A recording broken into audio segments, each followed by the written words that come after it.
one.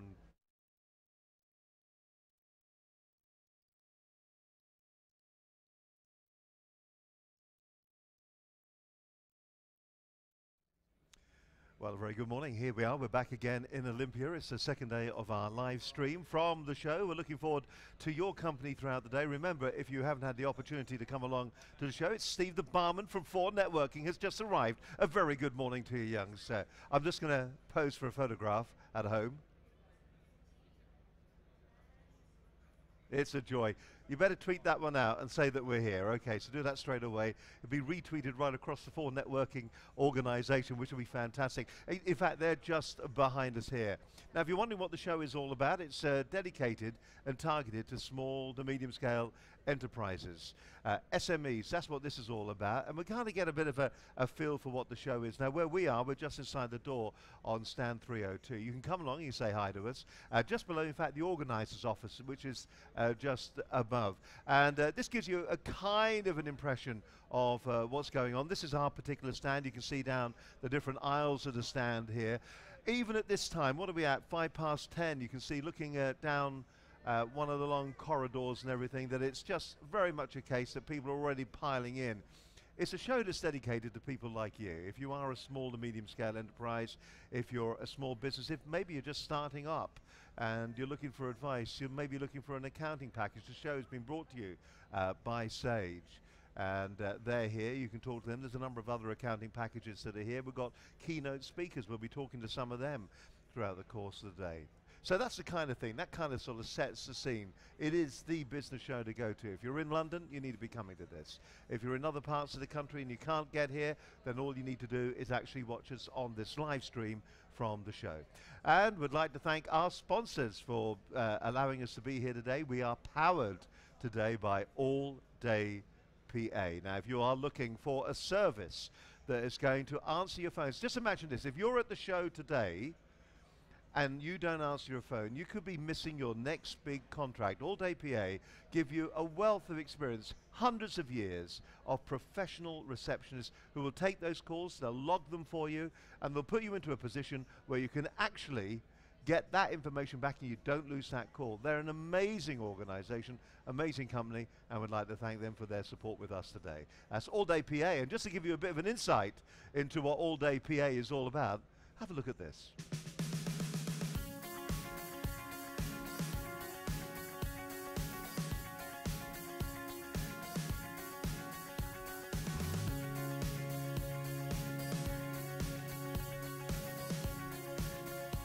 The background of All Day PA, the core values have always been the same. It was started on the basis of providing small businesses with the ability to compete with large organizations. You cannot replace the human voice. Great websites, great marketing collateral, these are all precursors to getting someone to contact you. We do one thing, we do it very, very well. We answer your phones. We are the first impression for your business. Being a PA means representing the company in question as one of their staff members. So obviously it's important to me that I convey the same standard, the standard that that company actually want me to. We have to put ourselves in that we work for that company. We work for that company, so how are we going to help that customer? The difference with All Day PA boils down to three simple core values. The first is our human assets, our staff, the training that goes into our staff is second to none in the UK. The amount of time that we spend in giving the staff the full training, I think cannot be competed with by anybody in the UK. We cannot think about anything other than making each call perfect, and that's all we focus on in training. Each call is perfect. The second core value that we have is the expertise. Collectively, we probably have a few hundred years worth of expertise, knowledge of answering phone calls. So the expertise that we bring for a client is like employing somebody that's been in the industry for a couple of hundred years. A lot of our staff have been with All Day PA since the very start in '99, many, many years. So many people started as PAs. The recruitment process actually gives us some amazing candidates. There's a certain type of person that can do what we do. We all have a certain characteristic here. We can't quite put our finger on what it is, but we all have it. We've got many different personalities. Every single PA is different. Every single PA is attentive, switched on at the end of the day, with different personalities. But because we're all different, this is why we provide a great service. We run from 4 operation centres, 3 in Manchester with an office in London, and our 3 operation centres in Manchester, there is no single point of failure.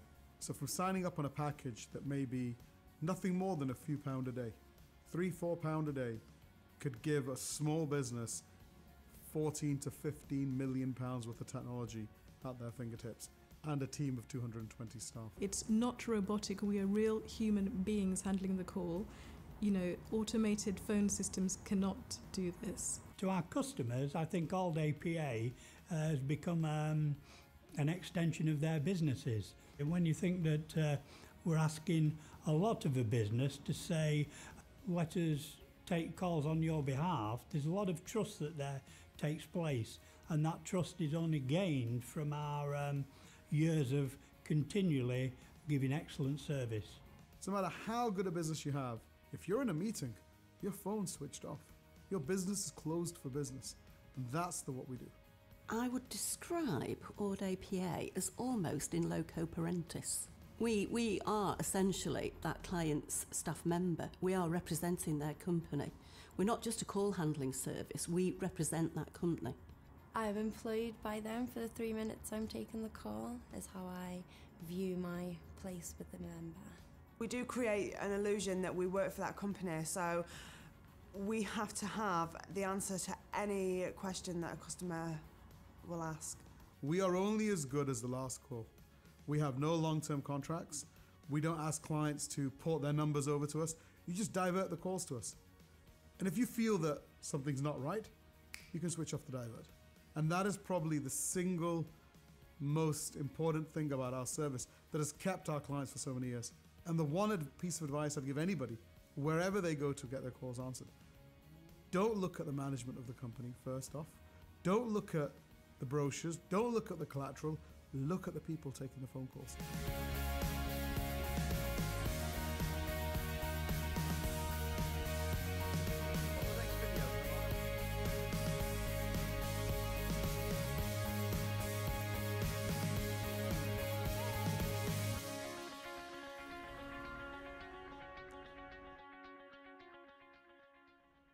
Hi, it's great to have you with us. Oh, there we are. We're doing it all over again.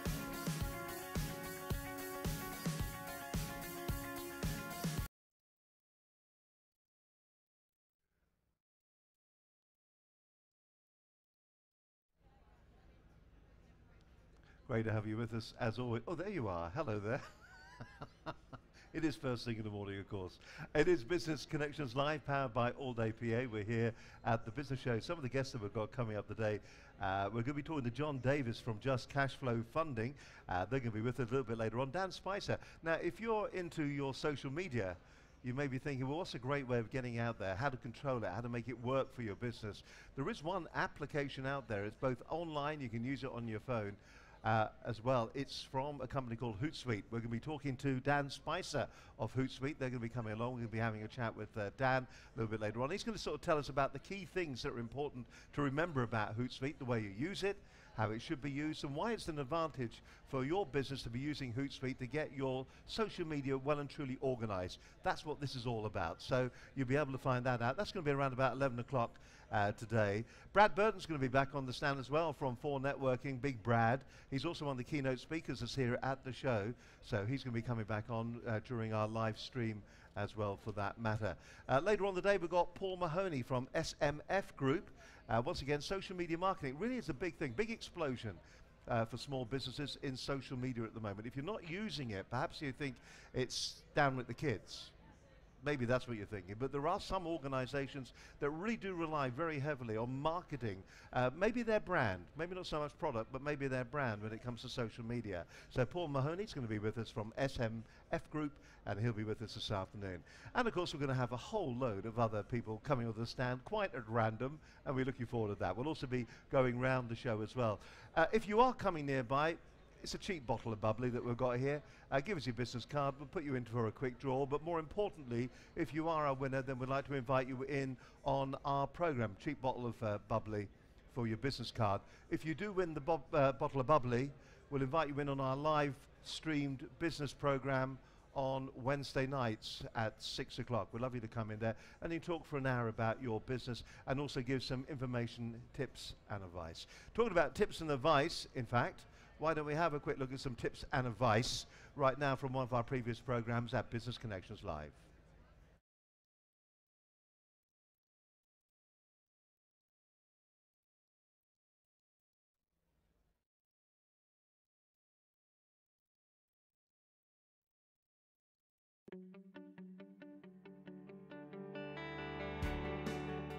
With me this evening, my guest is Aaron Thompson. He's the Digital Director for Business and Commercial Banking at RBS Group, talking about BizCrowd, the new free online community. BizCrowd is a proposition that we at RBS and NatWest have built in response to what we believe is a gap within the market to help support the UK SME economy. What BizCrowd is actually trying to do is understand what your needs are. So you, Steve, what do you need to achieve today, and whether or not you can then leverage the community in order to support your desire to meet that need.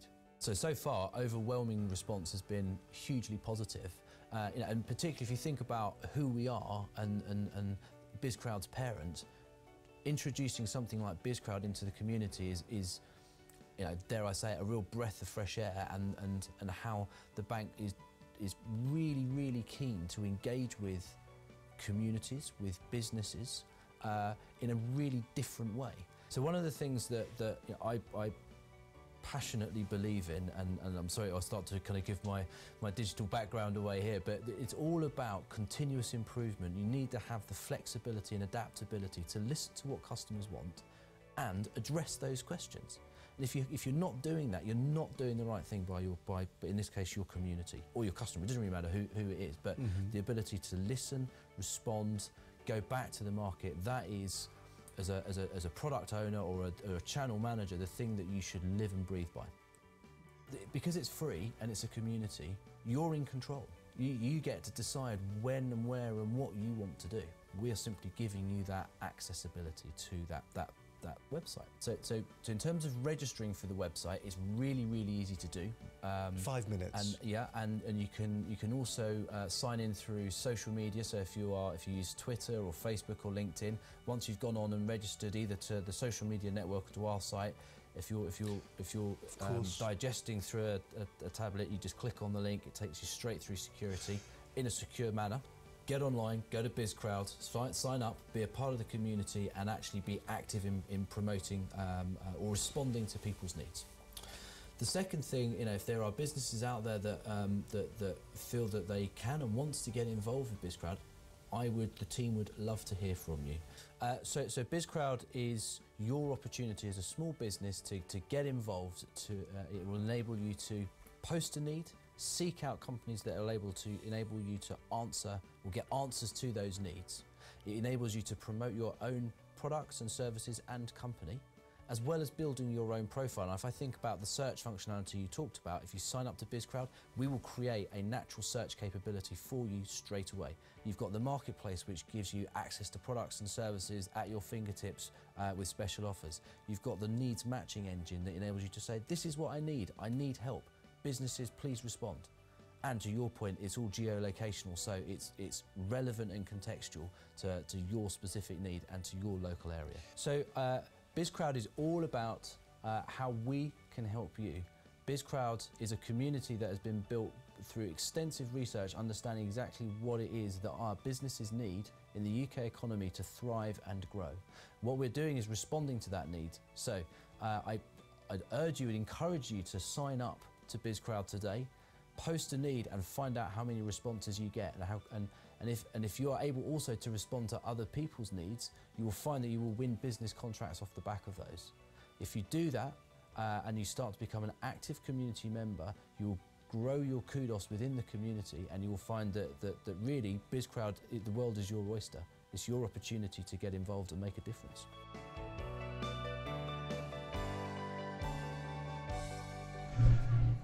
Incidentally, if you are walking past our stand here at the Business Show, don't forget you can actually watch the stream all the way through the day. Just go to your smartphone, go to businessconnectionslive.com. It comes up on the homepage. There's the stream, the live stream will give you all the information and everything that you need about what Business Connections Live is all about. Really what we're doing is we're here to provide services to small and medium scale enterprises, and actually any business for that matter. If you're looking for advice on how to use your social media, if you're looking for advice on how to do your marketing, how to raise funds, funding, whatever it's going to be, Business Connections Live is the place for you. We get our experts to come on, they come back. We talked about sales with a guy called Paul Glynn a few weeks back. Absolutely fascinating. Different, but fascinating. In just a moment, we're going to be talking to John Davis from Just Cashflow. But first of all, let's just have a look at the show.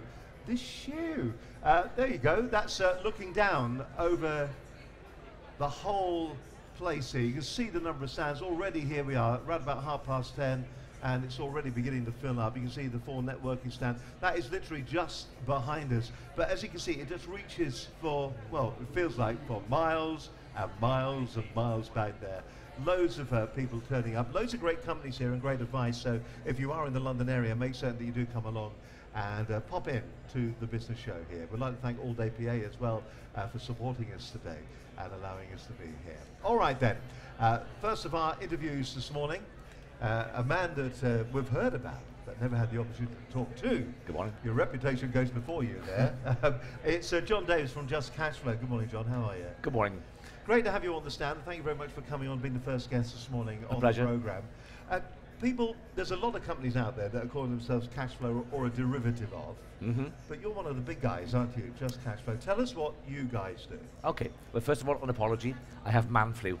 Yeah, man flu. Which all the male viewers, I'm sure, will empathise with. The mere fact that you're out of bed at all just shows how sterling you are. Dedicated. So the voice is a little croaky. No worry. So the question was, what do you do? What do we do? Okay, primarily, our whole business is about supporting growing businesses. We don't say small businesses because they're ambitious businesses. So therefore, even if they are 3, 4, 5 years mature, but are now looking to grow again, those are the companies we wish to support. So therefore, we support them in a traditional product called an alternative to a bank overdraft, because that's what it is or all intents and purposes, an overdraft that they can actually use for day-to-day cash requirements. It's not a long-term loan, it's not investment capital, it is working capital. I suppose the issue is, isn't it, that a lot of companies, when they're actually operating, they go through these bumps in the road, don't they? They do. And we hear a lot of stories that one of the biggest things that actually would take a business out of action or send it down the pan is the fact it's just the cash flow. They may have orders in the future. Correct. And they just can't get to the money. Sure. I mean, it's always well documented. You don't go out of business through a lack of profit, but a lack of cash. And unfortunately, no matter how good you think you are, including ourselves, you plan your cash flow, and I've yet to see one ever projected cash flow actually work, because it conspires against you. You know, if you're starting to succeed, then you start to have to buy more products, service more people, take on more staff, which all takes capital. You believe your customers are going to pay you within a certain amount of time, then they have their issues, and then that becomes delayed, and of course the whole thing moves forward. So without cash, you just don't have a business. Is it expensive money, John? Relative. If you're growing, let's take one of our products. We have a product called Wage Roller. One of the biggest issues for directors is making sure they can pay their staff on a Friday if they're paying weekly, or on last Thursday of the month. What Wage Roller does, it allows us to put the funds into their company account on a Thursday morning to pay the wages on a Thursday. So it's there ready for them. So they know they haven't got delays, no issues with the staff, wages are paid. One of their main debtors pays them back that same day as well. So indeed, they didn't need our funds and then sent our funds back to us the same day. The cost to them is 0. Wow. So no man's cost of coming in, no cost of funds coming out. For that particular service, we charge 0.5% a month. So on a 10,000 facility, that's around about £10 a week. So for £10 a week, you know absolutely you can pay the wages as and when they become due. I mean, that's a very powerful thing for a company to be able to do, isn't it? Sure. I mean, and for £10. I mean, it's an insurance policy. Like all things, again, what happens if they don't pay it all back? That's a fair comment. So therefore, let's assume then they only paid half the funds back that day because only half the funds did come in. on that particular example, the standard cost is approximately £10 interest for the funds being held out overnight until the following day. Again, if you did the sums on that, that's about 0.05. However, the idea is the fact they've only spent literally 10 or 15 pounds to ensure staff get paid. Now, it could be the same thing as paying the VAT on time, HMRC's tax bill on time, or indeed paying for that all-important stock that's got to arrive today to get out of the door tomorrow morning. Is it difficult if I approach you to actually get that, the money, to get the whole system set up? Is it like a one-time visit, come to you, talk to you and say, I'd like to have the facility in place if I actually wanted to do it? Yep. What happens then? Is it a case that you go away, you do background checks on the company, you say that facility is, or that option is now in place, and you can come back to us on a regular basis? Sure. The one thing we do perhaps that is slightly different is that we are more concerned about who's running the company than the company itself to begin with. We often say companies don't succeed, people do. So therefore, yes, we look at the accounts, yes, we have a look at who they are, what they're doing, but more important to us is who are you? You know, what experience do you have? Do you understand the business you're actually running? Now, in terms of speed, we understand speed is important to the customer as it is to us. The longer we take, the more it costs us as well. We like to be able to sort of make an offer to someone within 24 to 48 hours, but that's due to technology these days. You know, we are described as a fintech, which means we can literally, with your permission, look at you, your business, and everything else that you're doing very, very quickly and assess. And for us, it's knowing that the people who are using our facilities actually know what they're doing. They know what they're getting into.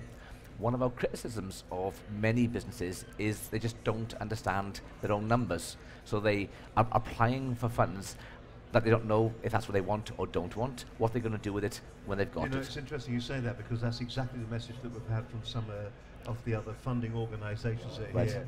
People really don't understand what they're doing. Yes. While they may understand the product, they understand the product obviously that they're selling. Yes. But the actual running of the business they don't get. For sure. Well, I've been a director for 34 years now. Started as a child, but and without doubt, in my early days, I made huge mistakes. Absolutely. The one thing we've been trying to do, sort of advocate of late, and I've written a few articles on this, is asking directors to be or pass some sort of tests or exams before becoming directors. Now, I'm not talking about a good idea. Not a 2-year or 3-year course. I'm talking about distance learning provided by university. There was enough clever people and experienced people in this country to put together the sort of the idiot's guide to all things you need to know in business, but then get tested for. You know, if you're 17, you want to go and drive a car, you have to go on a learn to drive, and then you have to be tested. So why not, if you're suddenly going to be in charge of people's lives, because you're employing people, you're borrowing money from people, you've got your own family to think about as well, you are, or could be, you know, on a crash course. So we think it's important to master the basics, which is finance, sales, marketing, because they are separate, employment, taxation, and the whole responsibility you have as a director running a business. Now, we think, from our point of view, is that the more people start focusing on that, then they'd also understand more of what they're trying to achieve in their business as well. And you can't run a business by yourself these days. You know, if you're not good at numbers, it's not good saying, oh, I'll leave it to my accountant, because that's not his job. His job is to report on what's happened and tell HMRC how much money you owe, or don't owe, as the case may be. That's not their job unless you ask them to. And I think that too many people are trying to build businesses without bringing on board the expertise they require to build that business. Well, I must admit, I'm of the opinion that people don't understand how it's dreadful when you're using the word all the time, but how cash flow really works in a business. Sure. Even down to the point when you start your business, yes. So that where it sits in your VAT quarter, sure. And when the first VAT bill's going to go out, correct. That can really affect how much cash you have in the bank. Also, what people don't realise is that if they go, we're going to get a rebate. HMRC these days, if you've got a rebate, want to come and see you first before they give the rebate. So therefore, that could be another 6 weeks before you receive that money. And that's why you're here, and that's what it's all about. Is it a difficult process to come along then? Okay, you say you do the checks, you say you can do it in 48 hours, and you say it's for any aspiring business person to come along. Is that right down to the one-man band? Again, we have supported one-man companies, because like all things, they've got the right story, the right product, the right business, and they outsource a great deal of what they do, which again is a clever model if you understand outsourcing. So there are no rules on the size of the company. The rules are you someone who knows what you're doing? Are you creditworthy? Is that business going, in your opinion and our opinion, likely to succeed? And that's what we're looking for. We are a secured lender, so therefore we require security in some form, whether that be the invoices the company's using, because that's your debtor book, whether it be one invoice, two invoices, or the whole debtor book, any assets within the company that you've got, such as stock, which has been paid for, not paid for. Back to buildings, back to how good the directors are. It does sound very much that you're there to actually help. You're not there to to go in there and to take the assets. You're there to make certain the company succeeds. So obviously, with that minimal interest level that you're paying for this kind of, dare I say it, not easy money, but available money. No, it is an overdraft. I mean, when I first started in business, the first thing you went for was an overdraft because and personally, I mean, there's a lot of criticisms of personal debt, but if, years ago, you had an overdraft personally and as a business to be able to smooth out the peaks and troughs. Does it ever change, by the way? No. Does it ever change? No. No, I'm just making certain, because I keep mine very well. Sure, yes. I look after mine. In fact, if you go back about 30 years ago, around the dinner table, used to brag who had the biggest overdraft facility. But things have changed. But again, you've asked the question, how fast? To be honest, it's how good is the application. The more information you have, the quicker and easier it is. And to be fair to people, I think they're beginning to get that message. I'm asking for a profit and loss forecast. If they know what you mean, they can usually deliver it quite quickly, or we could talk them through it. But for us, it's they have to understand what they're doing. About how many people actually use the service? Right now, we've got just over 5.5 million sitting in the marketplace, which is, and that should rise to about 30 or 40 million next year.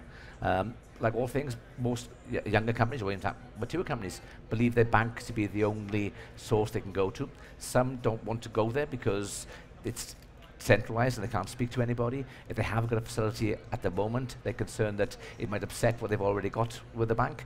And if the bank has looked at it and dragged their feet, they're not necessarily aware of where else they can actually go and look.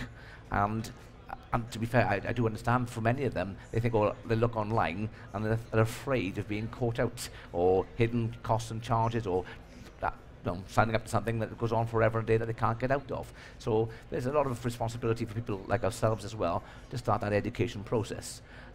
We're working or trying to work with the people like the Growth Accelerator program right now, and other people where we just literally are getting as much information into the marketplace as possible. So busy executives, and they are busy people, they're bombarded by messages all over the place. They're often trying to do 2 or 3 jobs at the same time, that at least they think, oh yes, okay, that's interesting, that's worth exploring. It sounds like a fascinating thing. If you are looking for something at the moment, if you do find that your cash flow does go along and it maybe bumps about a little bit, or maybe some of your customers just take a little bit too long, particularly if you're dealing with some of the larger blue chip companies. Sure. I mean, I know we all live in this 30-day world. Yeah. Well, we do, don't we? You put the invoice in, and you are expecting it to be paid maybe in 30 days, but there are some large organizations out there. And let's face it, we're all small businesses. 30 days, 60 days, even 90 and 120 days. If it's hanging out that long and maybe business goes a bit flat in the middle of that, how are you going to move your business forward? How are you going to survive over that period? Maybe just cash flow could be the solution to that, because you can see, first of all, you can see who your customers are. So for instance, if it was a large multinational, you've got the security of seeing what the invoices are. So therefore, you've actually got something that has got a tangible value to it. And just cash flow will say, look, that's tangible value. We can work with you because you've got that already. That's what's so clever about the system. And I think for a small business, that could be sometimes an absolute lifesaver. And even for a large business, it can be a lifesaver. But we do advise people at the outset, if you can, don't borrow. Don't borrow. If you could possibly help it, don't borrow money. There are many ways people just completely ignore when it comes to funding their own business. Quick example, somebody came to us 2 months ago with a service for us, and we liked it, thought it was good. Without any discussion, they said, and of course, you've got 30 days to pay. And we thought, well, hang on, we're a lender, why have you become a lender? Because because that's what you're doing. The minute you say to anybody, I'll give you 30 days to pay, you just bankrolled a company for 30 days. Yeah. So you became a banker. Now, If it has to be 30 days, use it as a negotiation, so at least you're either getting a better price for your product or something similar. Just don't simply give away your own cash. That's right, because you become the banker for them, don't you? Absolutely. And a lot of companies forget that. Absolutely. And a lot of big companies forget that's what they're doing. For sure, yes. The old saying is, you know, collect your cash early, pay your debtors late. You know, cash is king. You must respect and look after cash. Listen, you've done very well considering you got man flu. I'm surprised you're even here. If I had it, I'd be lying flat on my back in a bed. That's what I'm going now. Yeah. John, it's been an absolute pleasure talking Likewise. to you. Would you come on the programme, on our main show for an hour? With pleasure. If I can help. I mean, yeah, that'd be brilliant, because I think a lot of businesses need that advice. And to sit down and actually look at it in detail, yep. and to go through the process, and also to give advice as well about when it does come for how you fund business, and sure. what the signs are when you think you might actually need your services. Sure. Because it doesn't just happen overnight, does it? Sure, but it's not just our services. I mean, I know we've got to finish now, but the difference between equity, debt, you know, do you go to a crowdfunder, do you go to peer-to-peer? There are many sources of finance, but you've got to know which one is best for you and where you are right now. At that particular time. Correct. And where you're going to get to. Are you actually here at the show? I am indeed, yep. And now, where is the stand? We're sponsoring the Angel's Den event at the other end of the show, and it's going very well, and lots of very ambitious people, which is we good. had the team on from Angel's Den yesterday, which was fantastic. Bill, yes. Yeah, Bill, he was really good. He's outspoken chap. Certainly is, yeah. He says it the way it is, in that Scottish way. Absolutely. Great the only way. The only way that there is. He was fantastic. So, well, listen, we look forward to it. Thank you very much indeed for coming on the stand. And website address, if we want to find out more Simple, details. just Google Just Cash Flow. Simple, straightforward, easy, just Google Just Cash Flow, and then you'll find out all the details about the business, about the operation, and maybe what they can do to actually help your organisation. If you find yourself, if you're finding yourself in this position on a regular basis, perhaps there's something fundamentally wrong with your business. But if it's just the circumstance that you find yourself in, and it's short term, and you can see why it's happened, maybe it is because somebody has taken that 120 days. If that is the circumstance that you find yourself in, should it be cash flow you should be talking to? I think it should be. Check them out. Google them, Just Cash Flow. Check them out online. And can I just, once again, thank you very much for coming on the stand. Thanks a lot. Have a great day. Thanks very much indeed. You're watching Business Connections Live. Don't forget, we've got a live program every Wednesday night. Advice just like you heard from John, every Wednesday night, live, 6 o'clock. We get experts in, everything from sales, marketing, fundraising for that matter as well, social media. It's all there. We've talked to lawyers, solicitors, we've had the lot. All of them have been on the program talking about how they can help you as a businessman. Okay, let's give you another one of our Business Connections Live Best Bites. Here's one of our programs that went out a little while back. It's a 5-minute version of it. Have a look at this. We'll be back in a moment. You're watching Business Connections Live. Jim McLaughlin, the Managing Director of Axial, as in coaxial, talking about generating leads and finding brand new business. He's with us this evening. There are 100 different things that people have to think about, and I think it's also that people tend to do what they're most comfortable with. Sales and marketing is really all about communications, and not everyone is a natural communicator.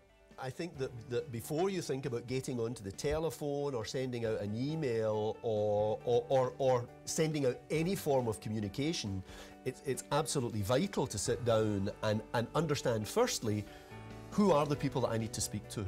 Where are those people? What kind of people are they?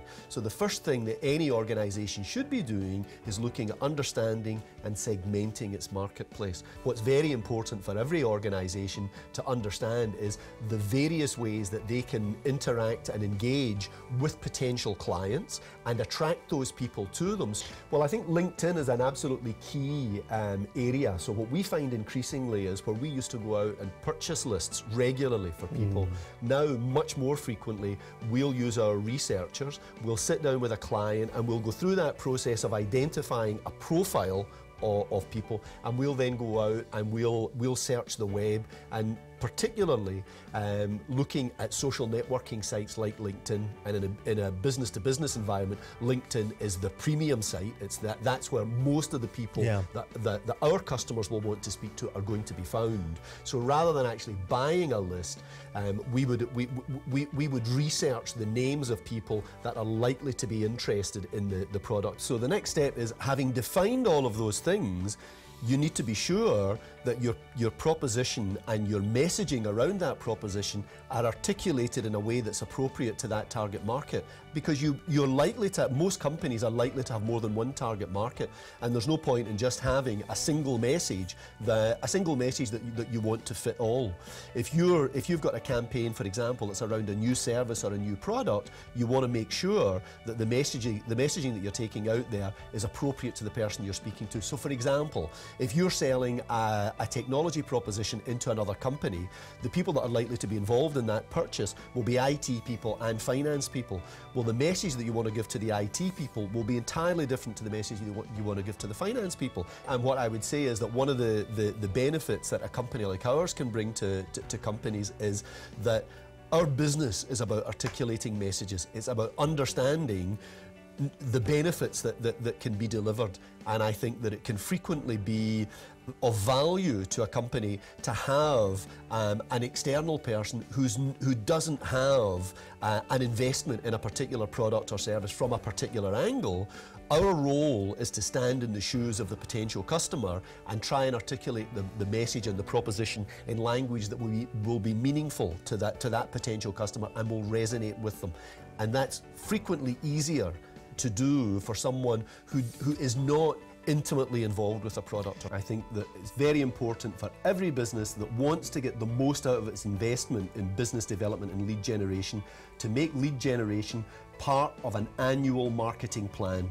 Whether you do that in-house or whether you engage a company like Axial, make sure that there is a plan in place and you're going to follow that plan rather than just doing something ad hoc and just to hit a target at the end of the quarter. That's not the best way to get the most out of your investment.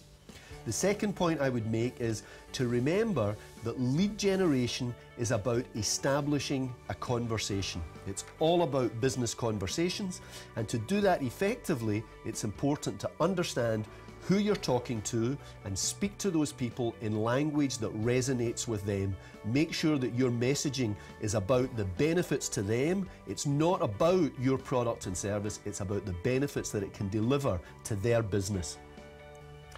And thirdly, and perhaps most importantly, and this comes back to a point that Steve raised about speaking to thousands of people. It's not about speaking to thousands of people. As in most things in business, it's all about focus. So understanding what you want to do and focusing down so that the smallest number of conversations that you can have lead to the maximum output. If you'd like to discuss any of this with me, I'd be more than happy.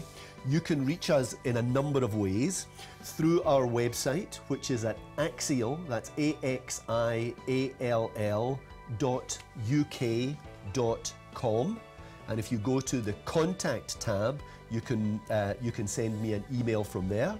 You can send me an email at jim@axial.uk.com, and you can reach me on the phone at 07799 076980.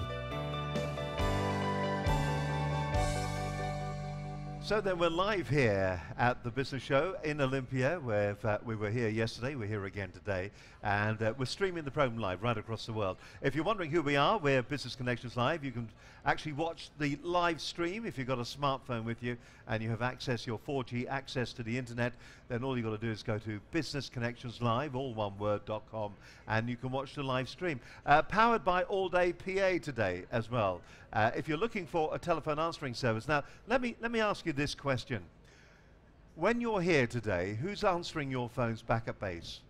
Have you got a full team of people there? How expensive is a full team of people back at base answering your phones? Or if there's nobody back there, maybe you're hoping that people are going to phone your mobile, well then, you know, could you be potentially losing money because you can only take one call at a time? All Day PA can provide a complete bespoke telephone answering service absolutely excellent service, and that's who we're with today. And if you do come along to our stand, we've got a special code here that you can use, and that way you can get yourself for 2 weeks absolutely free with it.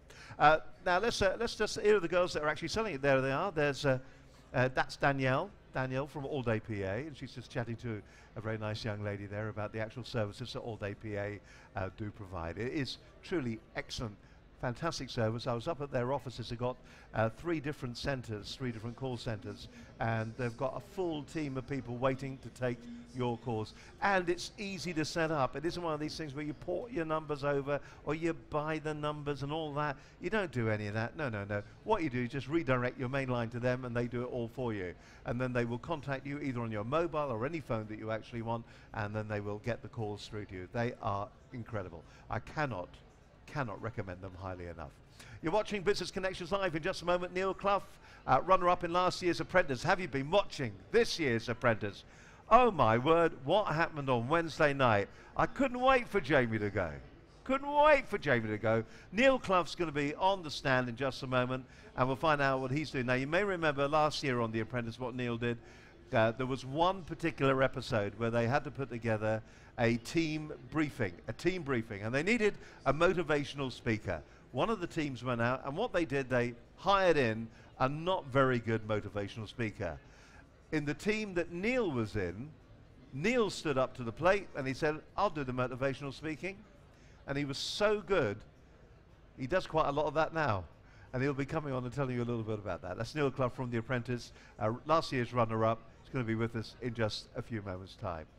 You're watching Business Connections Live. Don't forget you can watch the live stream at businessconnectionslive.com as you walk around the show today. If there is something perhaps you missed, or maybe one of the keynote speakers that you've missed. For instance, I was just talking to John Davis from Just Cashflow. He was telling us how his business can help your business when it comes to sorting out those bumps that you get in your inevitable cash flow issues that you sometimes have. If you've got somebody that you deal with, maybe a customer who just takes the Michael a wee bit, instead of 30 days, 60 days, 120 days, they're still holding on to the money. They refuse to pay you. And all of a sudden your cash flow goes out the window. Well, Just Cashflow can plug the hole in that to make it a little bit better for you, make it a little bit easier for you. That's John Davis, Just Cashflow. Just Google them, find out a little bit more. They could actually be fantastic for your business and help get you running successfully. Listen, we'll have Neil very shortly on the show, but before that we'll have another fantastic tip from one of our programs at Business Connections Live.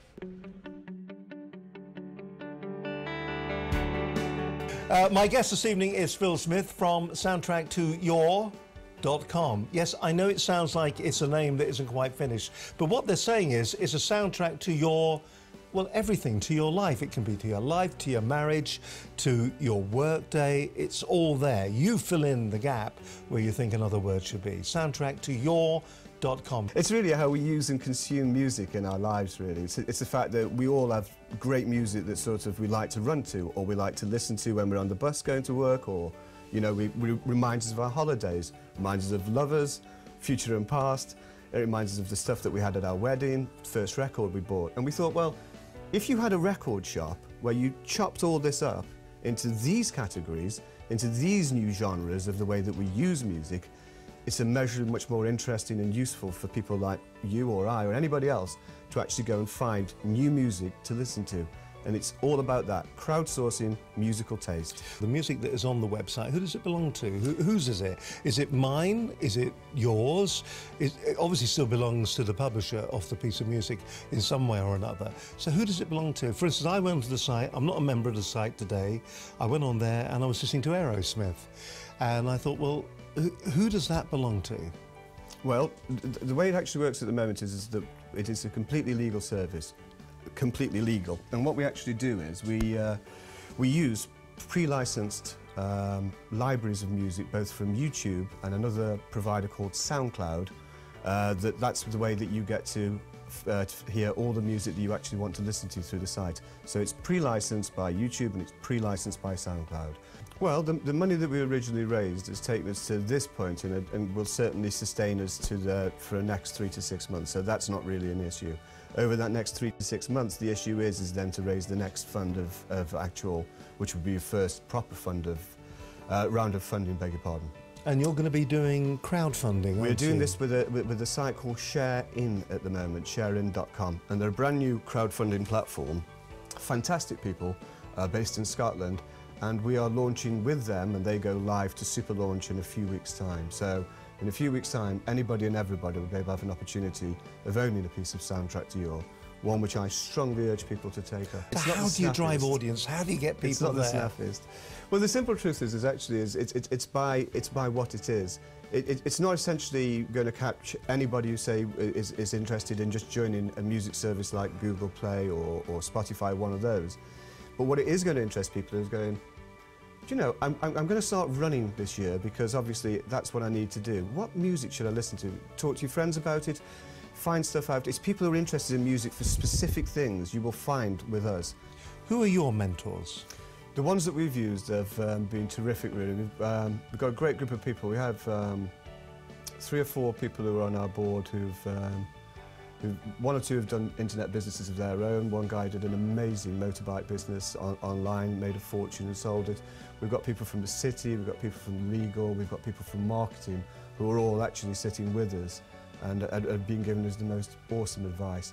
And to be honest with you, if that's one of the things you really ought to consider, is the quality of your business is probably at the beginning is predicated upon the quality of the professional advice and skills and enthusiasms those people can bring to the party.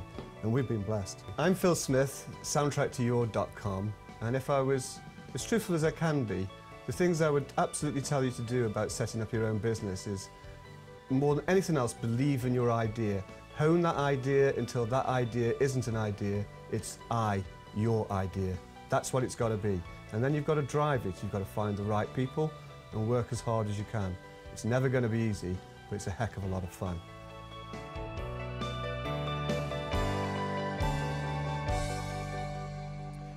You know, that is such a great site. It kind of threw me a little bit with the name of it. Soundtracktoyour.com. You just feel there should be another word there, but soundtracktoyour.com. And it was interesting to hear that they were actually funding the whole thing through crowdfunding. If you get an opportunity to watch the entire program, there's a whole hour where we go through the whole concept of the program, how we developed it, how we made it grow, how we made it a bigger, better company. You're watching Business Connections Live. In just a moment we talk Hootsuite. But before that, lots happening over the other side of the hall. Let's just go there to Helene. Where are you, mate? Hi, we're here at the Business Show at Olympia, and it's day 2 with Business Connections Live team.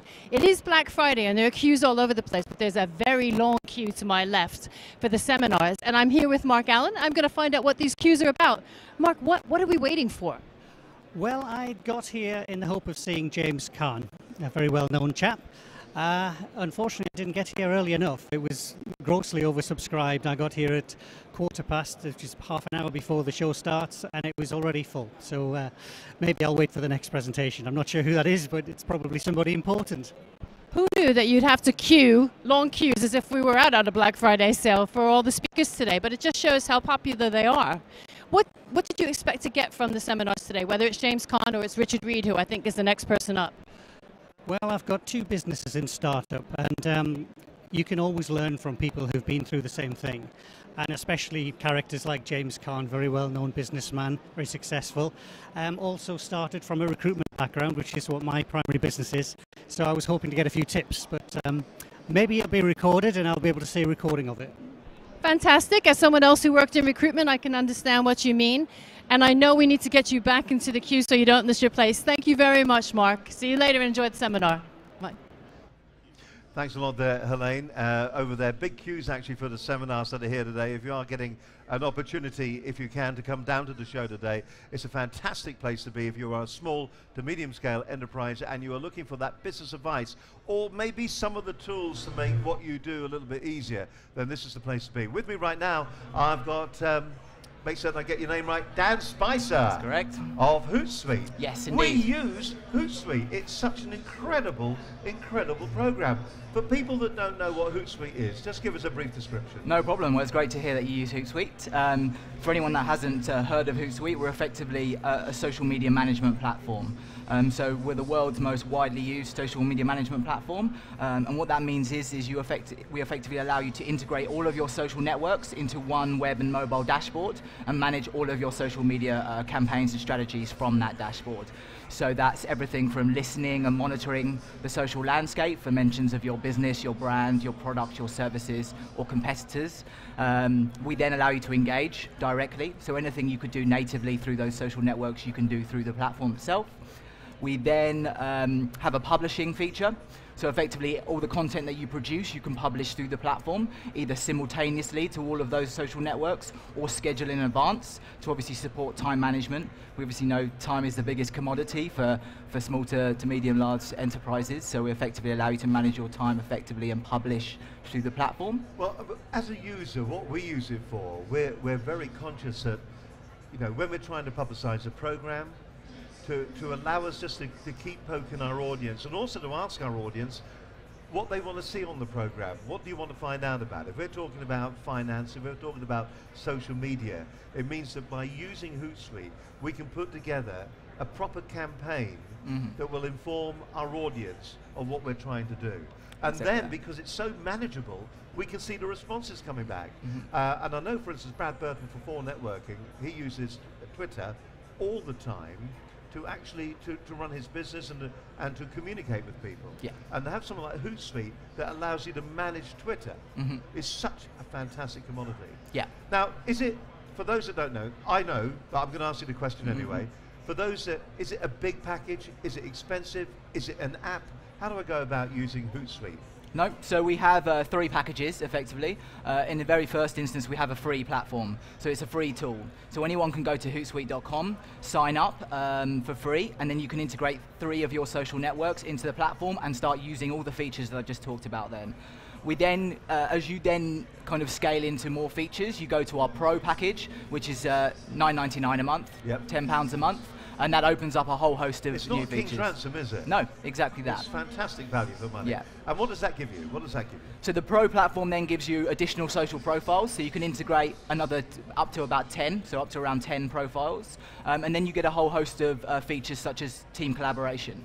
So actually on the Pro side, the most used feature is the kind of internal collaboration and workflow tools. So what that means is you can effectively pull in your social networks, but then have a team of 2 or 3 or 10 people managing all of that content, and you can see all of that workflow and audit that workflow. So take an example, you're a retail business and you get a query about one of your products. If I'm the marketing person looking at my Hootsuite feed and I'm unable to answer that question because it's a customer support question, I can just click on that tweet within the dashboard and say, assign this to Dan Spicer in the customer service team. It will ping an automatic notification to them in their inbox and in the dashboard, and then they can pick that up and respond in real time. So effectively allows you to collaborate in real time with teams and more effectively manage your social media campaigns or your social media activity. You guys at Hootsuite are the people that developed this, so, so obviously you put the Hootsuite, the package together. From what you'll see, what are the big mistakes that people actually make when it comes to using social media, and why your tool is so important for them? Yeah, so social media now really has kind of moved well beyond the marketing department to address business objectives across the entire organization. And what we're seeing with a lot of businesses is they're siloing a lot of their social media activity, and people actually now, it's less about developing a social strategy, it's more about implementing social across the business strategy and the organizational strategy. Everything from, yes, social marketing, so the broadcast, the campaign activity, but also social customer service, things like reducing headcount in call centers and email sends through social customer service. Things like social selling, so listening to the audience, listening what the audience is saying and those insights, and influencing some of those, influencing some of those conversations from a social selling perspective, all the way through to social HR and recruitment. We know the power of LinkedIn. LinkedIn is a professional resume, CV platform as well. And now HR departments and talent departments are now using social media to directly recruit. So you can use platforms to allow you to manage all of that workflow. So the biggest mistake really is looking at social media as a silo. It's just this broadcast medium. Just push stuff into the ether. There's a lot of noise at the moment. There's a lot of noise, and it's cutting through the noise that is so difficult, isn't it? And I think if you use the likes of those social media platforms, if you use them properly, you can stand above the noise, you can get there. But you've got to be consistent, you've got to be there all the time, and you've got to build a reputation and a brand for yourself while in those social media platforms. Yeah, and understand the nuances of social media and how you can use each of those platforms effectively. So what a lot of times is we talk to a lot of brands, I talk to a lot of smaller businesses, and when I ask them about social media, I ask them about the social media profiles they're using. They're like, we've got a Twitter profile, Facebook, Google+, LinkedIn, we've just signed up to Instagram, and we're on Pinterest. And it's like, but why are you on those platforms, and do you understand how you do it? Oh, we're just pushing all of our content out to them. And a lot of the times it's just pushing content and expecting to hear something back. But you know, the trouble with Hootsuite, you make it so easy to do that. Yes. It is very easy. If you've got a LinkedIn profile, you've got your Twitter profile, your Google, you know, you want to send out a message, it's so easy to go, yep, I'll send it to all of them. Yeah. And I know that's not really the done thing, is it? No, it isn't. And obviously, if you do that, you give your audience a choice to pick one of the platforms to get that content. So effectively, you're kind of shooting yourself in the foot because you give the audience that choice. The trick is to understand each platform themselves. So Facebook, great for community building, really powerful paid media platform for specific niche targeting, demographic, location targeting. Twitter, perfect for real-time marketing, such as events here. The majority of content being produced today is more than likely through Twitter, or is through Twitter, using the hashtag, so you can track and get involved in that conversation. Instagram and Pinterest, highly visual, rich content platforms. So if you're if you're in a visual-led industry, travel, leisure, food, photography, Instagram and Pinterest are perfect platforms to get that highly rich content out there. And then Google+. Obviously, Google+ is owned by Google. If people don't know about that, it's Google's social network. But very good if you have a kind of search engine optimization strategy, and your business is looking at SEO and SEM. Obviously, Google do weight content through Google+ platform. So really, you should be using that platform to complement your SEO strategy and looking at the keywords and the metadata that you put through those platforms. So the point is that it is a noisy world out there in social media. There's a lot of platforms that you can be on, but really the trick is to understand, first of all, the platforms that your audiences are on, and go there and target those. But also do one or two platforms very well, not 5 or 6 averagely, if you have limited time and you have limited, a smaller workforce to be able to manage Do you know, that. you are a mine of information. Obviously, you dream social media. Yeah. Would you do me a favour, Daniel? Would you come on one of our main programs and talk for an hour on it? Of course. This is Daniel Spicer from Hootsuite. If you've been thinking about getting hold of something to manage your social media platforms, sounds like Hootsuite's the actual product that you need to get. It is available as an app on your smartphone. It's an online app as well. So is it downloadable? Is there a downloadable version as There's not a downloadable web version. We're on mobile and tablet, but it's web-based. So it's as straightforward, as simple as that. If you're looking for something to manage your social media, there's one people that you've got to go to, or one person you've got to go to, and that's going to be Hootsuite. Daniel, thank you very much indeed for your time. Daniel Spicer. If they want to get a hold of it, web address is? Hootsuite.com. So that's easy as that. Hootsuite.com. Fantastic. Brilliant. Thank you very much indeed. Thanks for your time. All right, that's Dan Spicer there from Hootsuite. I'll tell you what, let's go out and about right now. Here's Helene. Hi, we're here at the Business Show at Olympia with the Business Connections Live team, and we're also here with Casey from Chip and Pin. Casey, what is Chip and Pin? Chip and Pin is one of the UK's leading card processing companies. We supply all types of credit and debit card facilities so that small to medium-sized companies and large corporations can take card payments. Fabulous. We love a bit of card payment. And you were here at the show yesterday as well, weren't you? Yes. Yeah? What were you hoping to get? What did you get? And why are we standing at the Love Heart here at For Networking? Okay, so I came to Olympia to meet some lovely people who can help me grow my business, and I did just that. So I met a lot of people yesterday, especially within the For Networking area. I potentially went away with about 10 to 15 really good referrals. So I left really, really chuffed, and also was able to put a lot of people in touch with some of my clients and helping them as well. So that was great. Absolutely fantastic. So For Networking did what networking was supposed to do, and a little birdie tells me that you might have joined up for Networking. Yes, absolutely, I have done. I've got a lot of love to give, so why not? I just hope that I can help everyone, and we can do business together in the future. Absolutely fabulous, and I think Ford Networking is about to start networking again, so we'll leave Katie to get on and get another 15 leads. Back to you, Steve. Thank you very much indeed. That's a later fascinating. You know, once again, the other side of this wall, that's where Ford Networking is, and it is a real buzzy activity there. By the way, Business Scene are here, and a number of different networking organizations are all here as well. Can I just remind you, we're being powered by All Day PA today, a fantastic organization. If you're looking to sort out your telephone answering service, and All Day PA are the company that you need to go to. You will never, ever miss a call with All Day PA.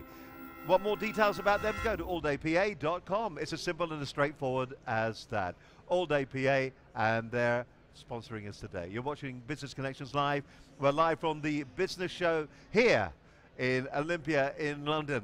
More business information, more business facts for you right now on the program. Here's one of our programs that we put out a little while back. This may be of interest to you if you're an SME. Have a look at this. This week's guest is Lizanne Jacobs from Ology Coaching. We're going to be looking at what's available for you if you've suffered from the recent UK floods. So Ology is a group of around 50 business coaches worldwide, and about half of those work in the UK. And what I do is I help businesses grow. I help them overcome the barriers to growth. The Business Support Scheme. Tell us a little bit more about that and what it actually covers and who it's really for. Okay, so it is £10 million that's available in total.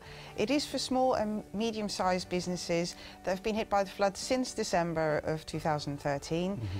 It covers all sorts of things like clean-up costs, material and stock damage, anything exceptional that the insurance company won't cover. I think obviously whenever you try to claim anything on your insurance, do read the fine print and do talk to them.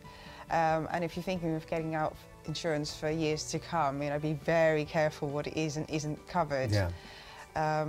But it's too early to say. You know, all I hear is obviously that the government and the councils are planning on handing out this money as long as you can, you know, prove your case. So I would say definitely go for it. We've had the Business Support Scheme. We've talked about the Government Business Support helplines that are there, and that was a number. Repair and Renewal Grant. Yes, so this is a specific grant of a maximum of £5,000, which is available to both homeowners as well as business owners. And it is really specifically to help them repair the buildings as well as make them more resilient to flooding. This will also be run by local councils and should start on the 1st of April. So any business that has been hit by the floods can get 100% business rate relief for 3 months. Once again, central government will be publishing guidelines to local authorities. So I know it's very soon. Yes. You know, last week we were still flooded. Yes. Yes, but obviously, you know, if your business is in financial troubles because of the floods, speak to your council. If you're supposed to pay your business rates, just let them know that you'll be paying them either later or not at all for, you know, a certain period of time. So what are the revenue doing to help small businesses? So basically, you can get an extension of any taxes that you owe them for 3 months. That includes VAT, corporation tax, PAYE. So pick up the phone to them. The number, I'm not sure if it's up here on the screen, it's 0800 904 7900. They're open 7 days a week, weekends as well, 8 to 4. And just talk to them. If you can't pay your taxes on time, they will listen, and at least financially there's lots of support. Obviously the main question for a lot of people who have been affected is what's going to be done to avoid this happening again next time, and that's still a big, big question mark. Hi, my name is Lizanne Jacobs, and I help businesses and non-profit organisations overcome the barriers to growth. For smaller businesses, that tends to be looking at their goals, their business strategy as a whole, and maybe specific areas like their sales and marketing strategy or cash flow management. For larger organisations, it usually involves looking at the people side, leadership and management, communication skills, delegation, staff retention and recruitment. I do a lot of this with government support. I am a registered and accredited coach with Growth Accelerator, which is a government-funded programme for any organisation with less than 250 staff. It helps them grow the organisation so they can employ more people and generate more turnover. And that's what happens with my clients. So through my coaching, my training, my consultancy, they grow, they get more turnover, more profit and a better cash position.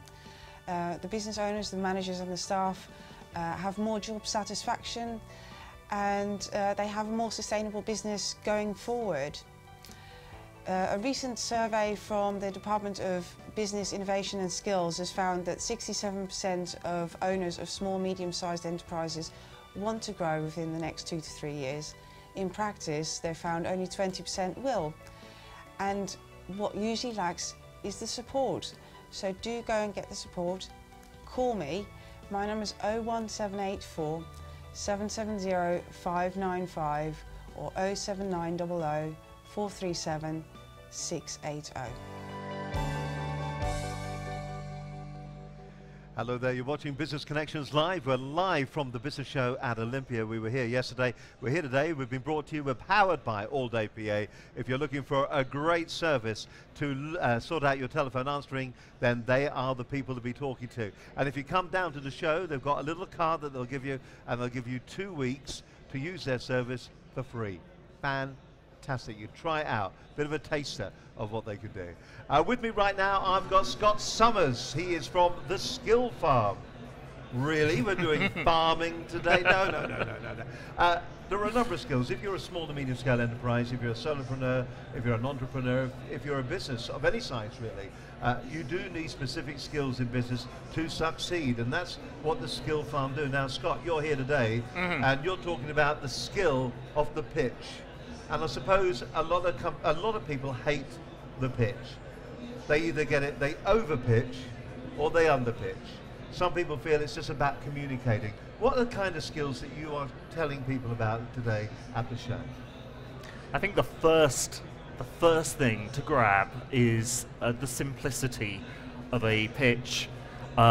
Is probably the one that connects most with people. So a clear, direct, to the point, as simple as possible, that's what we're looking for. Of course, that's the hardest thing for us in business to do, because we've spent a lifetime researching our business, our product. We've put hours and hours of our life and energy and best thinking that goes into whatever it is that we're doing. It's our creation. Of course, we love it in its depth of detail, and all of that's important to us. But then when we speak to other people about it, we feel this need to tell everyone everything that we know. This is the issue that you get with websites, isn't it? We've been established 500 years, we've got 400 fans, 50 people work. I don't care. Do you make no, widgets? I don't care. Yeah. I don't care. And I suppose it's identifying what is the so what bit in the pitching.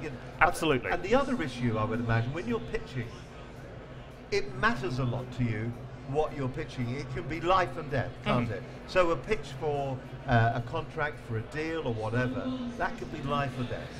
In that moment, it feels so important, of course, and it feels so important to be able to tell people everything, because you want to show off your knowledge, and I feel that that's a completely natural, normal, human thing to want to do.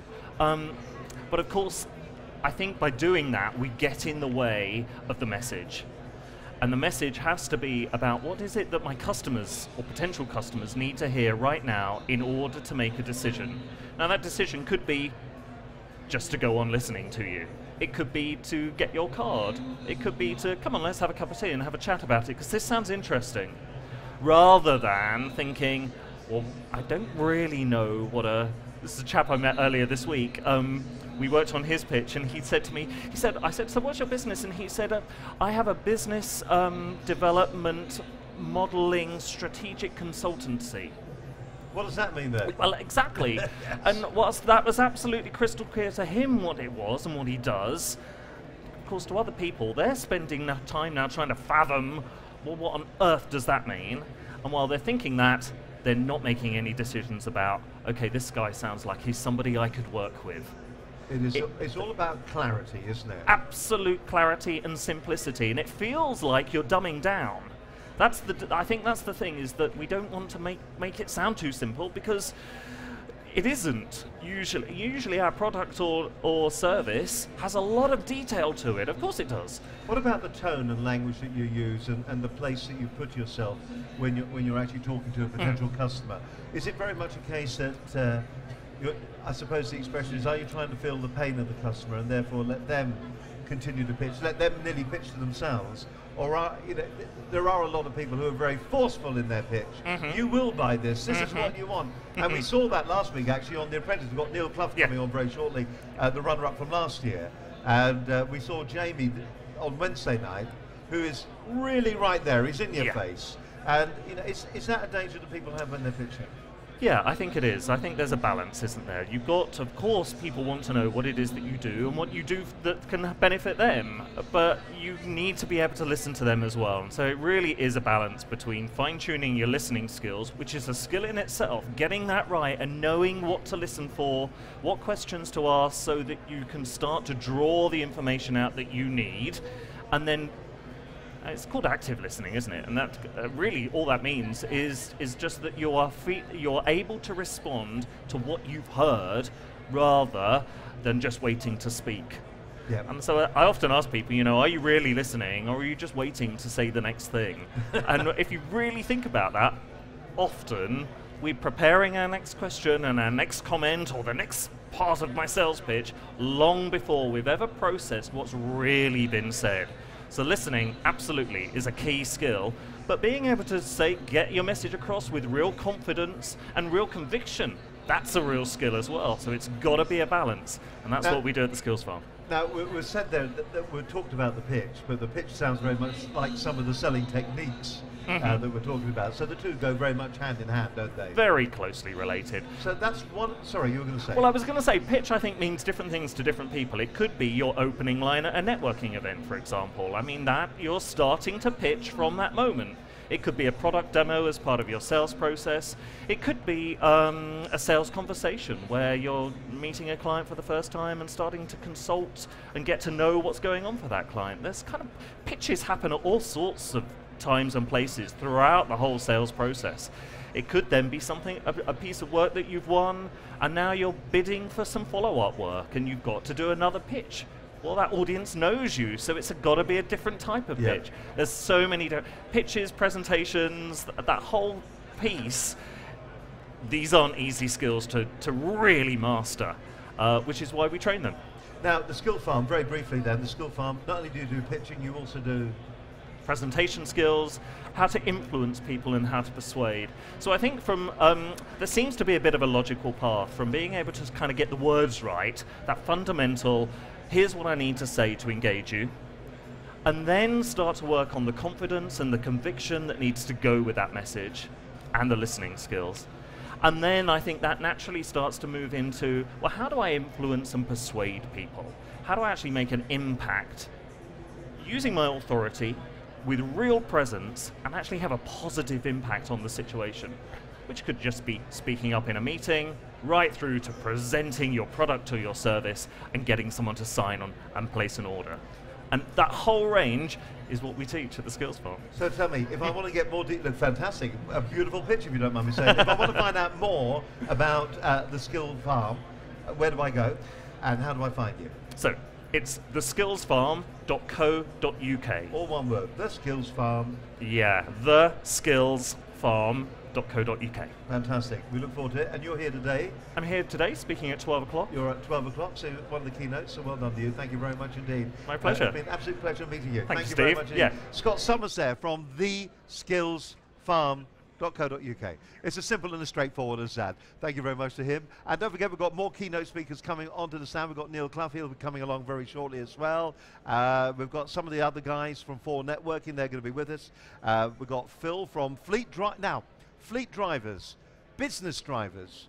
If you do not understand the skills and requirements for you at the moment, we've got a great piece for you this afternoon. Now remember, if you miss any of today's programs, you can watch it again at businessconnectionslive.com or on our YouTube channel. You're watching Business Connections Live. We've got another piece of business information for you from one of our programs. Let's see what was said previously on Business Connections Live.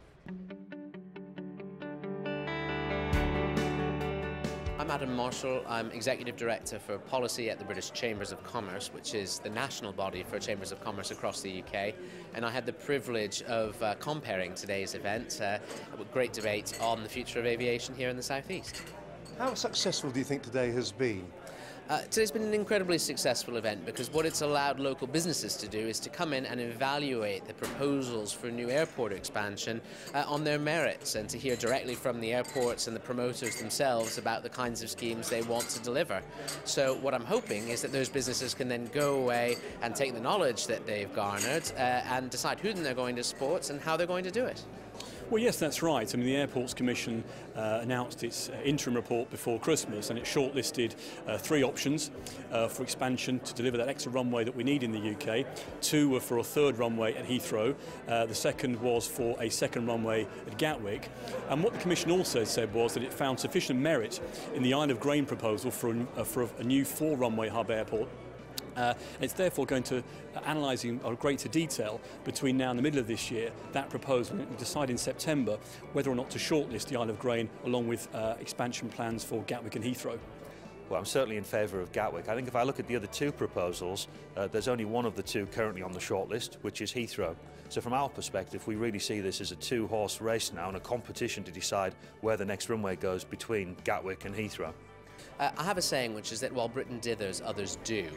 We've spent far too many decades in this country agonising over whether we should expand our aviation capacity, whether we need new airports or new runways, etc. We've got to get on and do something. The business community is impatient and it won't tolerate simply more warm words and more kicking of the can down the road. They want to see a solution, they want to see something actually happening on the ground. One of the reasons why the Mayor is so attracted to a new airport to the east of London is the regeneration effects it would have. It would transform East London, but also North Kent as well, in terms of jobs and houses and a boost for the economy out there.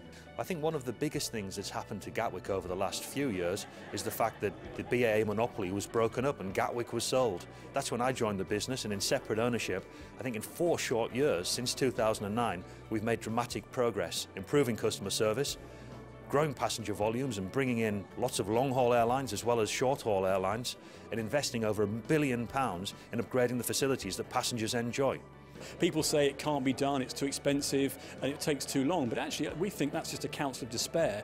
And of course countries the world over have built new runways and new airports while we've become the world champions of dither and delay. So let's just get on and do it now. Well, the Gatwick option can deliver nationally, and the Gatwick option can deliver legacy carriers, getting you to the long-haul destinations, particularly in the emerging economies. And in 4 short years, we've had dramatic success. We now serve over 50% of the high-growth emerging economies, whilst at the same time, we can get business travellers to and from all of the European major cities and business destinations with affordable travel on the low-cost airlines. I think everyone argues some of their points well, and everyone has their weak points. Heathrow has a difficulty with the fact that it's located in a densely populated area. Gatwick has a difficulty because it can't attract some of the same flights that Heathrow would. And of course the Mayor's proposal has difficulty because it doesn't exist yet except on the drawing board. So all of these proposals have difficulties, all of them have their advantages. The important thing is to actually get down and do something. Let's see some diggers on the ground. Watching Business, hello there, you're watching Business Connections Live. We're live from Olympia. It is the big business show here. This year they called it the Great Business Show. We're going to be having one of the organisers come on the stand a little bit later on just to tell you a little bit more about this show. The thing to remember about the business show is it isn't just one-off each year. There are 2 of them. There's this one here at Olympia, and then someone remind me, when's the next one? Is it May, I think? May, thank you. May over at the XL. It is a perfect place to come to get the information that you need to grow your business. That's what this is all about. If you are a business person, you need some of the information that is here. Everybody is here, from the likes of, well, we were talking to Just Cash Flow a little while back. If you're trying to sort out your cash flow issues within your business, we've got Sage here. If you're looking to get your books right, what are the new products that they've got? They're the main sponsor of the particular show. If you need to network with people and you want to get maybe new potential customers or meet up with like-minded businesses, then on the other side of this wall behind me, we've got For Networking. Brad Burton's just over there. If you go up the far end of the show, no favoritism at all. For Networking's great, by the way. But if you go up the other end of the hall, you've also got Business Scene up there who are doing speed. I think they're doing speed networking as well. So it's a really, really busy event. And it isn't just those two organizations that are here, those two networking organizations. There's a whole host of organizations. Now, I'm going to have to smile for a moment. I've just been huxed. Debbie Hux is over there. Thank you very much indeed. Lovely. So there we go. All right. Listen, it's great to have your company with us today. Right now, I've got Michelle Turner-Davison. Now, part of the For Networking group. She's popped onto the stand. But she does so many other things. We've had you on the program. And yes. We talked, yes. We talked about work-life balance. Yes. Very important within, you know, how do you go about doing that? And it doesn't just apply to males or females. No. Well, it doesn't just apply to females, it applies to both sides, both genders. Yes. So today we're going to talk a little bit about something that you showed me briefly on the show when you came on. It's pack types. Yes. Lovely to have you with us this morning. Lovely How to are be you here. today? I'm good, thank you. First question, how's the show been for you? It's been excellent. It's been excellent. How's it been for networking? What kind of reaction are you getting from people? Well, it's buzzing, absolutely buzzing. And what's fantastic is we're here at the show every time. And so people actually know and come to the show to do the one-to-ones, to get the networking, which then gives them much more out of the show. And we're inundated with people coming to the stand wanting to know about business networking and how to get involved and how to get more out of it. So yeah, it's always very good. We have a lovely big group. We call it our For Networking family because as an organisation, we're a very big organisation and we have meetings and teams all around the country and members all around the country. So it's a great opportunity for everybody to get together and to network with each other, even though they're already part of For Networking. They may not have had that opportunity before. So we have our family reunion as well. Before we talk about the pack types then, let's talk a little bit more about networking. One of the issues that people have is they don't do networking right. They just do not get networking right. People will turn up and they think they're selling all the time. And they don't understand that it's not about selling. It is about what networking is in its clearest form. How would you describe the perfect networking approach? What should you do when you turn up at a networking event? Think about developing relationships, getting to know people, and looking for people that you have an affinity with. Because in normal life, you tend to gather with people that you do get on with.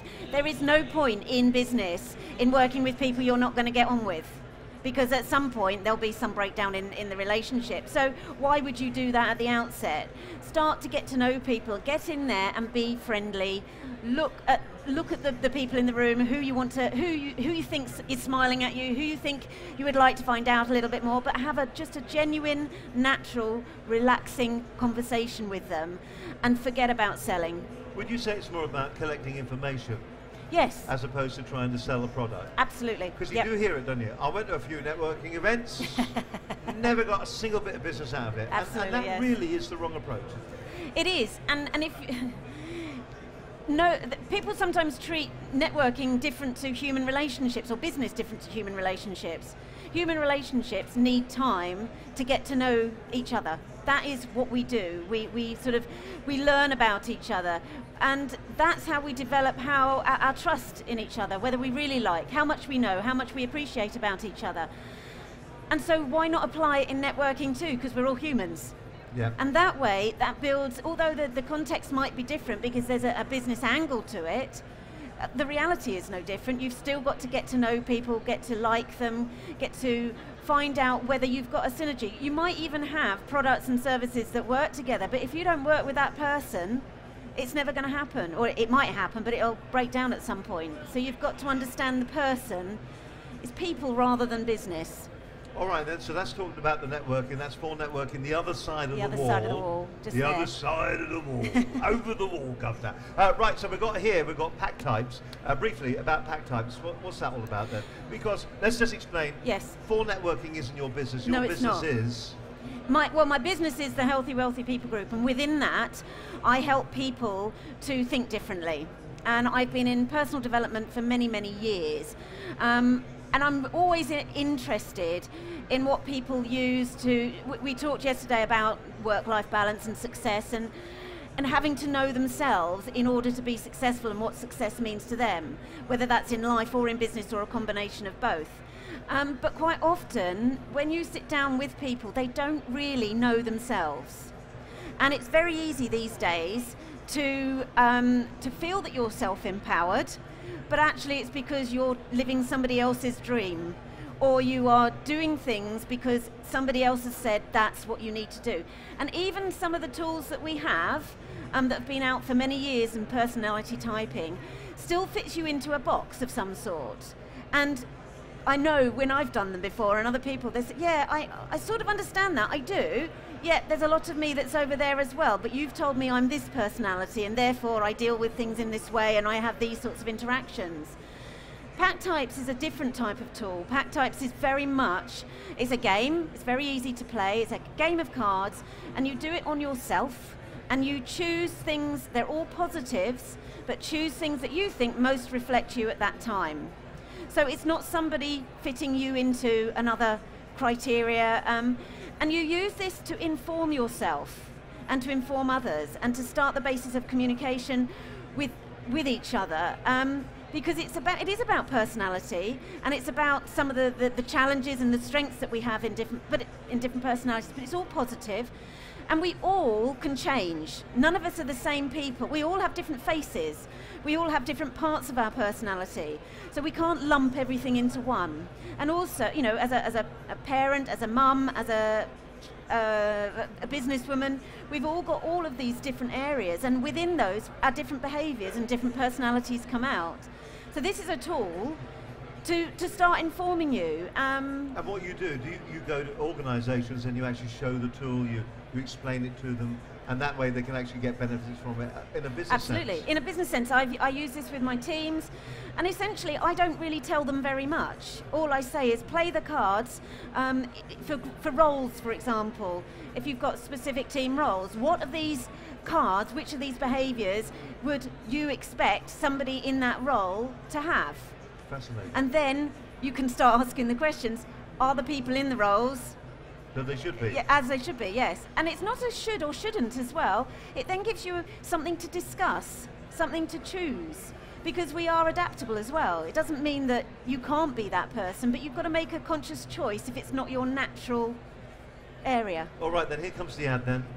If they want to find out about 4 networking, they need to go where on the web? If you're not familiar with 4 networking, where do you need to go? You need to go to 4networking.biz. It's as easy as that? Yep. If they want to find out about Michelle, where do they go? At laterthanyoutthink.co.uk. Laterthanyoutthink.co.uk. Yes. Fantastic. And also, is Steph here as well? He is. He's speaking right at this very moment. Steph Thomas, who is the author of Business Networking for Dummies. We'll try and get him back on the stand as well, but I'm sure there's going to be no problem. Michelle, as always, an absolute pleasure. Thank you very much indeed. Thank you. There we go. So, fabulous. And don't forget, you can watch all these interviews after the programme as well. It doesn't just stop when this all stops today. You can go to our YouTube channel, you can go to businessconnectionslive.com, and you can watch all the individual interviews, all cut up, all nicely packaged, all waiting for you there, and you can watch those. We're powered by All Day PA today. Just a quick recommendation on this. If you are here today, let me ask you this question. Who is answering your phones back at the office?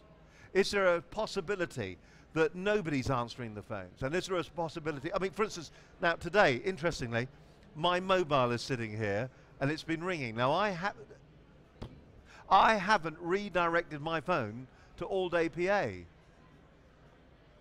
Now, I've seen it flash while we were talking there 3 times. Each one of those calls could well have been a client or a contract. I could have lost business by missing that.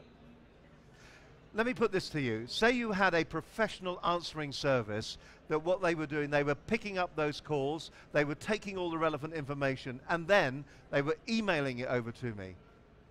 How good would that be?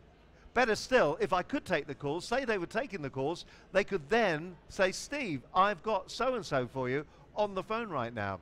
And I could say, sorry, in the middle of an interview. And then they would take the information for me as well. In fact, all the information is always taken. Fantastic service, All Day PA. Now, if you want to find out more about me, simply, if you're watching this right now, go to alldaypa.com. easy peasy, lemon squeezy. If you're at the show, you can meet up with some of the sales team that are down here. And it's not like that really hard sell that you get, because it's something that you really need. It's like when you go to the supermarket, you go, I need food. There you go, you buy the food. Nobody's going, hey, you need to buy this loaf of bread. It's not like that. With all-day PA, this is something that you just need if you are in business. And don't go to one of the others. There are competitors out there. You may as well go to the best. alldaypa.com. Check them out. Come down to the show. Absolutely fantastic service. Can't go wrong with that. All right then, another piece of business advice from Business Connections Live, from the live show here at the Business Show.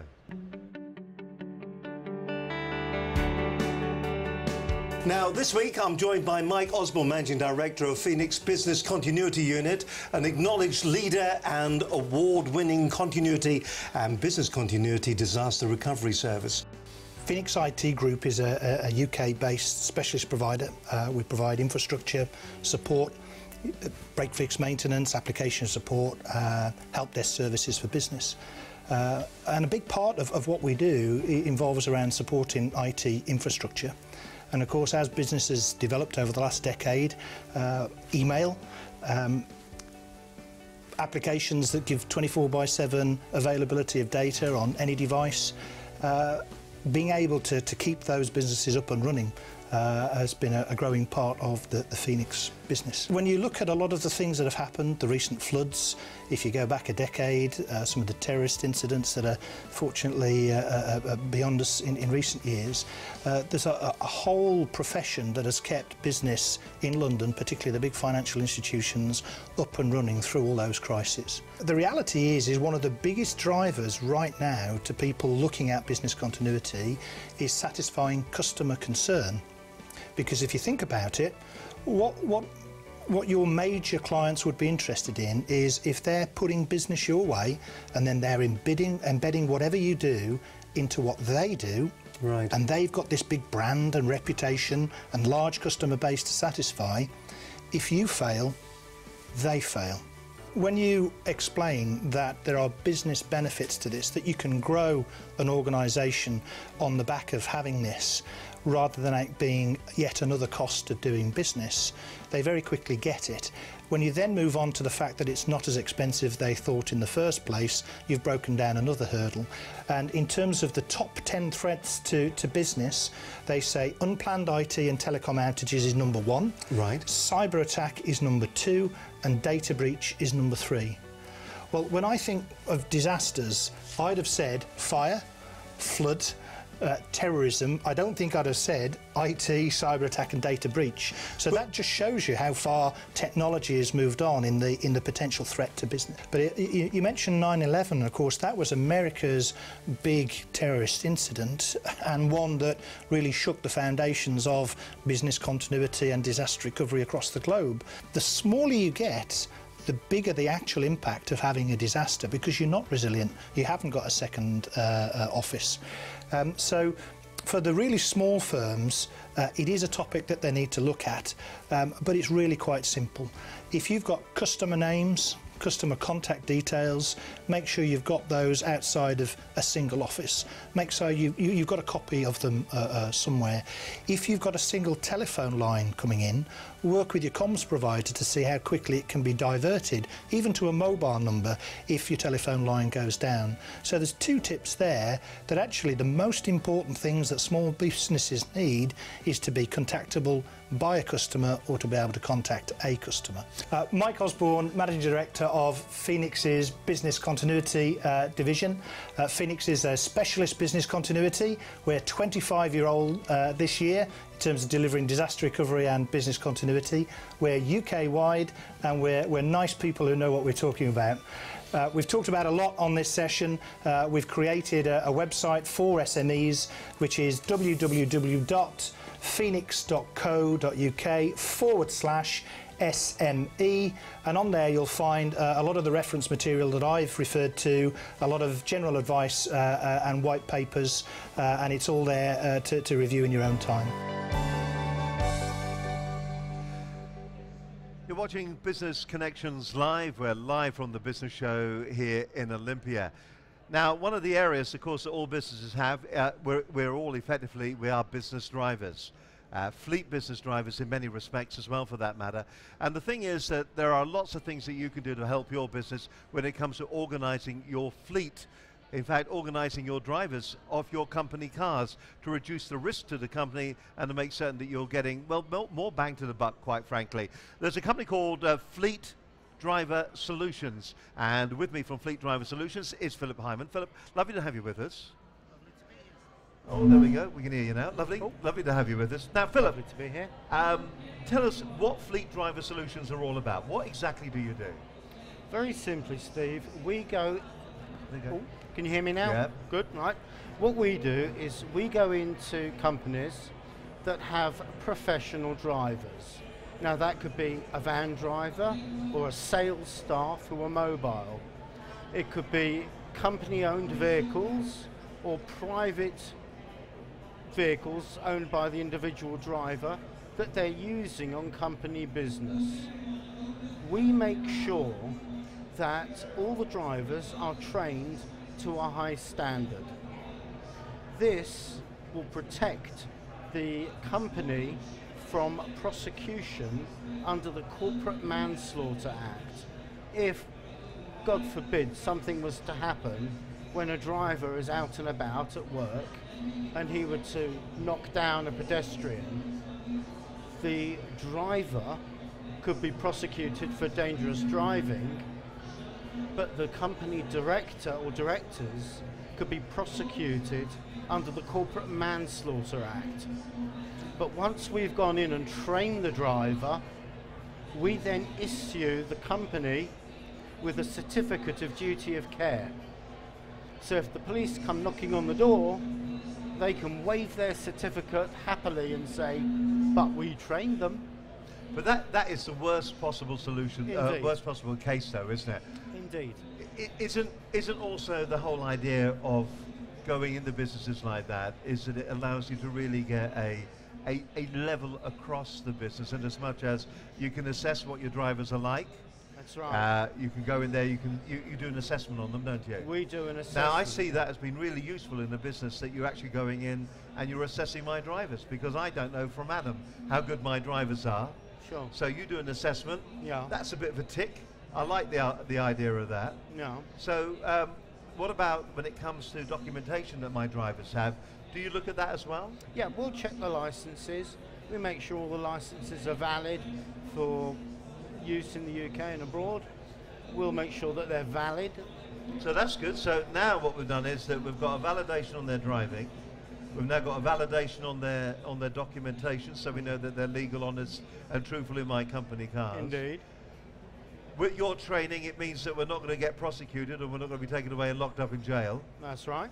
Does it affect my insurances as well, as far as it's concerned? Will it reduce costs on insurance? It can do.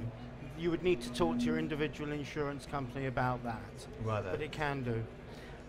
We will also help you, if you haven't already got one, put a mobile phone policy document into place. As well? Yeah, because if one of your drivers is caught using a mobile phone while on company business, while driving, you can also be prosecuted as well for allowing him to use a phone in the car. So we can help you produce a document that the driver has to sign that basically says, I promise I won't use my phone in the company car. And then you won't find yourself in trouble on that either. Is it compulsory, final question, is it compulsory then to actually be, to have something like this within the business, or is it still open as far? It's open. It's still open. It's not compulsory. But it is for truck drivers, isn't it? For lorry drivers. Lorry drivers. Yes, it is. What's that called? That's called. Is that the CPC thing? Yeah, that's the CPC. Okay, so we've got, do you do that as well, that your company? We don't do that. Your car drivers? We're cars and vans. We deal with the Class B vehicles, transit drivers, small vans, the people that the big companies tend to ignore. Fantastic. Fleet Driver Solutions. That's what this is all about, Fleet Driver Solutions. If you do need to get your drivers assessed, if you need to get some of those different key things put in place in your business, if you need to get the driving licenses all looked at, if you need your driving assessed as well, they're going to be the company that you need to be going along and talking to. It is Fleet Driver Solutions. If they want to find Fleet Driver Solutions, I'll do it, shall I? It is www.fleetdriversolutions.org. A little bit unusual there, so www.fleetdriversolutions.org if you want to get more details about the company. Philip, it's been an absolute pleasure. Steve, thank you thank you very very much. much. Safe driving. And you. You're the first that I've said that to. There we go. So safe And driving. yourself. All right, we've got one of our keynote sponsor, the sponsor, going to be on the program in just a moment. Ruben Singh's going to be joining me right after we watch this. Mark Hughes is the gentleman's name. He's from FunkySocialMedia.com. If you've been thinking to yourself, look, how am I going to integrate my Facebook into my business? How am I going to make Facebook work for my business? And you've been thinking to yourself, well, do you know what? I don't really know how to go about it. I don't know where to start. Is Facebook the right thing actually to be using to be promoting my business? I think categorically the answer is going to be yes. It's just one of those tools that's out there that you should be using when it comes to social media to promote your business and to make certain that you are successful. Well, I'll tell you, one of the ones that I see quite often is where people start promoting their business off their personal Facebook page. Now, obviously, there is a distinction. You have a personal Facebook page, and then you have the ability to have what they call a business fan page. So the distinction is very vast in what you can do in terms of marketing off your personal page. Yes, you might have friends, yes, you might have a friend-driven kind of business, but at the end of the day, you don't have what they call app pages. You don't have the ability to drive traffic to a particular app page. So say for instance, that's a lead generation page where you can grab a name and email and get people onto your potential prospects onto your database. You can't do that off a personal page. So it's how you position yourself and your branding and everything else it's a lot more synonymous to the business fan page. You know, so it's really a case of using the social media platforms to your best advantages. And that is to start building a list, is to start getting those names and emails. And this is where a lot of small business owners, they don't place a lot of value on the list and building that list and keep building. In other words, generating and creating a funnel. So it's setting your objectives, it's knowing who your target audience is, it's knowing at what level of sophistication that market is at, and building a funnel that is adaptable and relevant to who you target. So you're nurturing and you're using social media to nurture, build that know, like, trust factor, like we keep hearing at networking events, which is 100% true. And to keep pushing them from, through the love factor and the nurturing factor, keep pushing them each step away down your funnel, depending on how deep or how narrow or how short that funnel is. You need to have at least a funnel. So I'm a firm pundit. I keep banging on about it to all my clients. Make sure you start building your database, because if, for instance, you do go out of business, it doesn't mean that you're necessarily out of business forever, because if you've got that database, you can pretty much start again tomorrow. There's a lot of, my personal feeling is I would take them to a squeeze page every time. I'm all about building that database. Mm-hmm. However, in some circumstances, I would also take them to a survey form, which is quite important, because when you're making your funnel hyper-targeted and hyper-relevant, you kind of want to eliminate the people that are just taking a look. I think Infusionsoft has its definite advantages, but it is a massive learning curve. Mm-hmm. And for an average small business owner, it's very expensive. Okay, so I'm Mark Hughes from FunkySocialMedia.com, social media consultant, and essentially I help small and medium business owners like yourself generate more leads and eventually sales through the use of your social media platforms. And tonight we've obviously spoken about Facebook in particular. Very importantly, don't think social media is the be-all and end-all. It needs to be incorporated into your overall marketing strategy. It needs to be used intelligently. It needs to be done correctly, setting the foundations correctly first. Start building that lead list, that database first and foremost, because it's really important. It's the thing that will get you to get more of a back end. In other words, if everything else falls short, you've still got your list, you can pick up your business later. And most of all, don't feel intimidated. Give it a go. I urge you to give it a go. It might be frustrating at times, it might be time consuming, but if you stick to it, there are rewards as well. You're watching Business Connections Live. We're live from the Business Show here in Olympia. Been here yesterday, we're here today, and it's with big thanks actually to All Day PA. If you are looking for that telephone answering service, a professional one that's going to make certain you don't miss any calls, well, here's the opportunity for you right now to get the premier service. All Day PA. You will never miss a call again. All Day PA. They've got call centres up in Manchester, but they're there 24/7, all the way through the year. alldaypa.com. With me is the CEO of All Day PA. It's Ruben Singh. Ruben, lovely to have you with us. Just hold that up nice and close. Great to have you here. Thank you so much. Now, Ruben, for those people that have never heard of All Day PA before, what do you, just tell us, I gave a brief explanation of what it does, but you know, what does the business all about? It's quite simply that we answer your phone calls when you can't. We work as your team. We're like your virtual team.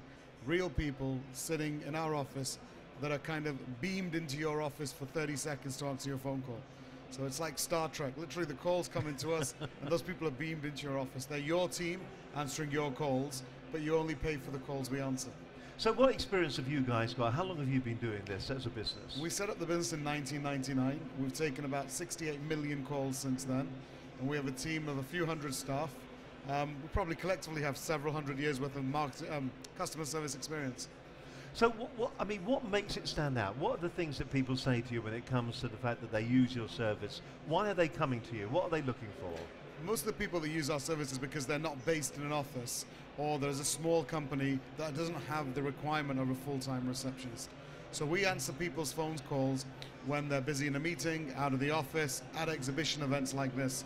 So we have three types of clients: entrepreneurs and startups, small and medium-sized businesses, and large organizations that have a receptionist but need overflow. And in today's world of marketing on demand, with a website, you're available regardless of you being there, your business is open.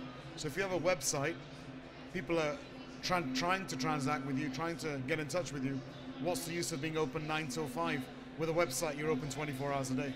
Now, the problem that you sometimes have when you use a service like this is you have to buy a number, you have to port your numbers over. I mean, it becomes a bit of a palaver. And once you're sort of sucked in to the business or the company you're working with, it's very difficult to extract yourself.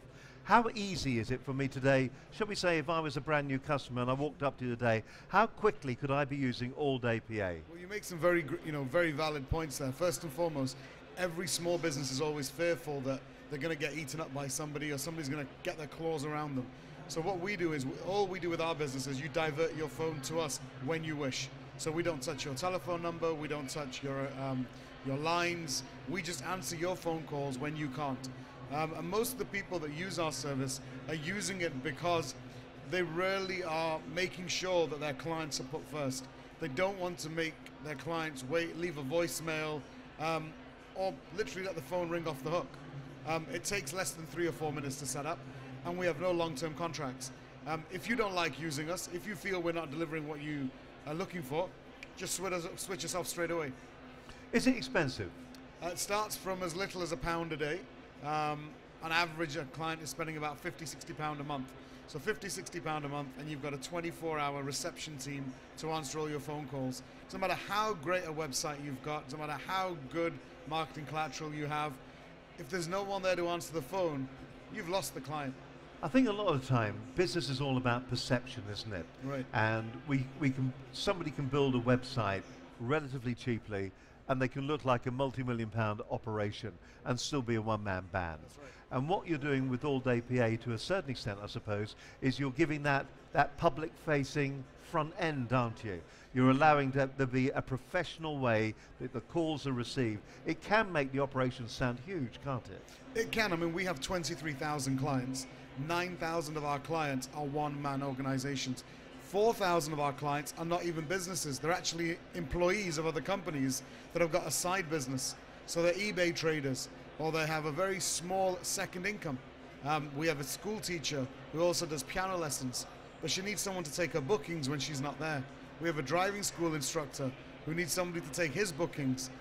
We do everything from take a message to ask questions, sales orders, anything you require. We give you that person for those 2 or 3 minutes to answer your phone. Now, we've had a number of CEOs walking by us today and coming up and talking to us. We were talking to a number of different companies. What about the larger organization? Can you furnish them? Can you be their front end as well? Normally with a large organization, they already have a receptionist. The receptionist is only there 9 till 5, 9 till 6. So we are the backup for the receptionist. We are the wingman for the receptionist. When he or she is away at lunch or taking another call, so no matter how big you are, if you have 1, 2, 3 receptionists, you're still in danger of losing the 4th, 3rd or 2nd call. So we work with a lot of large companies. The largest organization we work with saves about £1 million a year by working with us. That's a lot of money. They have a requirement for when they do marketing activities on radio or on TV, so they get a lot of calls for a very short space of time. So throughout the day, 2 or 3 people are fine for them. Suddenly they need 50 or 60 people just for 5 minutes, and that's it for a week. And that's where we come in. Actually, if I was setting up a marketing campaign or a radio campaign, and I wanted to have a particular number for that particular campaign, could I come to you and say, I need a number as well? Can you provide me with that service? We do. We have all 621 regional codes for the UK. So you can have any number in any town. And what we're finding now is small businesses, many years ago, all the small businesses wanted to look huge with national numbers and 0800 or 0845. What's happened now is large companies want to look regional. So people that are moving away from having one central number where they're having smaller regional numbers. So actually the big companies see the power in being also approachable and small. So a lot of the large companies are 0800, dial now, 0845. They've dropped down to just local numbers. And you find that people feel more personable, feel more secure and confident if they're ringing a local number 0207 or 01923, wherever they're based. So with us, even if you're a one-man band, you can have 5 or 6 numbers for every regional town. That way you know where your calls are coming in from, and also you may want to answer the call slightly differently.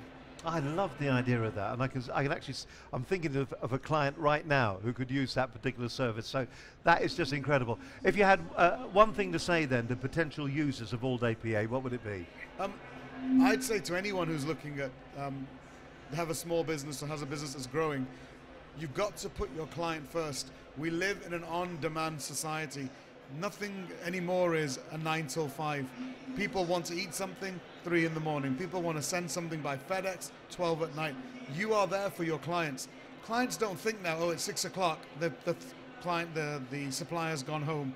If the website's there, you're open. Which website do you know shuts at 6 o'clock and says, sorry, closed? If your website is open, so should your business. Yep. You need to be able, you will never replace the human voice. People like yourself as presenters and TV programs will never be replaced for just words on the screen. Because people want the human touch. You can't get away from that. So no matter how much we do with technology, technology will reinforce the human voice. It will never take over or be a substitute for speaking to somebody. This has been fantastic. Can I thank All Day PA as well? Thank you. You've powered us at the show. You've been incredible. You are our sponsor, so thank you so much. It's been a pleasure working with you.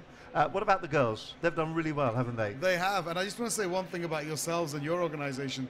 There's so many of our businesses, of our clients, out of the 23,000 that we have, who've actually now tuned in to, obviously, we've promoted the fact that we're involved in it, but they're watching it, and not just for the diverse range of CEOs that you have on your program, talking about, I mean, in the last 10 minutes, I've heard disaster recovery, and I've heard somebody that deals in driving. Yeah. I've also seen earlier this morning somebody talking about legal issues in business. So just to go online and just watch, even have it in the background. You know, the days of you're walking into a coffee shop and they've got music on, You can have this streaming on your internet all day, and there might be something that comes up. So my advice would be use Old APA whilst you're watching Business Connections. What a fantastic solution, a fantastic recommendation. Thank you. If you are thinking about using a service like this, as you've just heard from Ruben, it is not expensive. As I said, we are a client of this business. We use their services. It is fantastic. No two ways about it. If you're watching online, by the way, you will be able to find the code that we're talking about in the documentation below the actual video. Listen, let's have a little bit of a look at the call center, where the girls are, a little bit of the inside track of All Day PA.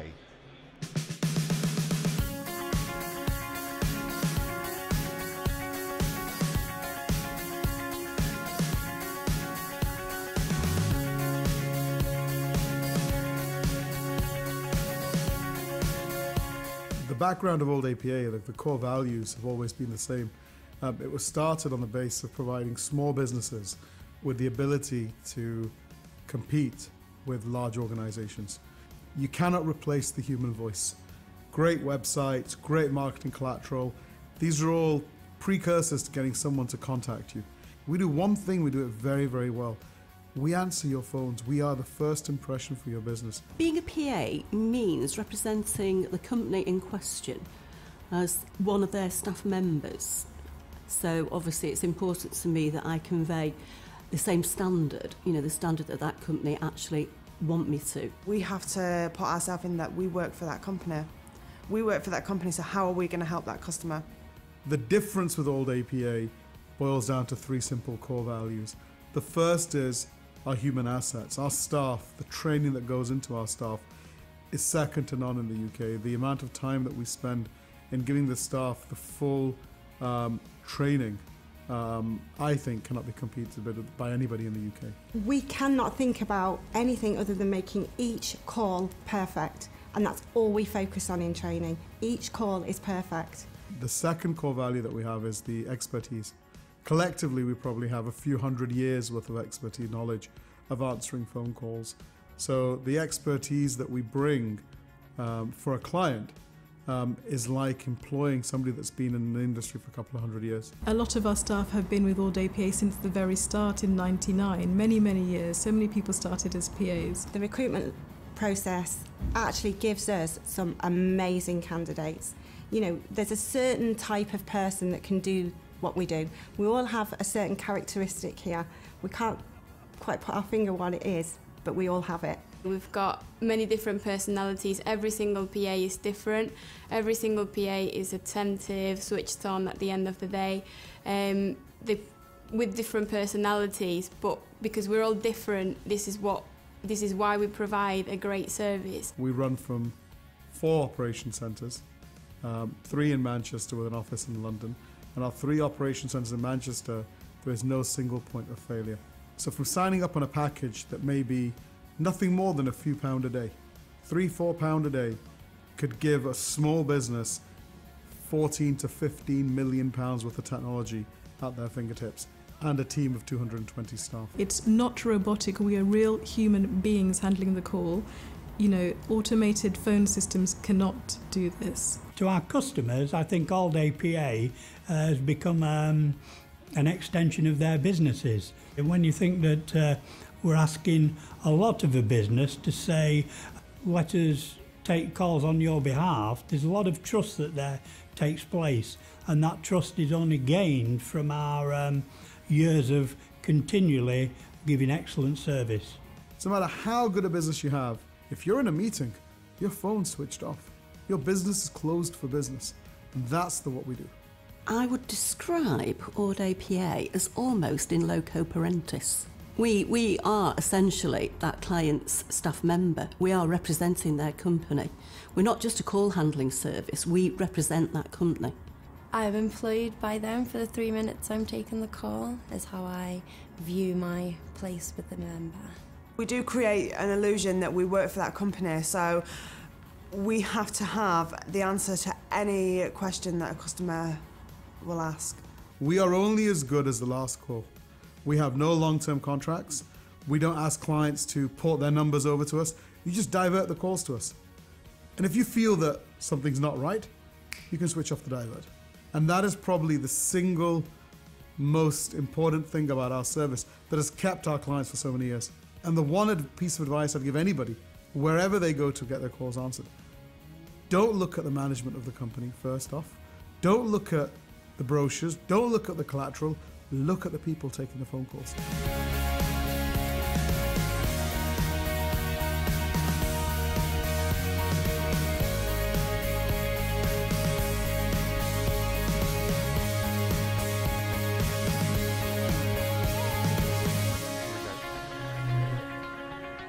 Hi there, you're watching Business Connections Live. We're live from the business show in Olympia. It is day two. Having a great show, really, really busy. Got Neil Clough coming on the stand a little bit later. Did you watch The Apprentice on Wednesday night? Yeah. Jamie should have gone weeks ago. He made it all the way Oh, through. controversial. You don't think so? Ooh. Oh, controversial comment there. Very interesting. Fancied him? Yeah, it's all right there, cute. There we go. I love it. All right, with me right now, I've got my old buddy, is Brad Button. Yeah. Brad, great to see you today. Awesome. Listen, let's talk about a little bit about the show. Yep. Next door, you're right behind this wall. How's it been going for 4 Networking? Amazing, as always. But what we've done, we've made a statement right now. We've got this big, stupid stand here. And we've been coming to the show for 7 years now. And every single year, we've got bigger and bigger and bigger and bigger. And this time, people say size doesn't matter. Trust me, ladies, you know that. Size matters. That's why we've gone for a big stand. We're making a statement today with our 4 Networking. And yeah, it's been amazing.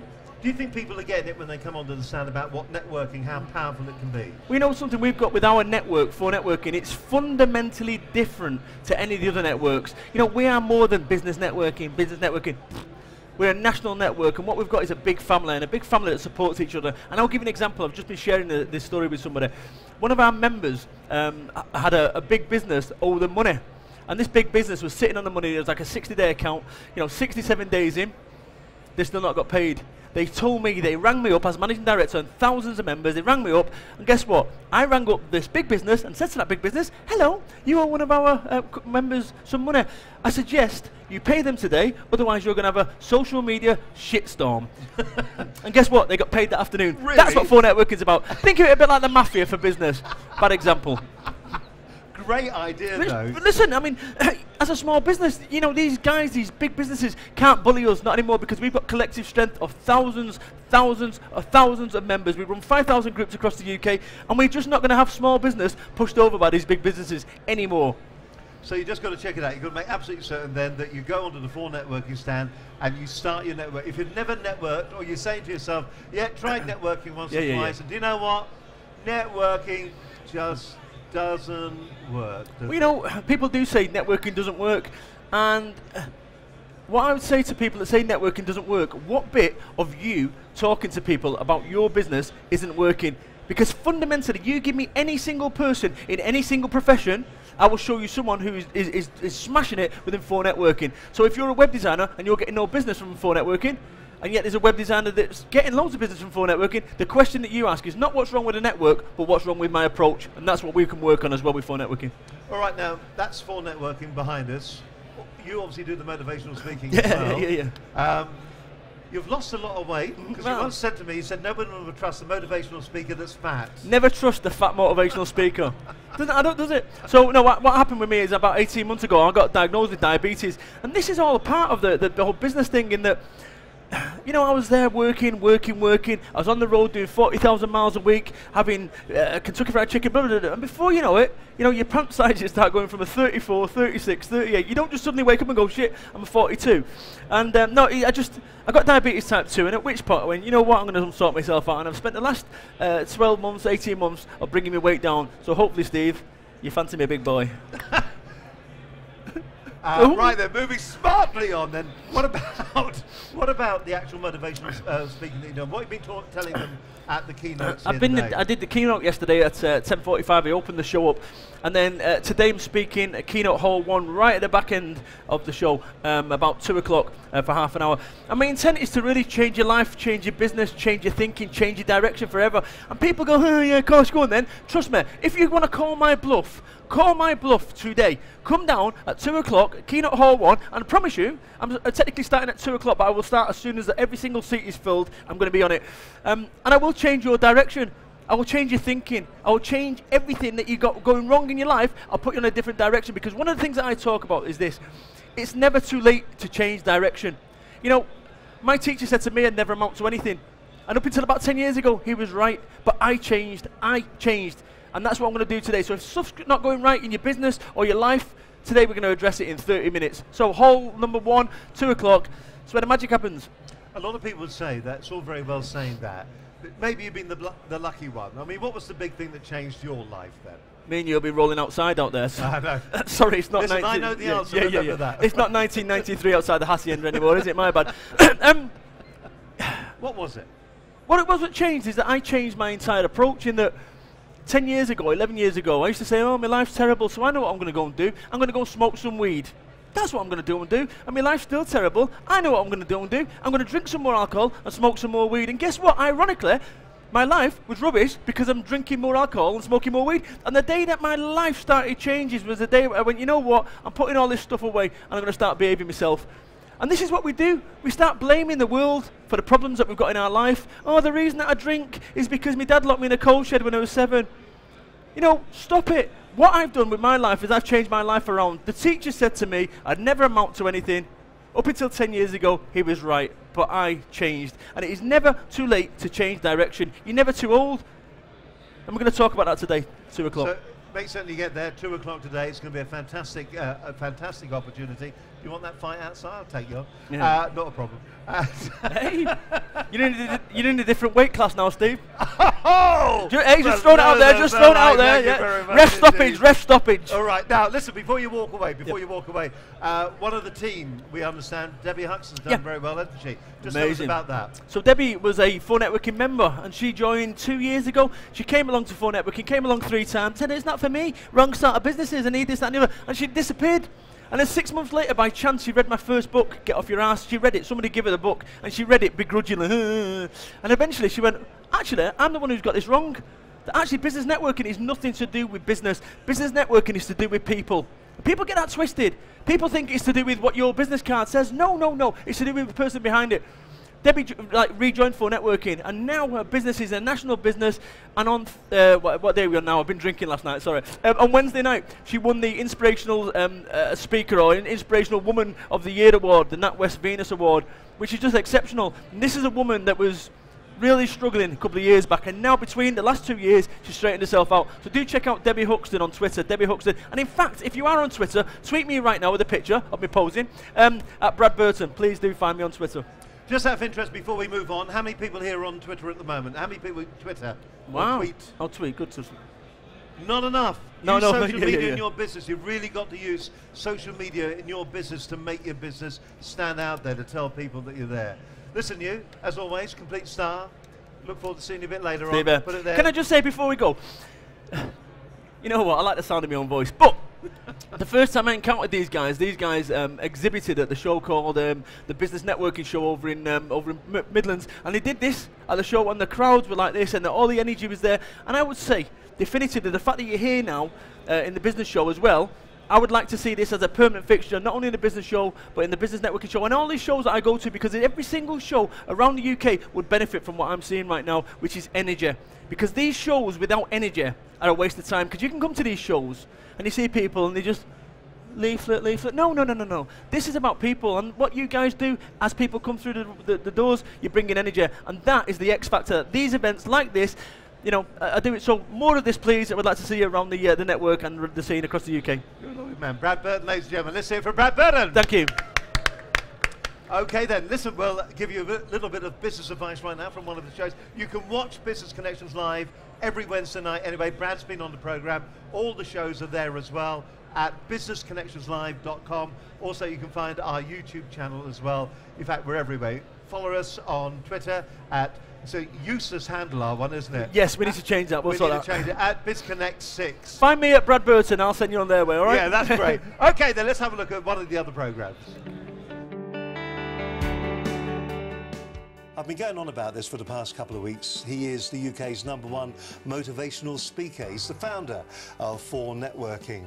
He can only mean one person's actually joined us in the studio this evening, and that's Brad Burton, the UK's #1, as I said, motivational speaker. I'm from Manchester, I do have a shaved head, do have tattoos, but I'm not a drug dealer to your audience anymore. Now, I'm actually a motivational speaker, but it wasn't always that way. I started 4 Networking, which is my business, which is a national business network, about 8 years ago, and since then I've written 3 books and go around there sort of inspiring people and motivating people to say, you know what, if I can do it, so can you. When I started my business off, I did it because I wanted all the riches in the world. You know, I wanted a Lamborghini and just stuff. And then somewhere along the way, things get a little bit twisted and you realise that actually stuff isn't what life's about. But there's one guy who I knew, and it's quite ironically funny in a sort of strange way, but he put all his money into pension, and 3 days before he was due to retire, he died. Honestly, people start taking risks because otherwise you end up working your life for what? And that's the thing that people need to ask. Your audience needs to say to themselves, what is your life about? What is your purpose? What is your why? That's what I'm coming alive now. What is your why? What is your why? And if you can't answer that, what's your why? Oh, well, I want a new BMW, or I want... Nah, forget material things. My why, and we'll probably get to it, but I'll tell you right now, my why is I promised my mum that I'd get her private health care. So every time it got tough, I kept going. Another why for me was to take my children to Disney World. Right, my 2 boys to Disney World. If your only motivation is money, it's not enough. So by all means, look for money about what you want the money, but have a reason for why you're doing it. Because if you just want money for the sake of money, when it gets tough, it's not enough. It always boils down to...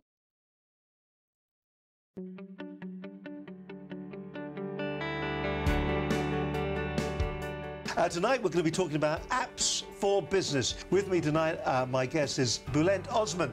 He's from the App Garden. I spend most of my time trying to explain really what an app for business is all about.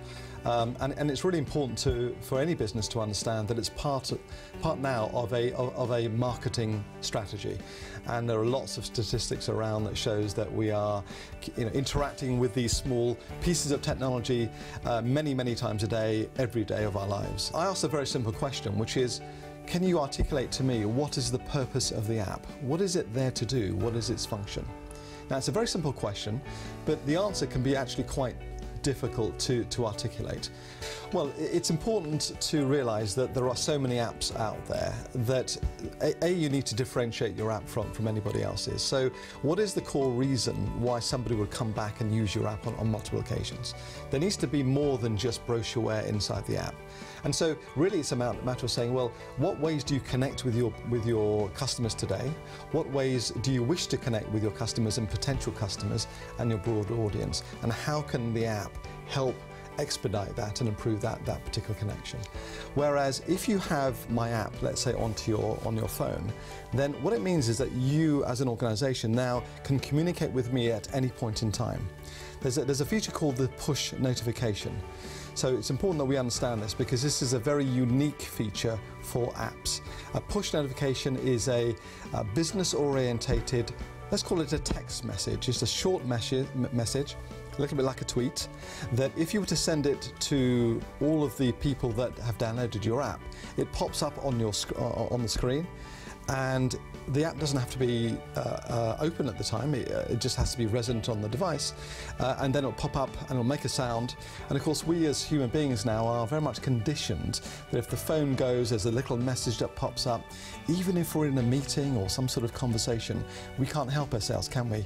No. We end up just looking, very sneakily looking at it and just digesting the essence of that message. An app is an app is an app. Well, that's not true at all. It's like saying anything in life. You have cheap and cheerful through to a Rolls-Royce type of solution.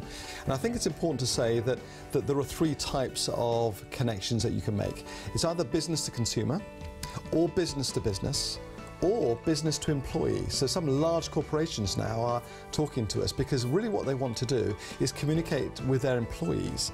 Let me take you through the process. So we've got to the point where the app looks great. Our customers have been reviewing it and they've signed it off through Tag Viewer, and we're all good to go. There is a submission process we have to go through. So we have to write some keywords. You mentioned last week's guest about keywords and that sort of thing and SEO. Well, it's the same with the with the apps. because there are so many apps on the App Store, you want to be found. We also work with our customers to come up with all the keywords that are important. So when anyone does a search on video, for example, hopefully your app will come up as an example. And so we go through that process. Once we collect all that data, we then submit the app to both Apple and to Google. Now, it's interesting, with Google, typically we can get it live on the Google Play App Store in about 48 hours. Because there are no checks, Google don't really mind, there are no quality thresholds. Whatever you decide to do, they'll accept it. But with Apple, they're far more particular. So they go for a very, very stringent review process. Every single app is reviewed thoroughly by somebody at Apple. And so it typically takes between 10 to 14 days for that review process to come through. Okay, thank you. Well, my name is Bulent Osman from the App Garden. So to find us, it's www.theappgarden.co.uk. The key thing to think about is your customers. How do you wish to connect with your customers? How do you wish to improve the loyalty that you have with your customers?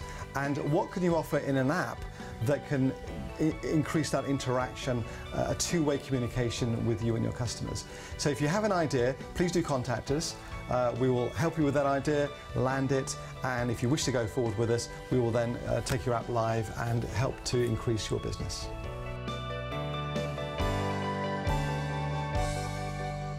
We're live here at Olympia at the Business Show, having a fantastic time. You're watching Business Connections Live.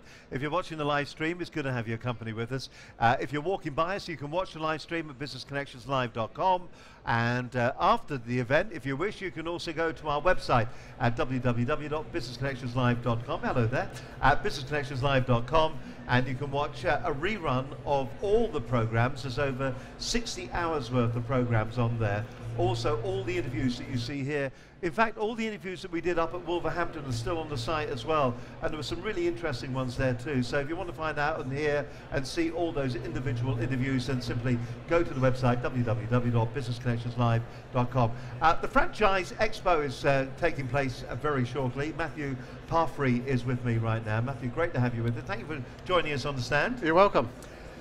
The Franchise Expo, who's it targeted at? What's it all about then? Well, there's two parts to our business. We have Franchise Expo, which is a website basically, which has various different franchises that are available to purchase in the UK. But we also run the Franchise Show, which takes place in London every year at the Excel Centre. And it's got around about 150 exhibitors at the event that are basically selling franchises. So anyone that's looking to buy a franchise or possibly franchise their business, it's a great opportunity to come along and speak to somebody.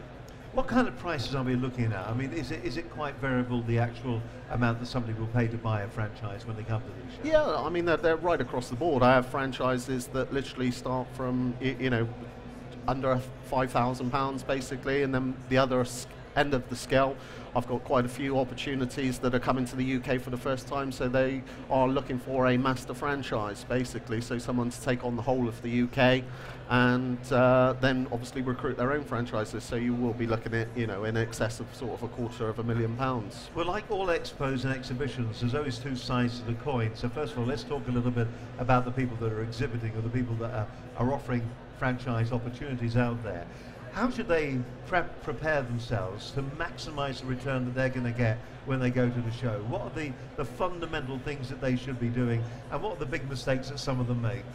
Well, yeah, I mean, obviously you can see today that the show is extremely busy, so you don't want to get too tied down with speaking and doing a lot of business on your stand, because obviously during that period you're obviously missing a lot of people as well. It's 14,000 people is a hell of a lot of people to speak to over the course of 2 days, so you just really want to have a nice little conversation, make sure you get their contact details, exchange details, and then follow up with the big lead really in the next week.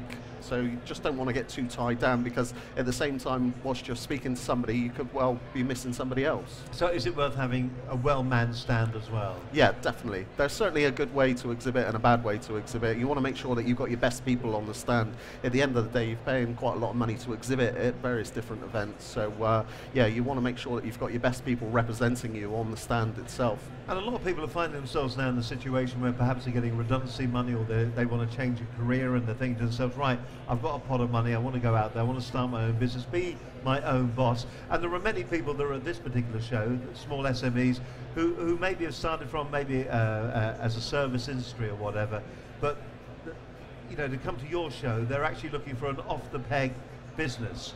How should they prepare themselves? What should be going through their mind? Is it about money and budgets and things like that? Well, yeah, I mean, obviously finance is a big part of it, but when you are buying into a franchise, you are buying into a proven concept as well. And for a lot of people, you are getting that assistance as well. So if you look at the statistics for somebody that sets up and runs their own business, the amount of businesses that go out of business within the first year compared to a new start franchise, the difference is phenomenal. And that's because you are buying into a network of support, people that are obviously in the industry, they're doing very well, they've already got other franchises that are up and running. So, you know, you're not going into it alone, basically. You've got the help and support there, which is, you know, a lot of people, you know, find that very reassuring. Is it a case that if you do go and you're looking for a franchise, do you actually need the pot of money to go into the franchises, or are there going to be people that will fund you going into franchises? Do you have advice like that at the show? Yeah, certainly. I mean, we've got various different companies at the event. We've certainly got help with, you know, raising finance as well. Yeah, quite a lot of the banks are obviously at the show as well. But yes, I mean, a lot of the franchises will give you help and assistance. Obviously, they've already been through this with various other, you know, new people that are looking to buy a franchise. So that, you know, in terms of that, they're brilliant to speak to because they've done it so many times before, and they can really help you and guide you through the process. Give us an idea, the typical kind of franchises that you have at the show. I bet you're going to tell me that's as long as a piece of string. 27.5 inches, I measured it once. But you know, so what kind of franchises do you have there? It is literally right across the board. You know, as I said, we've got quite a few franchises that are coming to the UK for the first time, whether it's from United States. They're obviously doing very well there, and they're coming to the UK looking for someone to buy an opportunity for the master franchise. But then literally right across the board, from, you know, the care industry, the car industry, there is literally a franchise for everyone. Obviously IT is a big part of it now as well. So, you know, whatever your interest, there is a franchise there for you. All right, give us a few dates and a few contact numbers and things like that. First of all, when is the Franchise Expo? The franchise show takes place at the Excel Centre in the Docklands on the 20th and 21st of February. And the website is www.thefranchiseshow.co.uk, and you can go onto the site and register for free tickets. So it is free tickets right now? You need to register. Yeah, if you go onto the site, you can register right now for free tickets, yes. And the footfall through there, quite a few people? Yeah, we had 14,000 people pre-register for the event last year, and it's already looking to exceed that, so yes. So a very, very successful event. Very, very successful. Down there at the Excel, fantastic. Listen, it's been an absolute pleasure talking to you. I think it's an area that a lot of people forget about, that, you know, everybody kind of wants to start their own little baby from the ground up. Yes. But here's an actual way to do a little bit of a step up, isn't it? And to get going quickly. Indeed, yes. And some people do get scared when it comes to franchising, and it's really not the case. And it really is a proven concept as well. And it's really good just to, you know, come down to the event and speak to people and just get a better understanding of what franchising is all about. There's so many people that are, you know, running successful businesses. And as I said, the success rate of a franchise business compared to somebody that decides to go it alone is phenomenal. So it really is a good concept. Remind us of the date again. 20th and 21st of February. 20th and the 21st of February. You can go along that, the Franchise Expo's at Excel, and it's going to be a fantastic opportunity for you to go down there. If you are thinking about starting your own business, could well be the start of a brand new year and a brand new career as well, for that matter. You're watching Business Connectors Live. We're live from Olympia. It's great to have your company if you're watching us online. If you're watching this after the event, don't forget you can always subscribe to our YouTube channel. Let me just point it out, just about there. There's a little bug, just click on that there, and you can subscribe to our channel. There, just there. It's as simple and as straightforward as that. Listen, we'll be back in just a moment. Here's some more great business information for you from Business Connections Live.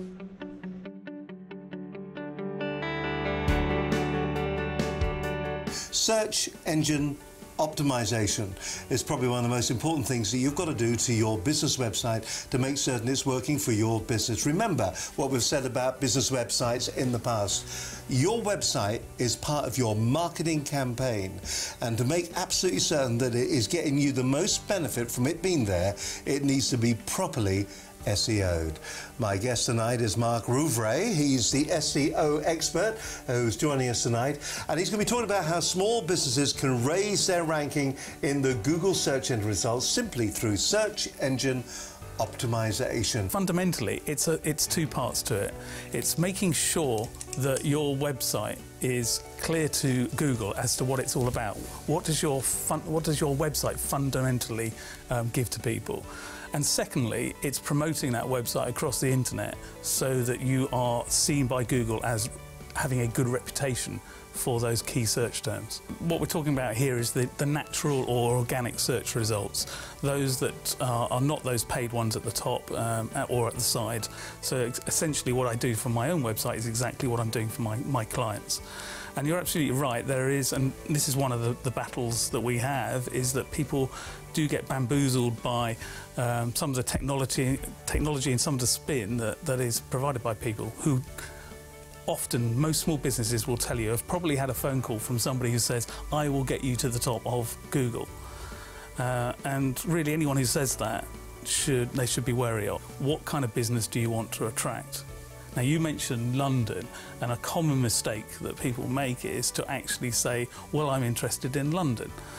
I want all the business in London. Well, realistically, as a small business, London is probably the population, I think 30 million or something like that. It's the population of a small country like Belgium. So as a small business, you're not really targeting the whole of London. You are trying to put up business in your own local area and the surrounding area. In reality, it does take time to actually achieve results with SEO. How quickly you can achieve them obviously depends again upon what are you trying to be ranked for. For those big businesses, they are looking at bespoke strategies around exactly what is that company trying to achieve, so it's tied in with their business planning, their marketing plan for that company, their specific objectives, and then it's analysing all the competition, exactly what they're doing, their websites, and how they're promoting themselves online. Okay, so I'm Mark Rouvray from Active Web Design. We've been talking about SEO today. The key thing to think about really as we started was what are the key search terms for your business? That's where you need to start. If you don't know those, you don't know what you need to be found for, and you can't optimize your website. So spend a bit of time thinking about that. If you've already got a site, then review it and see where those keywords are placed and think about restructuring the site. If you don't have a site, you're in a good position because you can actually build from the bottom up with those key terms in mind. So that's the first thing to actually think about. And then you need to think about how you actually put the content together which actually reflects those. Now, make sure you're not trying to do everything with your homepage. Think about landing pages specific to those key terms and actually gearing those terms up. Those pages are geared up then for those terms. Think about not only the placement but the content. Think about how you can actually get content relevant to those terms, whether it's through testimonials, examples of your work perhaps, case studies, or further helpful information that relates to that subject. That's a great way of getting further information onto your site. Going beyond that, part of the battle is about getting it right on your site, but then beyond that it's about promoting your website for those key terms and looking at where you can get those, whether it's in blogs or through social media, and making sure you're linking back to your website and the specific pages again for those key terms. There's 1,001 things really it takes to do a good SEO for your site, but the more of those that you can do, the better your SEO will be. So if you're doing it for yourself, then take a deep breath, take your time and do it over a long period of time. Don't think you can do it all in one go. It's something that takes time and it will take continual effort. Things do change with the process for SEO in terms of the way Google handles it, so it is difficult to stay ahead of the game. So that's where obviously if you bring in a supplier for SEO services, then that's where you can actually gain from their knowledge of what's happening now and having somebody who's regularly going to do that for you. So Active Web Design are a company who operate right across the UK. They have advisors in all locations that you can find through the Active Web Design site, activewebdesign.com, or my own local service, the surreywebdesigner.co.uk, which is a site, as you've already seen, optimised for SEO purposes for my business. And we're providing local consultation to local businesses for all the net marketing services, whether it is a web design, SEO, or mobile or apps development.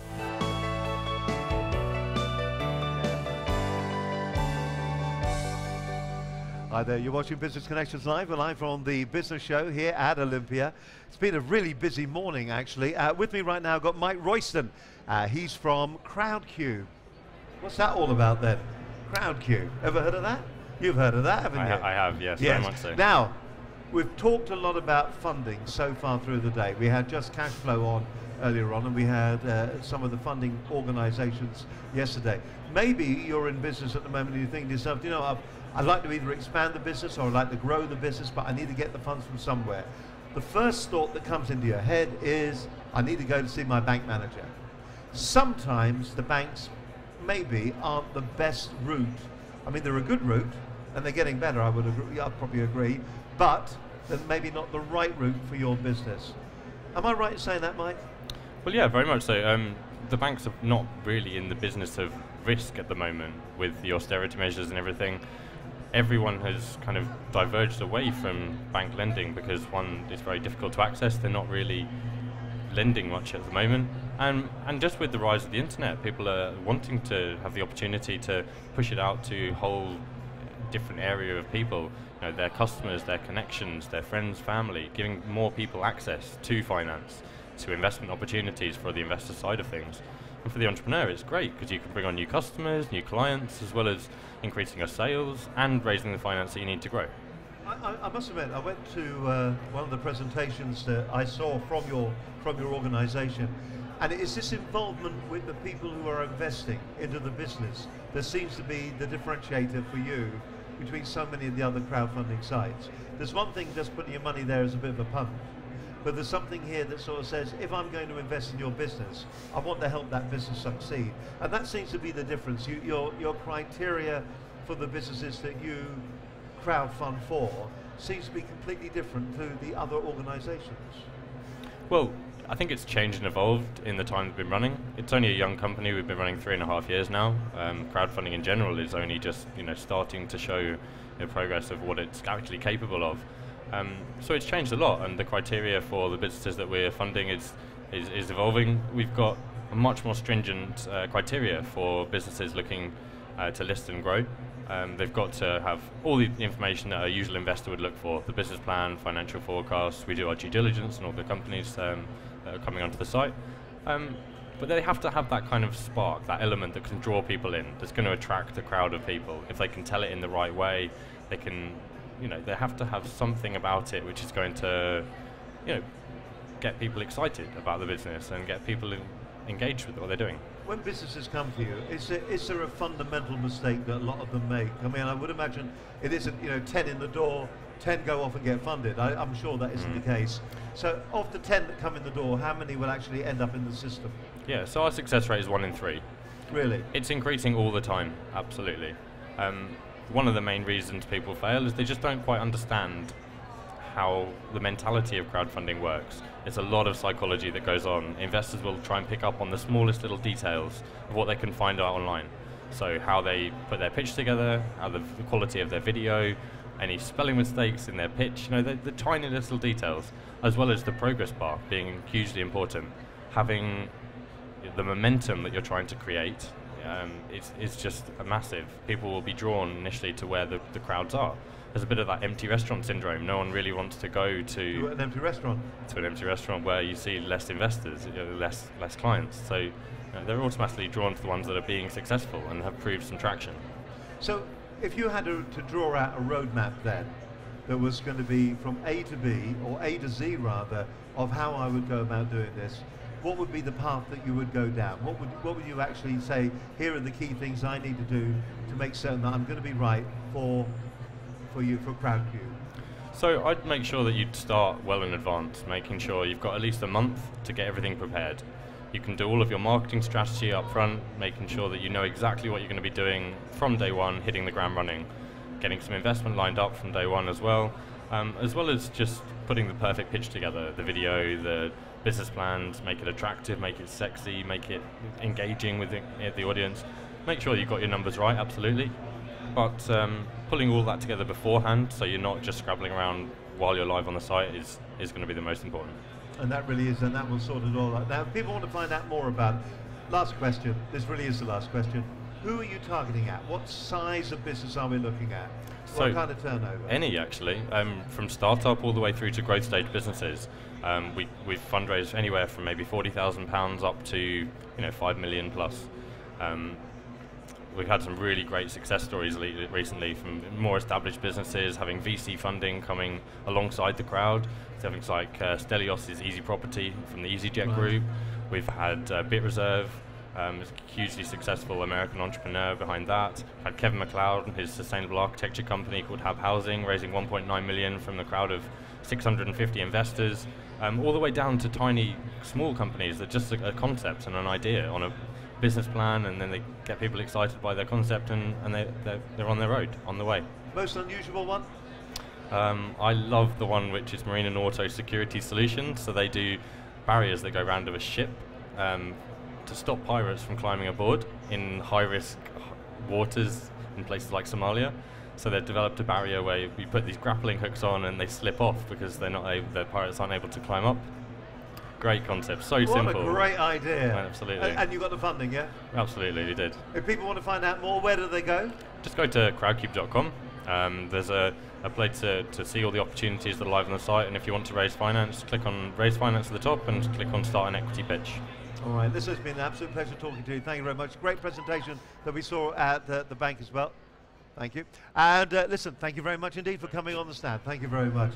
Absolutely fascinating. Raising that money, that's what it's all about. That's what it's all about. Let's see what's happening elsewhere in the show. We'll go over to Elaine. Elaine. Thanks very much, Steve. We've come over to get a drink. No, actually, we haven't. We've come over to the cafe because people have been here for quite a while. And actually, sometimes you just want to sit down and take a rest. Let's see who we found in the cafe. Hi, good morning. Alexander Perko from St Albans Marketing. And I'm Jade Edinburgh from Consequential Connection. Actually, Alexander, what does your business do? We do sales and marketing for SMEs, essentially. So any company that's just starting out hasn't got the resource or capability to market or sell themselves effectively, we would go in and do that for them to help them increase their revenues, essentially. And how has the show been for you? Have you been around, and how's it been from a customer point of view? The show is always fantastic. I come here most years. It's a really good chance, more than anything else, to network with good people, meet like minds in these sort of coffee areas, have great conversations, and just generally expand the network. Jane, have you found it good for you and for your business as well? It certainly has been, yes. Very interesting to meet like-minded folks, people interested in startups and expanding their business, a lot of potential people to work with, new connections, and potentially new partners. So we can see that you guys have been busy. You've been talking to a lot of people in the time that we've been around as well. If you could give people some tips on networking for a show like this, what would you say to them? I would say make the first move. Get talking to people. A lot of people can be shy. If they're not used to it, they'll shy away, and just jump straight in. You never know who you're going to meet. This is true. We were looking at each other thinking, have we met somewhere before, right? Maybe at a different show. And Alexander, any tips for people? I would just say have a real interest in people and their business, a genuine interest in people. Ask as many questions as you can about their business and find out more about them first. Get them to open up, relax a bit more, and have a great conversation. So I think it's fair to say we've been saying that networking is not about selling, but it's actually about people. And I think we can bear that out here. So, Steve, we're going to send back to you in some people. And thank you very much. There's a little bit of a rush there when we're changing some microphones, but thanks a lot there, Helena. Okay, you're watching Business Connections Live. We are from the business show here at Olympia. It's a live stream that's going out. If you are walking by us, if you're here at the exhibition, you can check out the live stream simply by going to businessconnectionslive.com. You can check it out on your smartphone if you wish, and you can watch the live stream as you're walking around the show. We've had Brad Burton on the program today. We're going to be having Neil Clough on the show as well over the next couple of hours, so that should be something to really look forward to. So then, what we got coming for you next? Well, next we have a very lovely young lady, Annette Gardner from Feeling Gorgeous. I'm feeling slightly gorgeous at the moment. You're looking terrific. Just tell us a little bit about what Feeling Gorgeous are all about and how's the show's going for you? Sure. Yeah, well, Feeling Gorgeous is about helping people to feel better through the mind, body and spirit. So today I've got Manatech at Feeling Gorgeous, which is to help the body, and it's a supplements. They're real food technology, real food supplements, and they are glyconutrients which help to feed the cells, help with cell-to-cell communication, and also different vitamins as well. To add to that mix so that you end up with a really healthy body, and the healthy body can then help stave off illnesses. And the show's going really well. We've had some fantastic, lovely people on the stand. Yeah, it's been brilliant. So is the idea to give more energy then to the two business It people, does. or is it an opportunity for a business? It's both. It helps people on a physical level, so they can basically buy the starter pack, which is £177.77. That gets them into a business. They have an automatic order every month.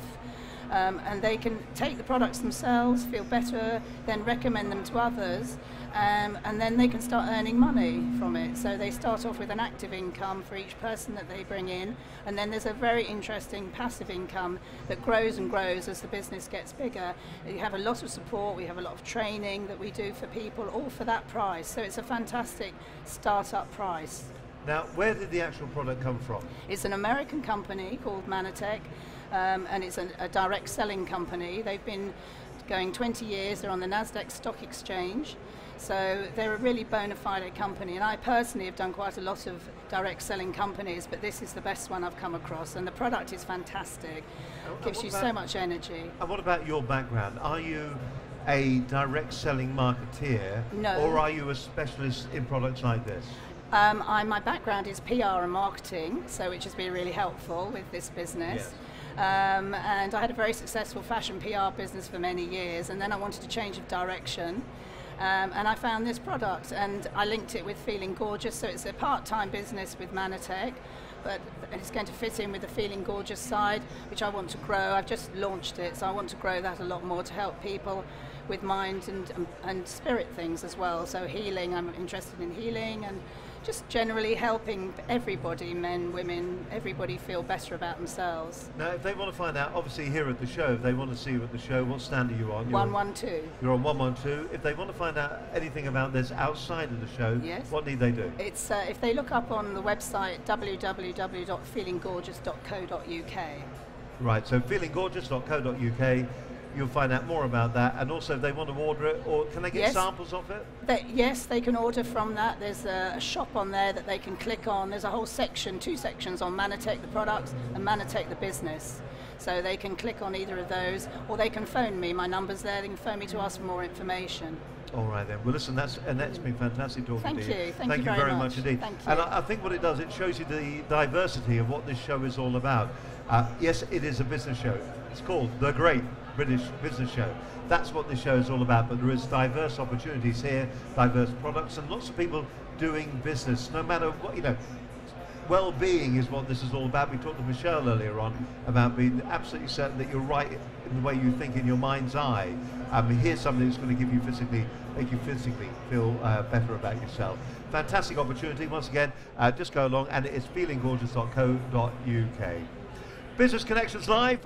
Here's another piece of fantastic business advice from one of our programs at Business Connections Live.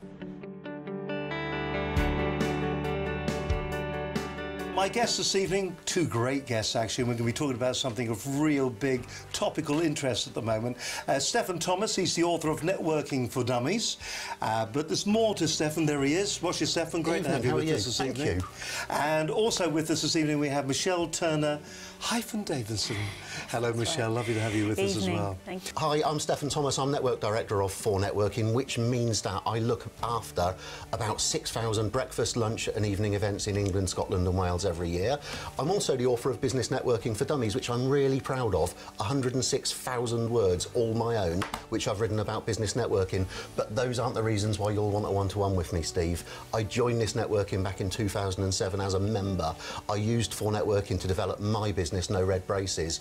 I know how to use 4Networking to win referrals.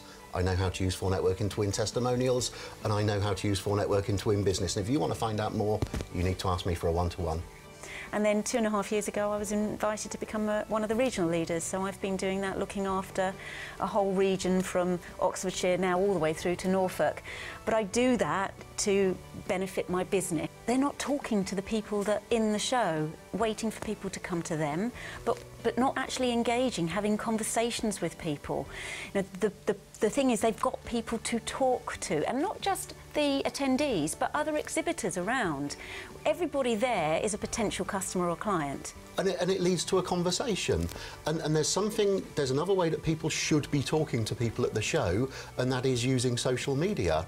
The show has its own hashtag TBS 2014. Most shows do.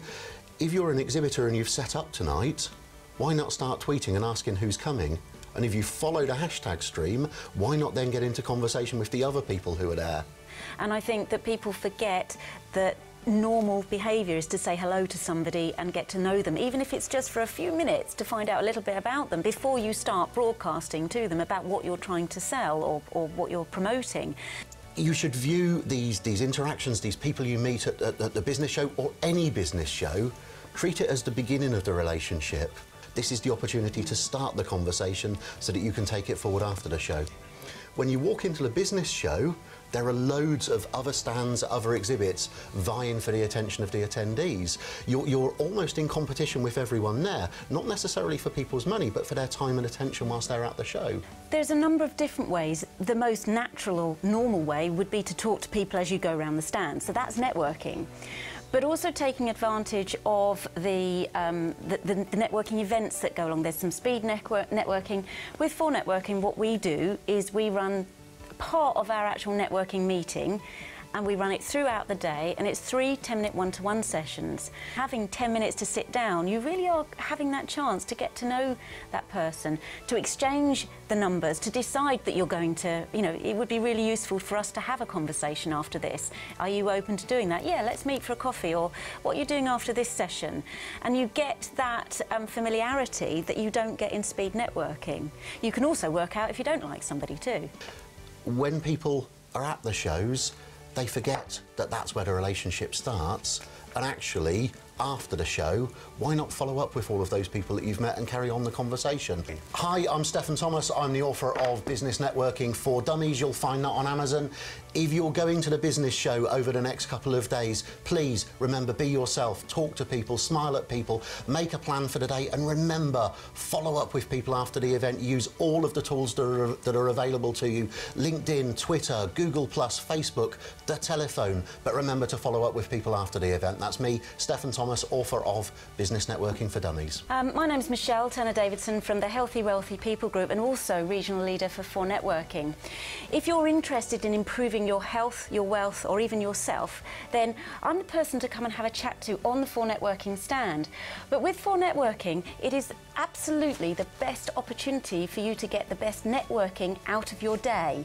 Come and find out what it's like to meet like-minded people who are comfortable and relaxed and who you can get to know.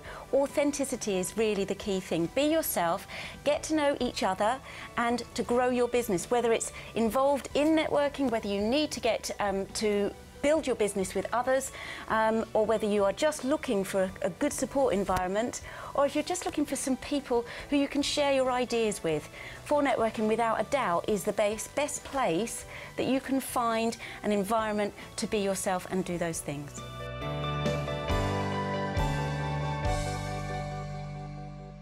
You're watching Business Connections Live, and we are live at Olympia. It's been a great day so far, 2 days of live stream, and well, who knows what's going to come out today. Fantastic. You've done a fantastic job today. Helene's with me. You've been walking around the show. What's been your general impression of the show then? Actually, I'm really impressed with this year's show. It's buzzy, it's full, and what's interesting is that people are not just walking around taking leaflets, but they're actually engaging with people on the stands in meaningful conversations. Seminars are full. People in the queue, so we were chatting with some of the folks in the queue about why they were here and what they were expecting to get from it. Really active instead of passive. All right, let me just pull that a little bit forward on you there. Thank you. There we go. Yeah, there we go. All right, now this afternoon we're gonna have a word with Sage because they're the show sponsors. They're going to come down. Who else is here that you've seen that you haven't had on yet? Who are the other key companies? Alibaba and all the things that they're doing now, not just with their trade and import and export, but with Alipay, which is so exciting in the world of fintech. There are some of the seminars that have people on business sales as well. So there's a few folks around that we haven't had a chance to get down. All right. And well, I'll tell you what, we look forward to this afternoon. We've got lunch coming up in just a few moments. And I'll tell you what, we'd like to thank our sponsor for allowing us to be at the show as well today. We'd like to thank all the team at All Day PA. If you're looking for a telephone answering service, but a premium one, the best in the business, somebody that's going to make certain they capture each and every one of your calls, you'll never miss another call again. There is one company you need to go to, and that is All Day PA.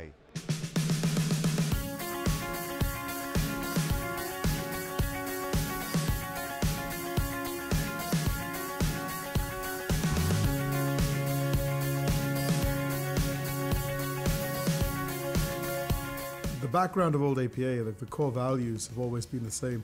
It was started on the basis of providing small businesses with the ability to compete with large organizations. You cannot replace the human voice.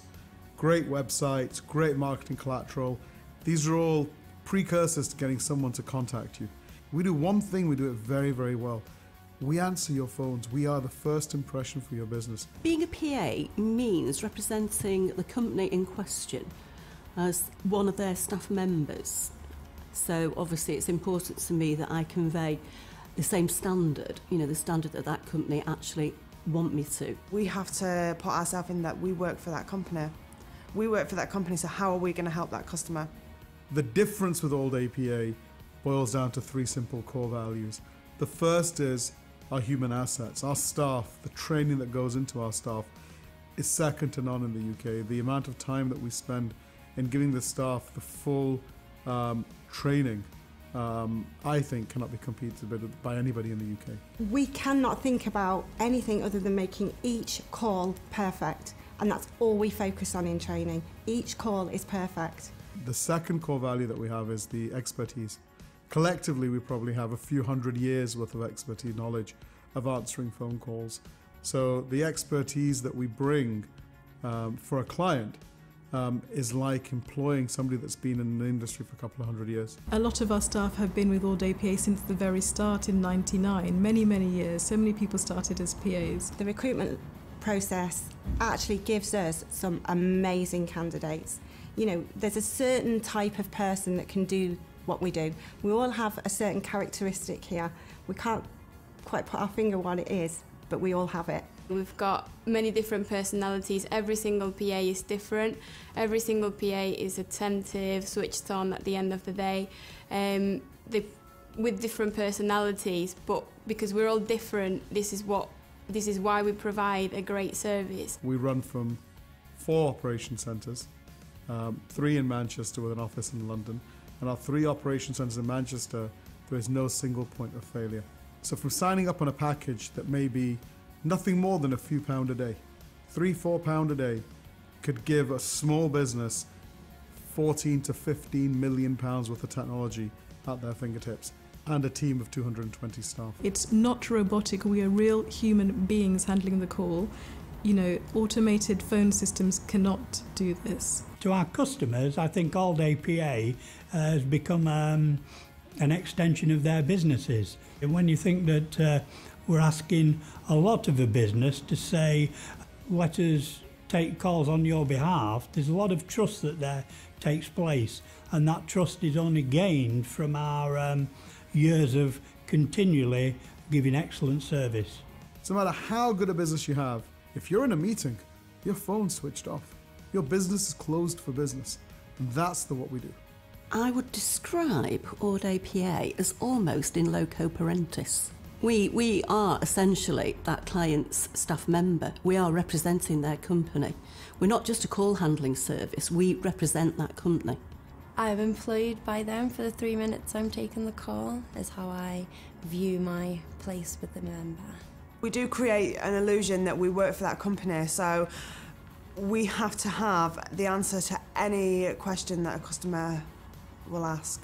We are only as good as the last call. We have no long-term contracts. We don't ask clients to port their numbers over to us. You just divert the calls to us.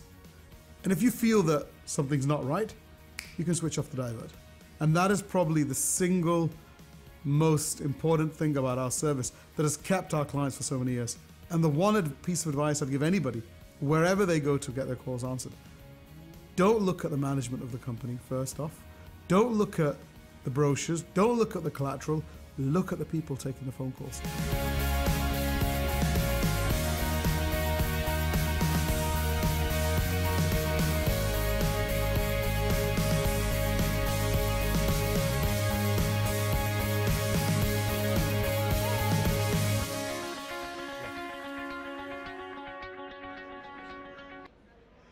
So there you go, fantastic. And don't forget, we are live here at the Business Show. If you want more details about All Day PA, all you have to do is go to their website. It's all there. Great service. We highly recommend it. If you want more details about All Day PA, go to www.alldaypa.com.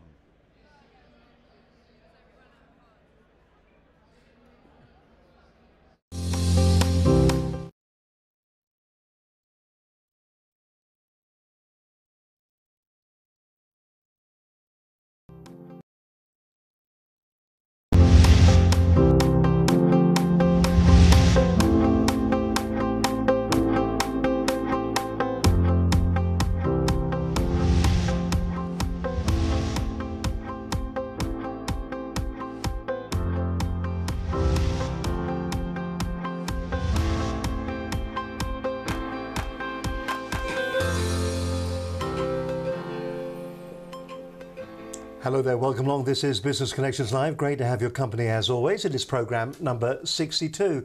And boy, have we got a cram-packed programme for you tonight. Very interesting one as well, particularly if you're a small to medium scale enterprise, a small business, and you've been thinking maybe perhaps in the past about going to an exhibition. What should you be doing when you go to an exhibition? And more importantly, if you're going to the exhibition, what should you be doing as well?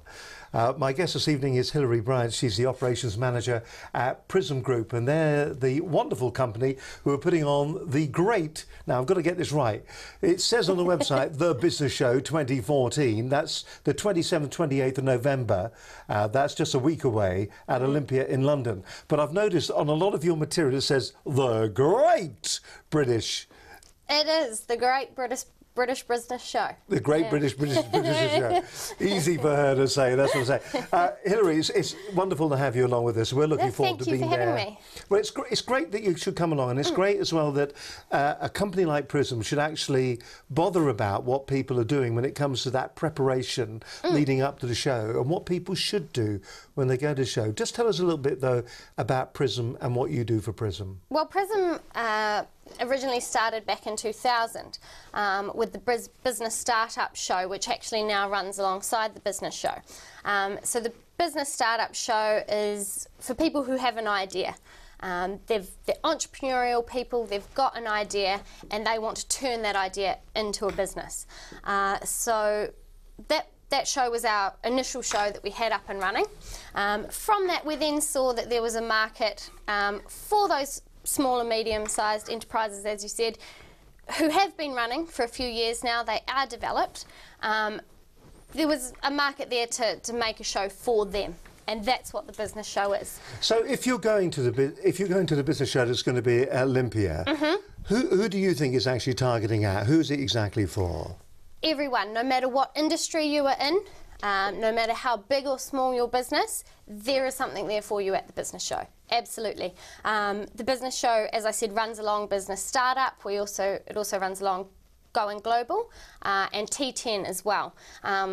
which are all different shows targeted at different audiences. So, like I said, no matter what your industry, no matter how big or small your business, there is something for you there at the business show. Now, who are the kind of people you're going to be having at the show this year? What's the kind of profile of the exhibitors that you have? This year, the November show really is the best yet. We've got a It's the biscuit. It is. It's the biscuit. The best yet. It's official. It is the best yet. We have got a fantastic lineup of speakers. We have workshops happening, networking opportunities. There really is so much happening over the 2 days. Well, let's just have a quick look at the website that we've got here, and it just gives you a kind of a brief overview of what is sort of taking place at the show. The Business Network, the Business Show rather, 2014, 27th to 28th of November at Olympia in London, and you can see 170 interactive stands, UK speakers exhibition for anyone starting or growing their business.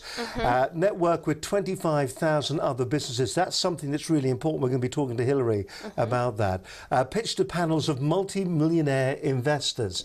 This is something that we saw last year that I thought was absolutely amazing, the fact that small businesses could turn up and they could go in there and they could pitch their idea. Very much in the same vein as Dragon's Den, isn't it? It is. It's along the lines of Dragon's Den, and it's run by Angel's Den. It really is a highlight of the show.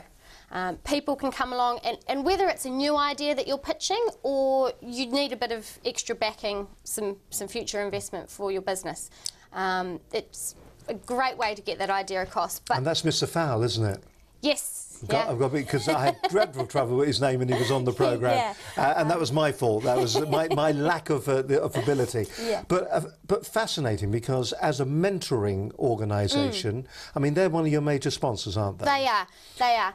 And it's fantastic. Not only do you get the funding from them, you've also sort of forming a partnership with someone who has years and years of business experience and advice and knowledge which they can help you with to grow and develop your business, which really is what the business show is all about. It's about growing and developing your small or medium-sized business. If you come along and you've got your shopping basket with you effectively and you're looking for tools to help your business, is it good for that as well? If I'm looking for accountancy packages or whatever, am I going to the right place now? You are. Whether you're looking for someone to design your website, accountancy packages, software, HR advice, absolutely anything, you name it, it's at the business show. So it really is, it's the perfect place for the small business.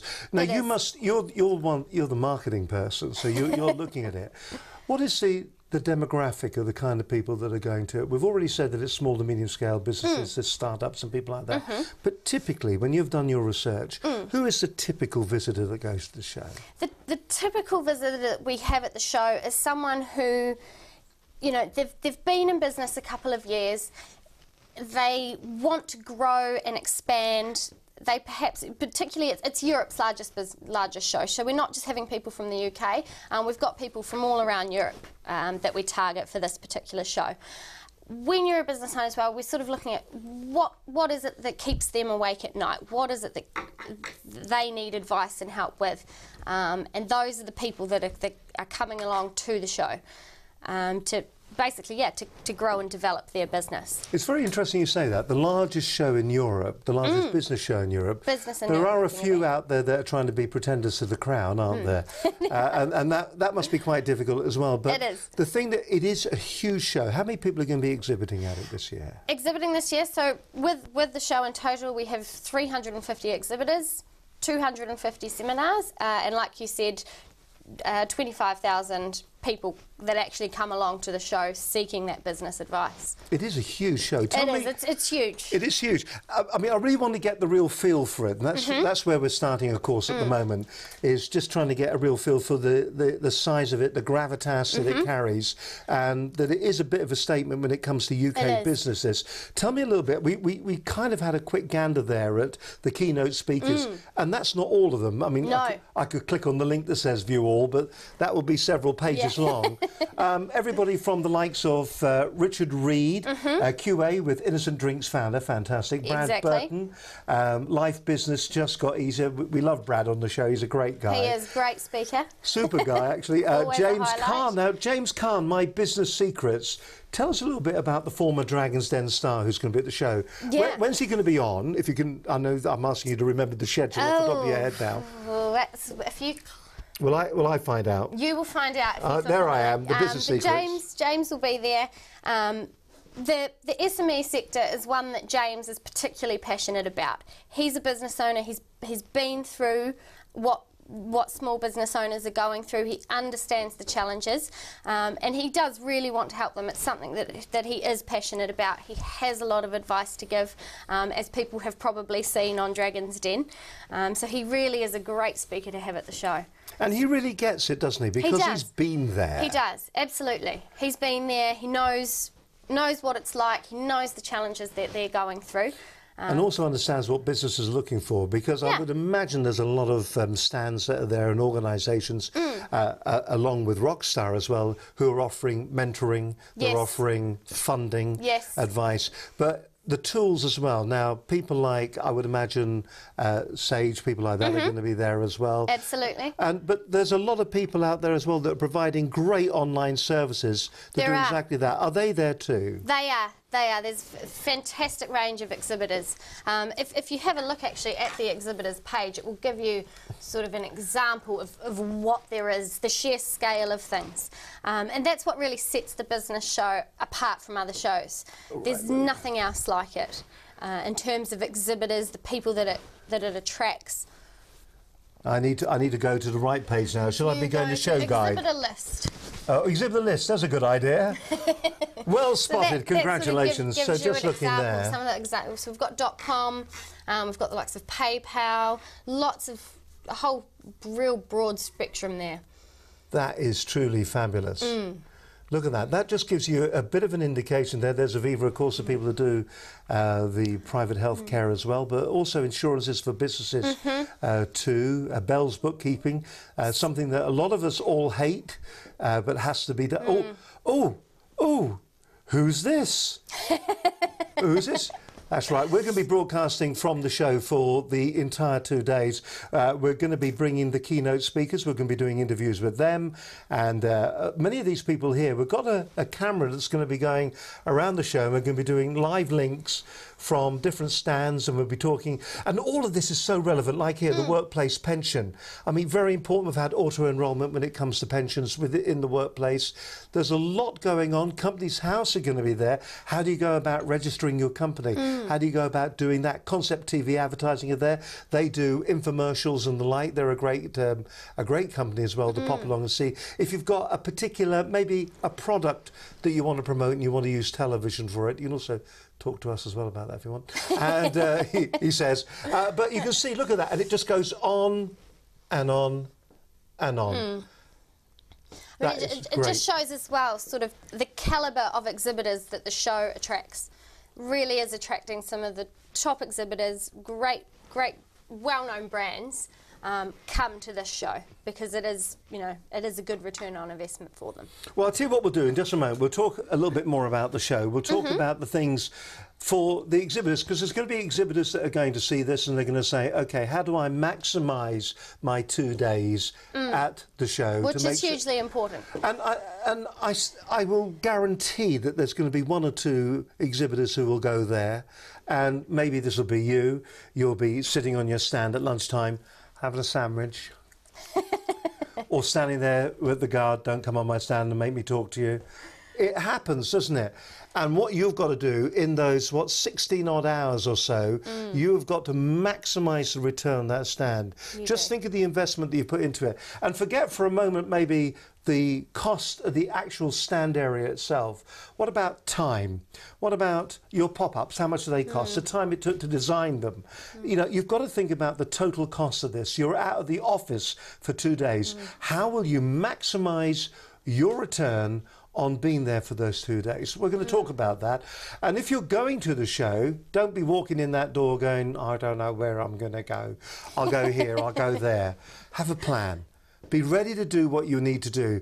Go to the places you need to go to. There's loads of places you can network. We've got 4 networking are going to be there. Business scene are going to be in there. I would imagine people like BNI, will they be there as well? People like that? Yes, yeah. They're all there. So the major networking organisations are going to be there, and they're all waiting to talk to you, to give you those words of wisdom, those words of advice that's going to help your business go from where it is today to where it should be in a year's time, and for it to grow and to be successful. And surely at the end of the day, that's what we all want, isn't it? Listen, we're going to come back. We're going to talk a little bit more to Hilary Bryant from Prism. They are the organisers for the show. We're going to be coming back and talking to her in just a few moments' time. But last week we were talking about marketing on the programme, to hear what she was saying about how you should be marketing, how you should be putting together your sales funnel, how you shouldn't be relying maybe on just one source to be driving your sales. You should be looking at multiple sources, because maybe one of those sources will stop supplying people into your sales chain, and then what do you do? So she was looking at the whole concept of that. Of course, she offers a service as a consultant. She'll come to your business and do that. But let's just remind you what Vanessa was saying on last week's edition of Business Connections Live.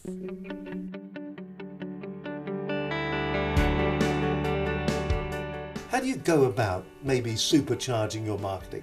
How do you go about supercharging your business for growth? Who do you turn to? Who do you talk to? And what can you do to make certain that your business is going to be a huge success? My guest tonight is Vanessa Lanham-Day, and she's here to tell you how you can supercharge your marketing and your business growth. Well, I describe myself as a marketing inspirer and mentor and coach, but I mean that's really the culmination of 27 years now of running my own business. So you know, I do know what it's like to be on the other side. I've been through 2 recessions, so hopefully that's no mean feat. But you know, I've understood in all of those years the stuff that I do best, and I'm absolutely passionate about working with small and medium-sized business owners. When it's the business owner that's doing the stuff on their own, and that they need some direction and help, and I love doing that. There's nothing new, and in truth, there isn't anything new. And people are often looking for the silver bullet. You know, what's the next big thing that's going to change everything? And you know, and the best news I can give them that there isn't one. It's about applying the fundamental procrastination, getting people to do the stuff. They'll know it. They go, yeah, I need to do that. But they get sucked back into their business,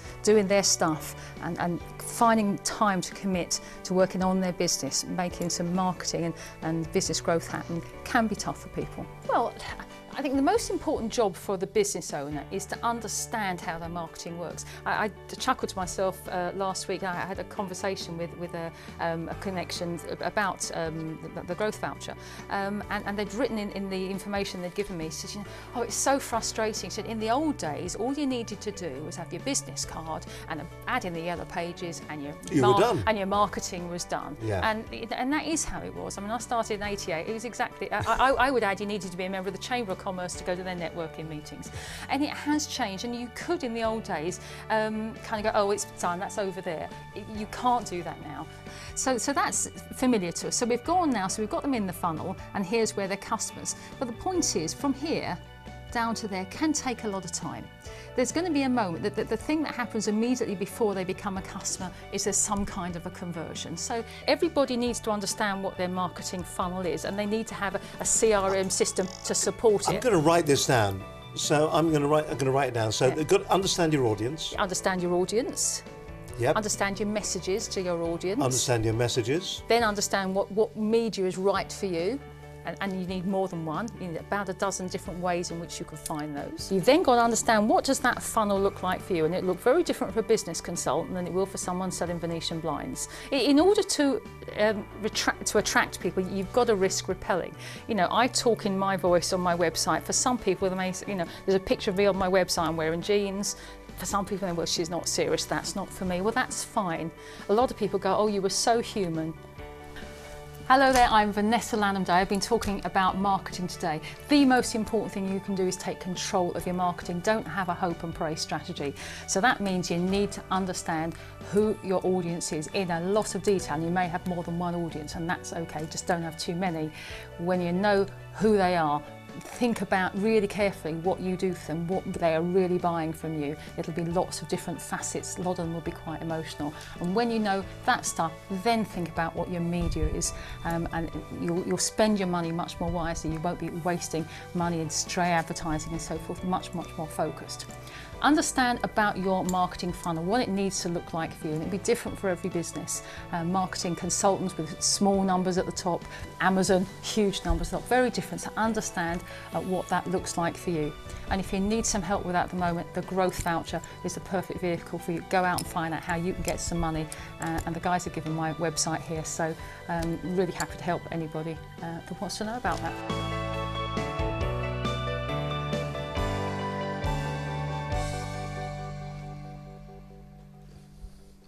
You're watching Business Connections Live. Great to have your company as always. And don't forget, if you are watching the programme, it's always good to have you with us. And you can always subscribe to our channel as well. If you're watching on YouTube, you can see we've got the subscribe button just sitting here. Just press that little button and you can then become part of the team, part of the whole thing, and get involved with us at Business Connections Live. It really is as simple as that. And why should you be subscribing? I'll tell you why you should be subscribing, because of this. If you're a business owner and you need advice on how to make your business more successful, then Business Connections Live TV is just for you. Our leading industry experts cut out the guesswork for growing businesses. How to use social media, what to expect from your accountant, web design, SEO, and so much more. Business Connections Live TV is here to give you the motivation you need to succeed. How you doing? My name is Brad Burton. I'm the motivational speaker that everyone's talking about right now, and I'm on Business Connections Live. What a show! What a show! People, do check it out. If you're struggling with Facebook and LinkedIn. Most people that I meet are on LinkedIn. Virtually, you know, there's 14.5 million people just in the UK. I think the figures currently are 238 million people worldwide. But I would say that most of them don't really understand how to use it. How to present your ideas more effectively. Hello, I'm Philip Skinner, Shaw Walker Lees. A brilliant way to get message across. I'm actually thinking that we might switch away from our quarterly newsletter to do a video and get it sent through to staff and clients. To generating leads and finding new business. Hi, I'm Jim McLaughlin, Managing Director of business development company Axial. And I'd just like to say what a pleasure it's been to have the opportunity to appear on Business Connections Live. Subscribe and be part of the Business Connections Live TV online community for free. Business Connections Live TV every Wednesday, 6 p.m. GMT, or catch up on the Business Connections Live TV YouTube channel. Make certain your business is connected with Business Connections Live TV. You're watching Business Connections Live. Great to have your company. Small technical problem just there, but you're rejoining us once again. It's great to have you back with us. Vanessa Lanham-Day was on the program last week. Great to see her, and she was talking about supercharging your marketing. Tonight, though, it's a little bit different. What we're talking about is how to supercharge your marketing when it comes to business shows. The big show that's taking place at the moment is going to be the Business Show 2014, taking place at Olympia next Thursday and Friday, the 27th and the 28th. Fantastic show, great exhibitor list. We're going to be there and we're going to be broadcasting the entire thing for the 2 days, and we're looking forward to doing it. My guest this evening from the marketing and promotions and all good things surrounding Prism, who are the organisers for the show, is Hilary Bryant. Hilary, we were talking about the breadth and the scale of and the quality of the people who are exhibiting there. But what should they be doing right now if they're getting ready, if they're getting prepared to do the show? I know we're doing a lot of work ourselves at the moment behind the scenes to make certain that when we get there, we maximise our return. Which is so important, and that's what we want for all of our exhibitors. We want them to have the best show possible. We want them to maximise their return on investment. But that very much is dependent to what they do in the lead up to the show and how they then present themselves at the show itself. A couple of weeks back, we actually had a preparation day for some of our exhibitors. So some came along to show them what they need to be doing. You know, there's lots of marketing tools. Make sure your existing customers know that you're going to be there, because it's not just about meeting potential new clients, but it's about showing off to the existing ones that you've got as well. So set meetings up, have people come along to your stand, make sure you're busy that whole time, promote the fact that you're going to be at the show, and really be there to impress. Do a lot of people turn up at the show? They wind up in their vans and their trucks, they put the stand up, and then they leave it all to you as the show organisers to drive traffic to them? I mean, in terms of driving traffic, we do play a big part in that. We have a huge marketing campaign behind the business show, obviously, but it is very much down to the exhibitors themselves too, to let people know about it. It's free to attend, so they can give tickets to their existing clients, invite them along to the show. Have the banner on their website to tell people they're going to be there. It's a great chance to sort of educate your customers. If you've got a new product, it's a perfect chance to launch something like that. There really are just so many benefits to being there and exhibiting. Let's talk a little bit about the marketing support that you give the exhibitors. So if somebody's going to be exhibiting, and we're just looking there at the different exhibitors are there. There's somebody like any of those companies, somebody even like ourselves who's just there. When we went on, there is an online booklet, obviously, that is telling us the mechanics of it. But the thing that really surprised me was the number of things like banners for the website. So when you log in, we have a portal for our exhibitors. So they log into that portal. They each have an individual login. On there, so as well as all of the stand setup and the basic operational logistical side of things, there's also, banners for your website, email signatures where you can include the stand you'll be at, come and see me at the business show. They can, we have a hosted buyer scheme. So if our exhibitors have any, whether it's existing or potential clients that they would really like to see at the show, we're actually happy to ring and invite those people on your behalf. We have sort of a dedicated team whose job is to solely do that. So we really want to get those people along to the show for you. As you walk around the show, what do you think the biggest mistake that some people make? I mean, you need to make sure... No names, no pack drill, OK. And by the way, we met so-and-so and... Of course not. You need to make sure that your staff on your stand are prepared. They all need to be dressed to impress. You need to have interesting things happening on your stand. The people with sort of products on display, the people to have a look at and see them working in action. Those are the stands that are always the most popular and draw the people in. You need to make your stand sort of interesting, I guess. Can people sometimes, you think, be lazy, particularly if it's an intellectual product where maybe it lives in the cloud, or it's a very interesting book. Yeah. But it must be very difficult if it's something like that to actually get any excitement going. And that's why it's important to make sure that the people on your stand know how to draw people in. They're not just standing there talking to each other. They need to be greeting everyone that walks past. The traffic flow at the business show, as you can imagine, with 25,000 people. I was going to say, just remind us, 25,000 people. Yes, that's a lot over of people. 2 days. That is a huge amount of people.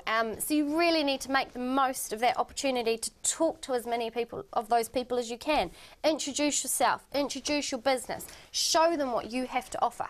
That really is the most important thing. What are the no-nos? I remember back in the days when I was a marketing manager for a computer company, and in those days, this is going back a long time ago, I think when God was a lad, in fact, it's that long ago, and what it was about personality girls, it was about fast cars, it was all those kind of things. You were trying to attract people on the stand, and you would have people on your stand who actually knew nothing about your business, but they looked pretty. And I know that's a very sexist thing today, but in those days that was the done thing to do. Is that still a done thing? Sometimes yes. In some situations we still have companies that sort of bring in showgirls and things to pull the people into the stands or go out and hand out leaflets as walk around the show. It does still happen.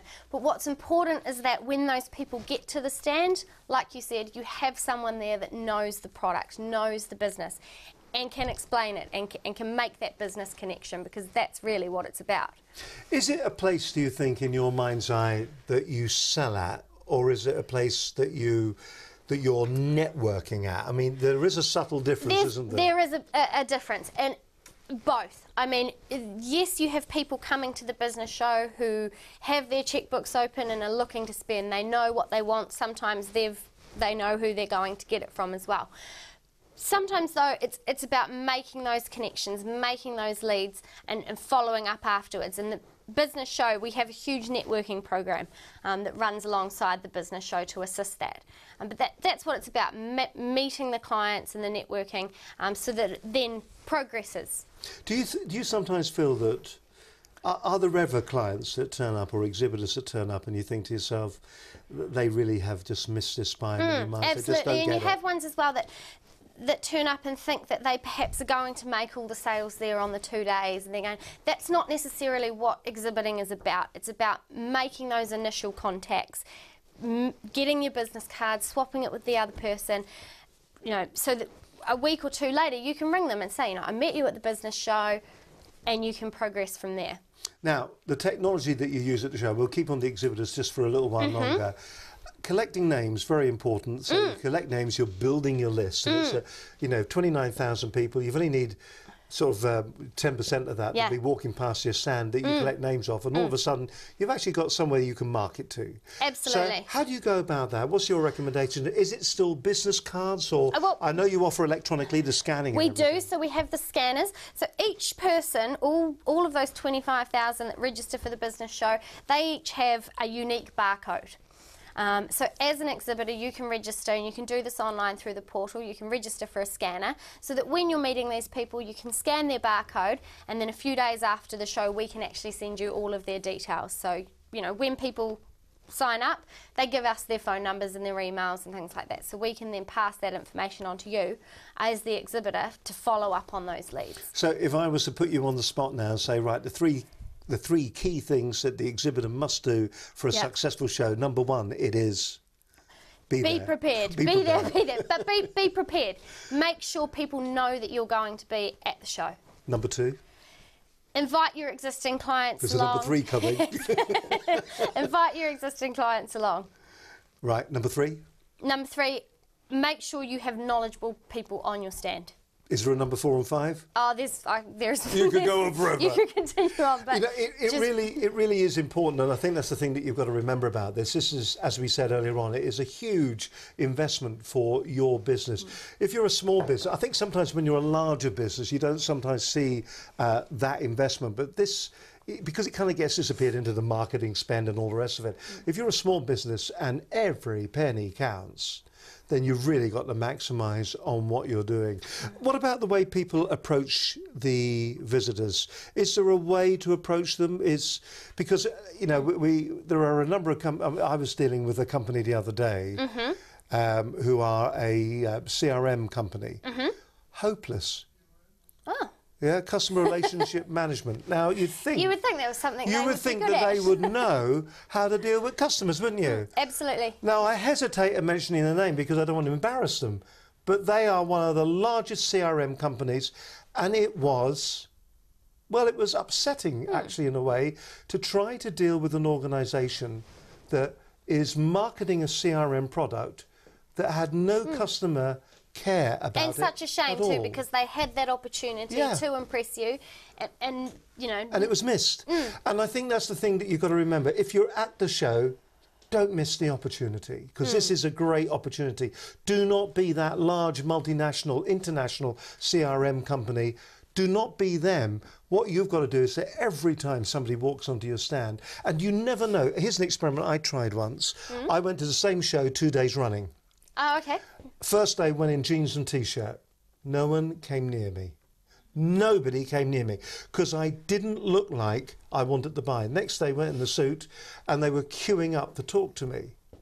You cannot judge a book by its cover. Just because they're wearing jeans and T-shirt, or they're turning up, or they may be a bit strange, it doesn't mean that they could not be the next biggest customer your organisation has. Absolutely. I mean, look at the likes of Brad Burton, who's one of our key motivational speakers. Believe me, yes, okay. look at Brad Burton, yes. You know, he's very much about not wearing a suit, and but I mean, again, huge company for networking that he's working with, and that he's the director of, and you know, you just never know who that person could be. So do be aware of that. Actually, there's a couple of people I do want to say a very good evening to that do offer excellent customer service. One of the organisations that we use in our organisation, because we've been talking about customer service a lot within our own business today and how people deal and the tools that we use. For instance, when people phone us up, they are always impressed by our receptionist team. And you think to yourself, we're a small organisation. Can you truly afford a receptionist team?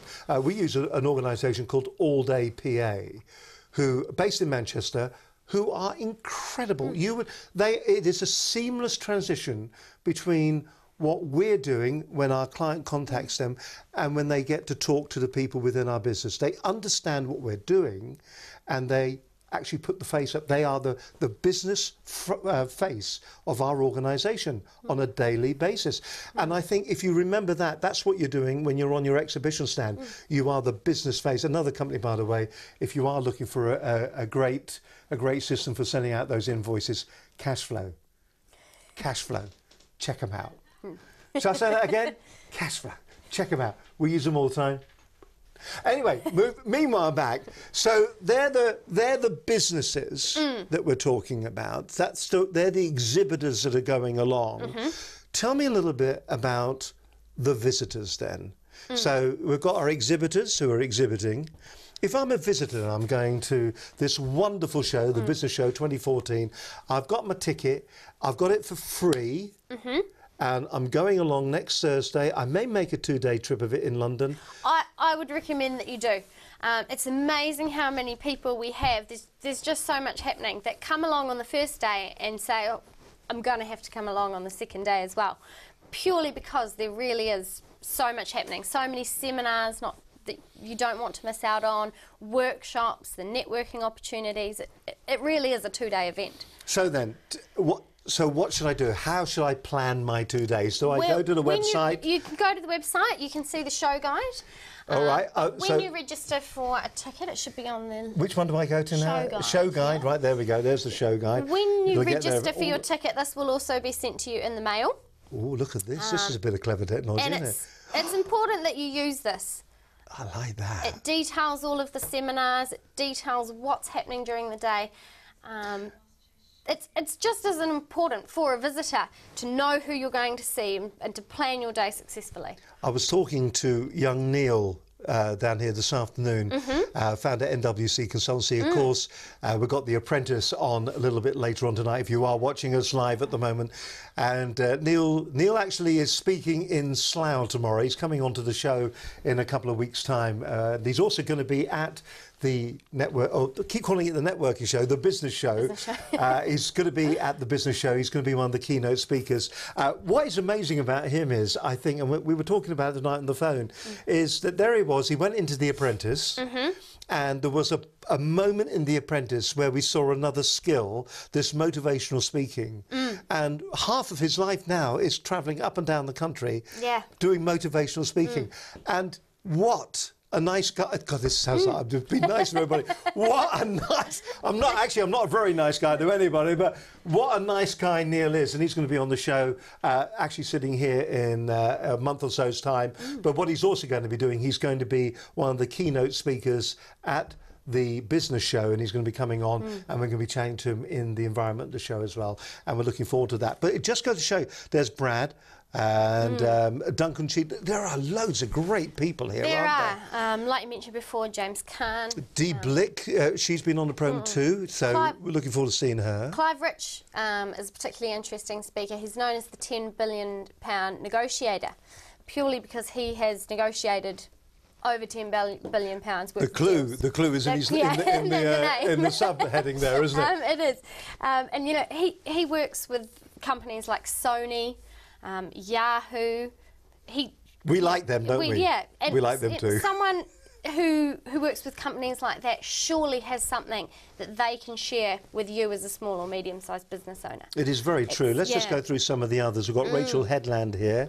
And Saatchi & Saatchi is a brand in itself, really. Yeah, fantastic. Warren Cass, lovely guy. Warren Cass, the guy that heads up Business Scene. He's going to be there. You can do probably speed networking with him, I would imagine, at the event this year too.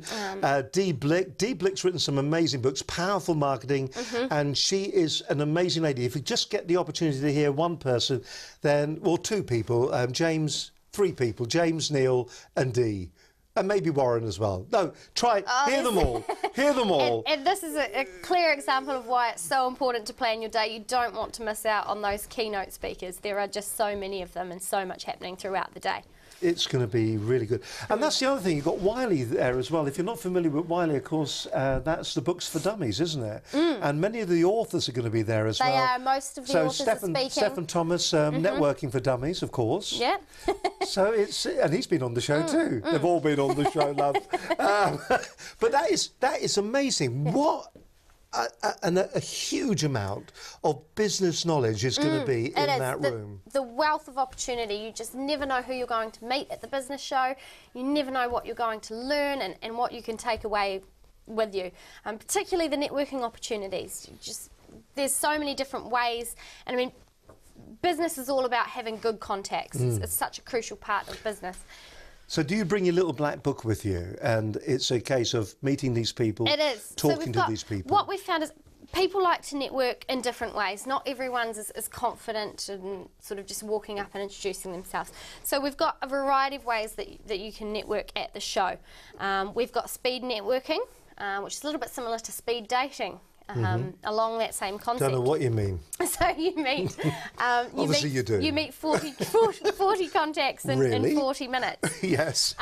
So it's, you know, where else can you do that? Where else can you meet all of those people in such a short time frame? We've got the Business Connections wall. So that is a wall that's hugely popular at the show. Basically, you put on the board what you're looking for. During the day, people come, stick their business cards to it. At the end of the day, you take that down and you've got sort of a whole lot of leads to follow up on. What a great idea. It is a great idea. And make sure if you're putting something up on the wall that you too scan the wall to see, you know, you never know, there could be someone there looking for something that you offer. Are there tricks that you should do when it comes to the look and the design of your business card? I mean, I would imagine some people are very blatant when they put it up. I mean, from your experience, does a business card with a picture on it work or things like that? I think it really depends. It's such a... You see so many different business cards. I mean, a picture always puts a face to the name, I guess. I suppose if you look like Quasimodo, you don't want to be doing it, do you? Exactly. I think it really does depend. But again, there'll be companies at the business show who can give advice on business cards and, you know, anything like that. You'll find it there. All right, now we're going to go in a little bit more detail about, you know, obviously what we've said to you is that if you are going to show, plan your day out.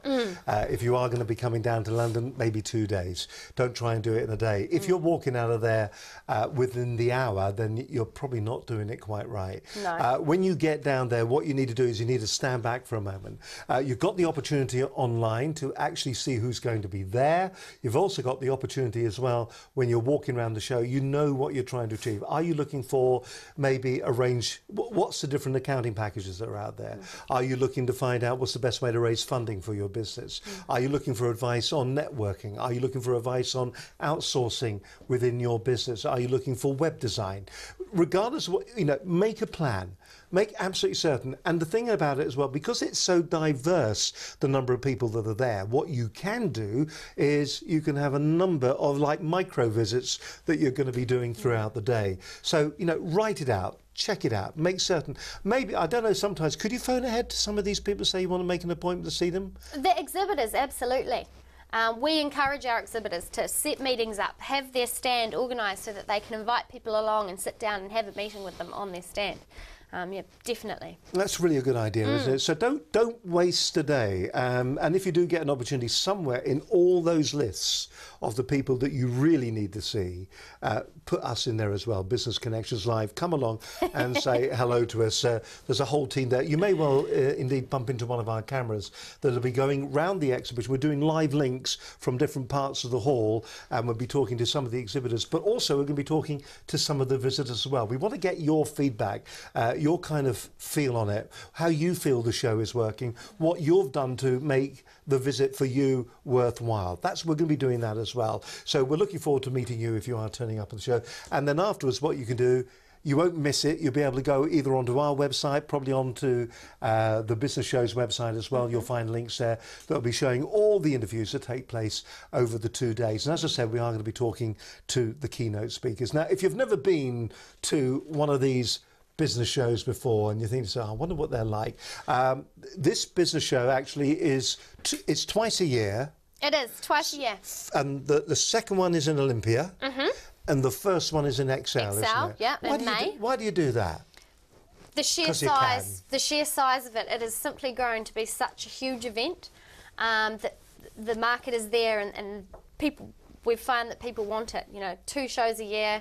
It's So both extremely popular. Well, we went to the one in XL. We took our cameras with us and we had a quick gander around, and we had a word with a few of the different people that were there. And also, we had a word with, now who's the young lady we're talking to at the beginning? One of the organisers. I think it was Lucy Moss I saw. It was indeed Lucy, the lovely Lucy. Watch out for Lucy and have a smile with us. This is earlier on this year at XL, the business show.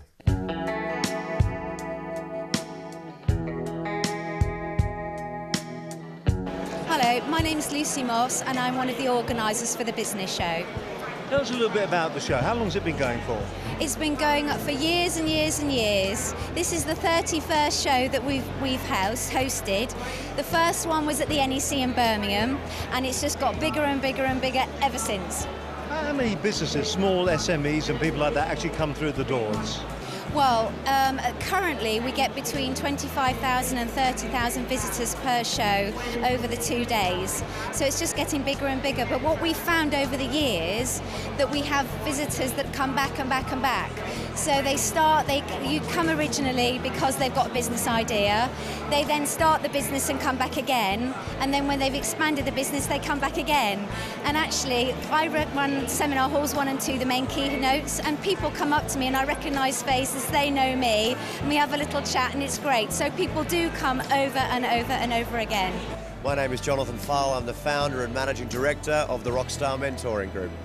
Also one of the major sponsors for the business show, aren't you? We are indeed, yes. No, I came to this show as a visitor 8 years ago, and I had this little idea in my head called Rockstar, a mentoring company for entrepreneurs, and I walked around the whole show 8 years ago and there wasn't anyone else offering business mentoring. So the next year I took out a little 2x3 stand, and as you can see, 120 square meters later, we're still here and we're going strong, yes. What do you think the success of the show is then?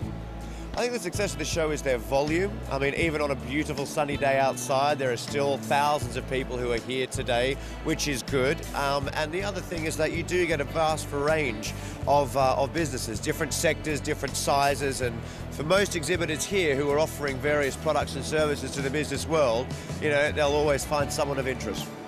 My name's Niall O'Loughlin. I'm the UK marketing manager at 99 Designs. So you guys actually make logos for businesses then? Exactly, yes. So what we do is we connect small businesses, startups and agencies with graphic designers from all over the world. As of today, we've got 301,000 graphic designers working on our platform. So really it connects people with a whole wealth of graphic design resources. What's the big mistake that people make when they want a logo made for themselves? It's definitely overcomplicating things. So we always like to think of sort of the 3 key points or the 3 easy steps. It's good to keep it simple, it's good to keep it instantly recognizable, and then it needs to be versatile, because remember, your business or your brand hopefully is going to grow and grow and grow, and so your brand logo and your identity needs to be able to work on various different formats, so keep it flexible. So tell us, what's important about you being here at the show?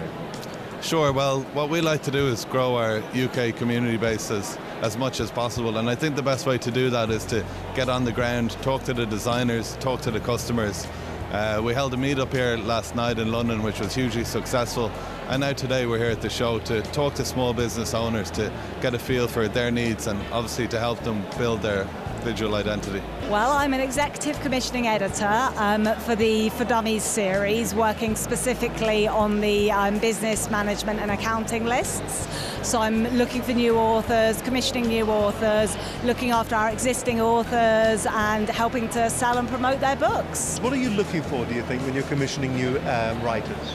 We're looking for, specifically for the Dummies series, we're looking for authors who can really simplify their topic and they can really make it easy for the everyday consumer to understand, especially people who are starting up their own businesses. They need to be, the subjects need to be explained in a really sort of easy to understand, simplifying complex subjects. I think that's the main aim of the Dummies series. Now, if you have budding authors that are watching this right now and they're thinking to themselves, actually, there is a Dummies book inside of me right now, what should they do? What's the first step for them? I would say to them, please contact me at anight.wiley.com because we want to see new proposals. So, okay, and it really is as easy as that. You come up with a proposal. Come up with a proposal, and then the process is basically you talk. I'd have a look at their proposal. I'd give them a call. We talk through their idea, and then and there's quite strict with the Dummies books. There's quite strict guidelines, so they'd need to provide a sample chapter and a table of contents, and we need to make sure that they were able to put their messages across about their business topic, whatever it might be, in a style that fits in with the Dummies books guidelines. That sort of it's a tried and tested, well-tested method. So they would do that with us, and then we'd sign them up and get them writing for us. Different people get different things, but what I found is that when they come along, they get motivated, because a lot of people are frightened about becoming self-employed and they're not quite sure what to do, and some of the speakers are really dynamic, get people going, and you can see them going out, I'm going to do it, I'm going to do it, and that's, to me, that's the big thing. Number one, make sure that you have a product or service that you know people want before spending silly money on marketing and production. Use proof of concept. Make sure they know that you've got something that people want. Number two is, as you're growing, your marketing strategies need to make sure that customers meet you halfway. Don't go out there and try and speak to anyone and everyone hoping someone's going to buy.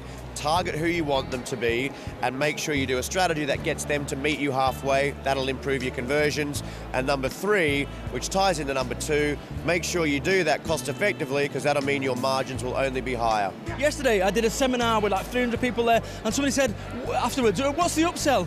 There is no upsell. The only thing I'm selling is be yourself. And you know what? The rest all works itself out. You know, my motivation now is to make a positive difference. Spend 100% of your time being 100% you, and if people don't like you for being you, next, to sell more, sell less. People are so convinced of objection handling and so forth. Forget it. Create the conditions where people buy. This is what Apple do with their products. You don't go into the Apple store and say, hello, young man, can you tell me the benefits and the features of the Apple iPhone? You don't, you say, hello, mate, does it do this, this, and this, and play Angry Birds for 69 pence? Yeah, I'll take it 540 quid. That's what you've got to do. You've got to make it desirable. And I think the other thing I would say to you is focus on what's really important, because I know a lot of people that have spent their life, you know, in a corporate ladder or in business. For what purpose? Your legacy is not going to be defined on whether you did the proposal or not. Your legacy is going to be defined on what you created, something that go beyond this, and hopefully you created a family, hopefully you created a future, and hopefully you've made a difference.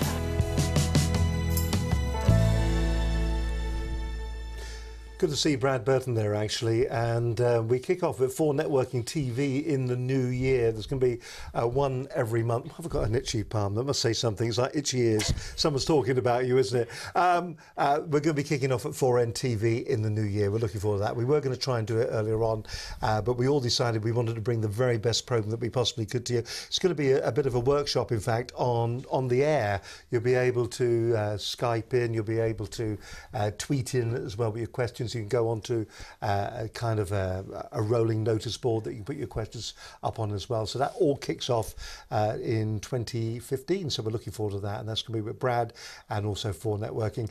Tonight, though, we are talking to Hilary Bryant. We're talking about the business show. It's a fantastic opportunity to really get your business, to give it a bit of a kickstart. It's at Olympia, London, 27th, 28th of November.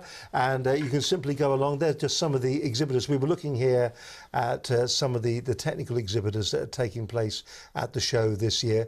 And also, just remind us again about Business Startup, what that's all about, the little flag. Business Startup runs alongside Business Show.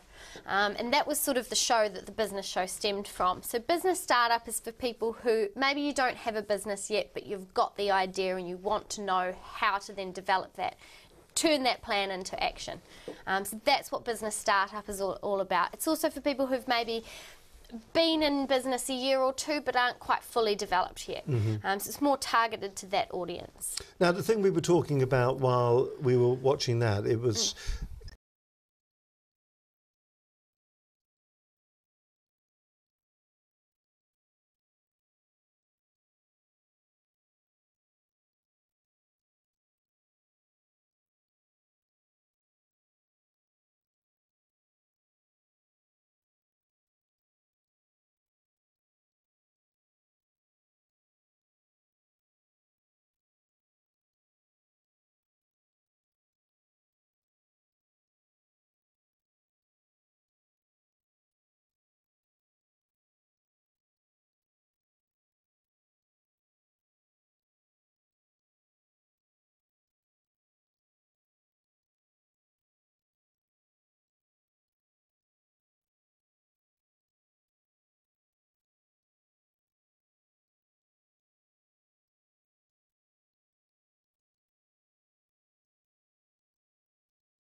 background of Old APA, like the core values have always been the same. It was started on the basis of providing small businesses with the ability to compete with large organizations. You cannot replace the human voice. Great websites, great marketing collateral, these are all precursors to getting someone to contact you. We do one thing, we do it very, very well. We answer your phones. We are the first impression for your business. Being a PA means representing the company in question as one of their staff members. So obviously it's important to me that I convey the same standard, the standard that that company actually want me to. We have to put ourselves in that we work for that company. We work for that company, so how are we going to help that customer? The difference with Old APA boils down to three simple core values. The first is our human assets, our staff, the training that goes into our staff is second to none in the UK. The amount of time that we spend in giving the staff the full training, I think cannot be competed with by anybody in the UK. We cannot think about anything other than making each call perfect, and that's all we focus on in training. Each call is perfect. The second core value that we have is the expertise. Collectively, we probably have a few hundred years worth of expertise, knowledge of answering phone calls. So the expertise that we bring for a client is like employing somebody that's been in the industry for a couple of hundred years. A lot of our staff have been with Old APA since the very start in '99, many, many years. So many people started as PAs. The recruitment process actually gives us some amazing candidates. There's a certain type of person that can do what we do. We all have a certain characteristic here. We can't quite put our finger on what it is, but we all have it. We've got many different personalities. Every single PA is different. Every single PA is attentive, switched on at the end of the day, with different personalities. But because we're all different, this is why we provide a great service. We run from 4 operation centres, 3 in Manchester with an office in London, and our 3 operation centres in Manchester, there is no single point of failure. So from signing up on a package that may be nothing more than a few pound a day, £3-4 a day, could give a small business 14 to 15 million pounds worth of technology at their fingertips and a team of 220 staff. It's not robotic. We are real human beings handling the call. Automated phone systems cannot do this. To our customers, I think Old APA has become an extension of their businesses. And when you think that we're asking a lot of a business to say, let us take calls on your behalf, there's a lot of trust that there takes place, and that trust is only gained from our years of continually giving excellent service. So no matter how good a business you have, if you're in a meeting, your phone's switched off. Your business is closed for business. And that's what we do. I would describe Old APA as almost in loco parentis. We are essentially that client's staff member. We are representing their company. We're not just a call handling service, we represent that company. I'm employed by them for the 3 minutes I'm taking the call, is how I view my place with the member. We do create an illusion that we work for that company, so we have to have the answer to any question that a customer will ask. We are only as good as the last call. We have no long-term contracts. We don't ask clients to port their numbers over to us. You just divert the calls to us. And if you feel that something's not right, you can switch off the divert. And that is probably the single most important thing about our service that has kept our clients for so many years. And the one piece of advice I'd give anybody, wherever they go to get their calls answered, don't look at the management of the company first off. Don't look at the brochures. Don't look at the collateral.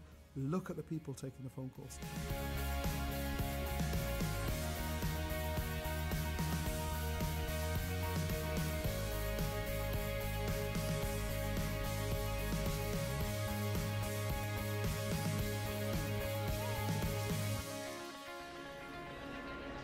And we'd like to thank Old APA for their support here at the business show. We've had a great 2 days. Here we are. We're into the last stretch now. Just the afternoon to go ahead of us. So we're going to be live till 5 here. You like that? I got a look straight. Thank you very much. A round of applause. So live till 5 here at the Business Show, and thank you very much if you've been watching the live stream. We do know a load of people were watching it yesterday. They had it on in the office, and they were still watching the programs all the way through the day. With me right now, I've got Mary Ann Grinnell. She's from Your Turn Around. That's right. That's good, isn't it? It is. Lovely to have you with us, Mary Ann. Thank you.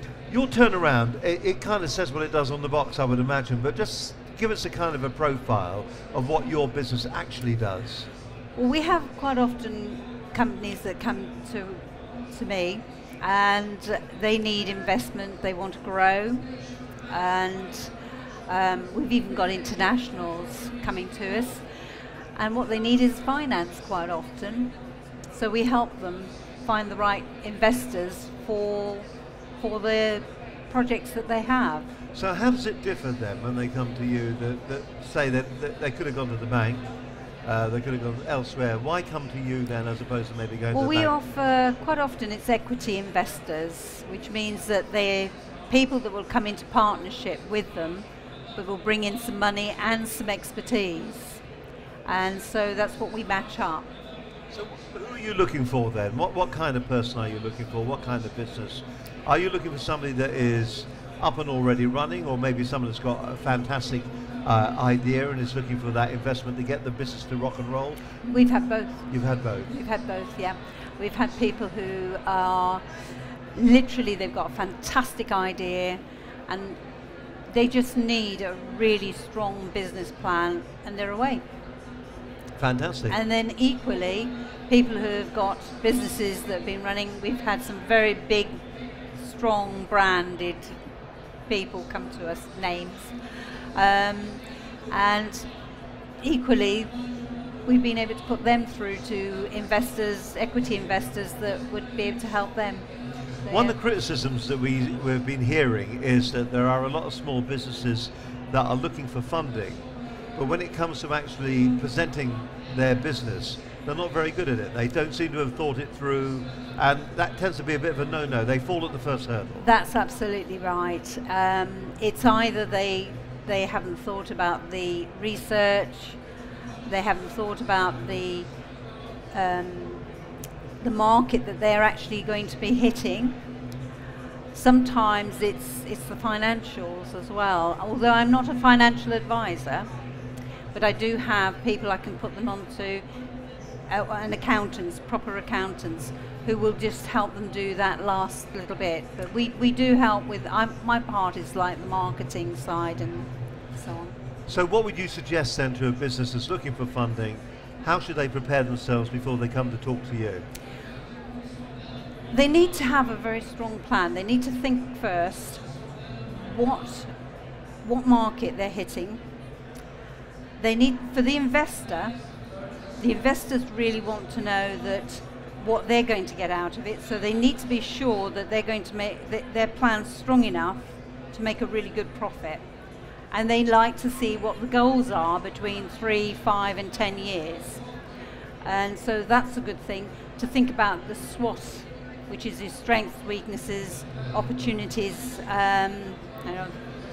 strengths, weaknesses, opportunities and threats. You've got to be so careful with those, haven't you? Yes. I always forget what letter I'm on when I go through things like that. It's really, really good advice. What's the big mistakes they make? Oh, it varies. Countless. It varies. I think it's really that they just got to look at the whole plan and think it through. Yes, they've got a good project, they've got a fantastic service or a product, but they really need to look at who their market is, have they got the right pricing structure, and have they got enough, have they put the pricing, the profit really in the right level to the market, and literally are they going to make enough? Right then, where do we get in contact with you? How do we find out what you do? Well, I have got a website. It's going to be there's going to be a relaunch of it, but you're making excuses now. Yes, Your Turnaround. YourTurnaround.com. Very good, well remembered. YourTurnaround.com. Yes. That's the website that you need to go and to. all the information's on there. It's all there. It's going to have a relaunch when? It's going to have a relaunch in the new year. New year, all right then. But yourturnaround.com is where you need to go if you want to find out more information. It'll give you some information when it comes to the kind of way that you should be preparing yourselves if you are looking for investment. The other thing that's important about this as well, it doesn't matter where you are in your business growth. It can be right at the very beginning, or you can be maybe established or very well established. Also, it just doesn't seem to matter on size as well, because a lot of the times the investment that is coming in is just not money, it's also equity as well, so you're getting an additional skill set that's been added onto your business portfolio. So it could be a fantastic, or maybe an ideal way to go forward. You do have the choices, of course, when it comes to raising the money for your business. Everything from, we were talking earlier on to Funding Cube or Crowdcube this morning, we were talking to them. You have Just Cash Flow, there's another way of getting money. Of course, you've always got the banks as well. One of these is going to be right, but all the parameters are always exactly the same. You've got to have that really firm idea in your head about what your business is all about. So many people don't. I'm sure you do. You're watching Business Connections Live. We're streaming live from the business show. If you want to watch us on your smartphone and you're here at the show, then it is www.businessconnectionslive.com. If you would like to watch the program afterwards, you can do that too. And if you are watching on YouTube, don't forget to subscribe. And if you're watching on Roku, who's a clever person then? If you're watching on iTunes, we're probably on a train together right now, heading to work. Fantastic. All the different places that you can actually watch Business Connections Live. And don't forget the weekly live program at 6 o'clock on a Wednesday night.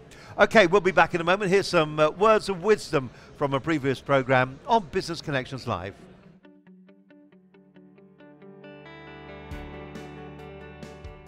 How do you go about maybe supercharging your marketing? How do you go about supercharging your business for growth? Who do you turn to? Who do you talk to? And what can you do to make certain that your business is going to be a huge success? My guest tonight is Vanessa Lanham-Day, and she's here to tell you how you can supercharge your marketing and your business growth. Well, I describe myself as a marketing inspirer and mentor and coach, but I mean that's really the culmination of 27 years now of running my own business. So I do know what it's like to be on the other side. I've been through 2 recessions, so hopefully that's no mean feat. But I've understood in all of those years the stuff that I do best, and I'm absolutely passionate about working with small and medium-sized business owners. When it's the business owner that's doing the stuff on their own and that they need some direction and help, and I love doing that. There's nothing new, and in truth there isn't anything new. And I think people are often looking for the silver bullet. What's the next big thing that's going to change everything? And and the best news I can give them that there isn't one. It's about applying the fundamental procrastination, getting people to do the stuff. They'll know it. They go, yeah, I need to do that. But they get sucked back into their business, doing their stuff, and finding time to commit to working on their business, making some marketing and business growth happen can be tough for people. Well, I think the most important job for the business owner is to understand how their marketing works. I chuckled to myself last week. I had a conversation with a connection about the growth voucher, and they'd written in the information they'd given me, said, oh, it's so frustrating. Said in the old days, all you needed to do was have your business card and add in the yellow pages, and your marketing was done. Yeah. And that is how it was. I mean, I started in '88. It was exactly. I would add you needed to be a member of the Chamber of Commerce to go to their networking meetings, and it has changed. And you could in the old days kind of go, oh, it's done, that's over there. You can't do that now. So that's familiar to us. So we've gone now, so we've got them in the funnel, and here's where they're customers. But the point is, from here down to there can take a lot of time. There's going to be a moment that the thing that happens immediately before they become a customer is there's some kind of a conversion. So everybody needs to understand what their marketing funnel is, and they need to have a CRM system to support it. I'm going to write this down. So I'm going to write it down. So they've got to understand your audience. Understand your audience. Yep. Understand your messages to your audience. Understand your messages. Then understand what media is right for you. And you need more than one. You need about a dozen different ways in which you can find those. You've then got to understand what does that funnel look like for you, and it will look very different for a business consultant than it will for someone selling Venetian blinds. In order to attract people, you've got to risk repelling. I talk in my voice on my website. For some people, there's a picture of me on my website, I'm wearing jeans. For some people, well, she's not serious, that's not for me. Well, that's fine. A lot of people go, oh, you were so human. Hello there, I'm Vanessa Lanham Day. I've been talking about marketing today. The most important thing you can do is take control of your marketing. Don't have a hope and pray strategy. So that means you need to understand who your audience is in a lot of detail. You may have more than one audience, and that's okay, just don't have too many. When you know who they are, think about really carefully what you do for them, what they are really buying from you. It'll be lots of different facets, a lot of them will be quite emotional. And when you know that stuff, then think about what your media is, and you'll spend your money much more wisely. You won't be wasting money in stray advertising and so forth, much more focused. Understand about your marketing funnel, what it needs to look like for you, and it'll be different for every business. Marketing consultants with small numbers at the top, Amazon, huge numbers at the top, very different. So understand what that looks like for you. And if you need some help with that at the moment, the growth voucher is the perfect vehicle for you. Go out and find out how you can get some money. And the guys have given my website here, so really happy to help anybody that wants to know about that.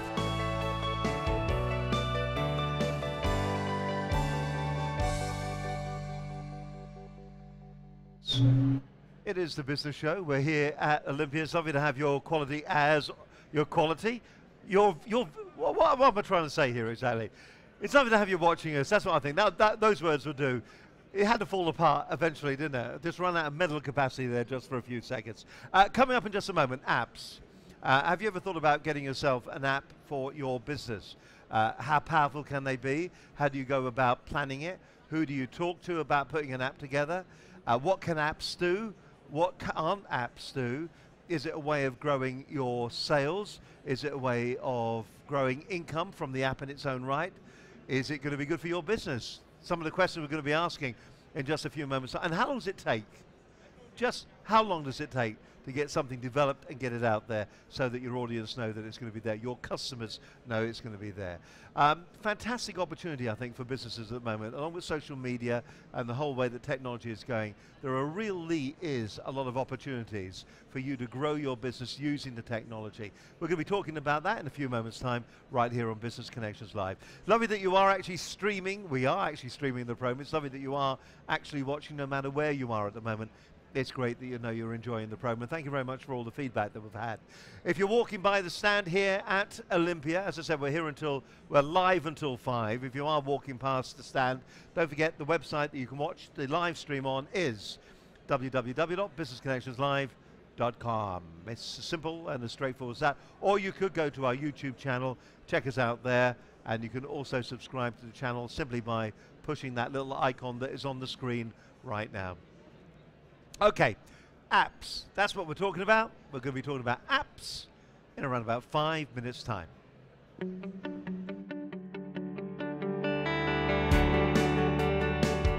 My guest on tonight's programme is Angus Grady of Custom Eyes Media. And we're going to be talking about LinkedIn. Let's just say it a few times so that we really get it into our head. LinkedIn, LinkedIn, LinkedIn. It could be, and probably is, one of the most powerful tools that you as a small to medium scale enterprise, a small business actually has to exploit and to use. There are kind of two aspects to this. You can either go prospecting, where you're not spending any money to actually buy ads like you know, for Google AdWords or for Facebook advertising or for advertising here on like LinkedIn. So there's prospecting where it's kind of essentially free, it's your time, it's not free, but or you actually go and buy those ads. And I think that the great thing about LinkedIn, you can spend money on LinkedIn, for instance, but you can also do an awful lot of prospecting across social media where you kind of look, you kind of interrogate the noise. It's not about broadcasting often, it's about listening. And, you know, on the back of my business card, I've got a great thing. It says, you know, that no man ever listened himself out of a job. This is your profile. This is my profile, and I've optimized it, which means that I've got keywords running through the, you know, sort of headline area here. And basically, those are what people will be searching for. That's a key area to be searching. So I do LinkedIn training, I do social selling, I help people to use things like LinkedIn, the internet, and also all social media to generate source leads, for lead generation, to source leads, people and opportunities. People are coming to your website looking for a solution. They've already asked Google the question, and they've come up with some options. So Google comes up with some options, and one of them might be my website. They might go to that, they might look to see, does it answer my question? Does it solve my pain? Your website should be like a Venus flytrap. It should be a Venus flytrap for leads. You know, you get to your site, and if there's not an opt-in form, you're wasting your time. So basically, this is about your value proposition, about what you do, what pain you solve, how you address things, what you do essentially for people. And what people tend to do down the bottom here is they tend to put a whole load of specialities, and it will go social media, social media, social media. So they'll keep slightly different phrases but saying exactly the same thing. But the more powerful way is to build a stronger, more compelling narrative, almost a story of what you've done, and why what your background was. In mine, I've mentioned about my sort of background in sort of advertising. The rest of the Power of LinkedIn is about searching, and it's about knowing what to do with your connections. Most people, as I said, they have like connections, but what they do is they don't do anything with them, and you can do something called tagging. Mm-hmm. Which means that you can create tags. I think that the key thing to take away from tonight is the fact that get your profile fully optimized. Your headline, your sort of summary area, put some rich sort of media in there.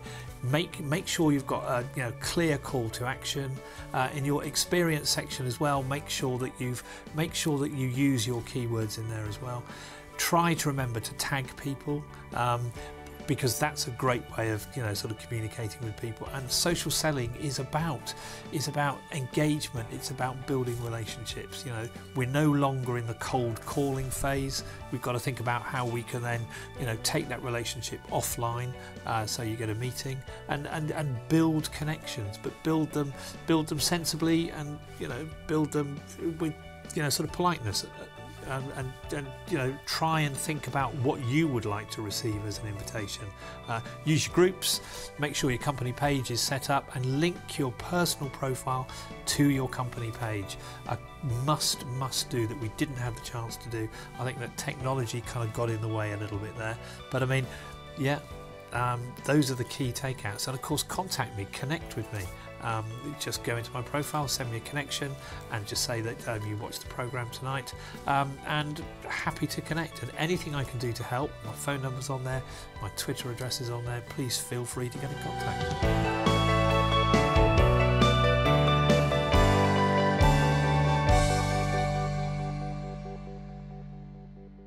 You must excuse me, I'm just downloading an app here. Well, we were just having a bit of a chat. And I'm just downloading this particular. I don't know whether I can type and put my password in at the same time. Yes, I can, apparently. No, I can't. Okay. I thought I'd just have a bit of a try. While you're talking, I'll have another bash. We're talking all about apps. I've got Richard Eaton with me at the moment from App Aware. App that rhymes with cap. There it is. We got there eventually. Yeah. App that rhymes with cap. From Yorkshire, I understand there. Yeah, that's right. Hence the flat cap. Hence the flat cap. But you're not speaking like E up right grand. You not. could if we asked you to. Maybe. Yeah. Listen, let's talk about the whole world of business apps, because it's a fascinating area, and I think a lot of companies don't realise the potential or the power of an app for their business. Yeah.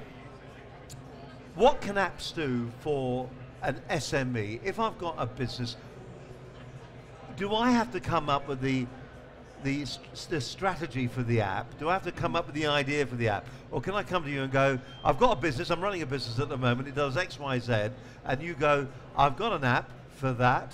Is it a bit like that, or is it a bit different? How is it? Yeah, we tend to have different types of customers. So some will come to us and say, we'd like an app. We say, what would you like it to do? And say, we've no idea. We know that all our customers are using apps, but how can we capitalize on that?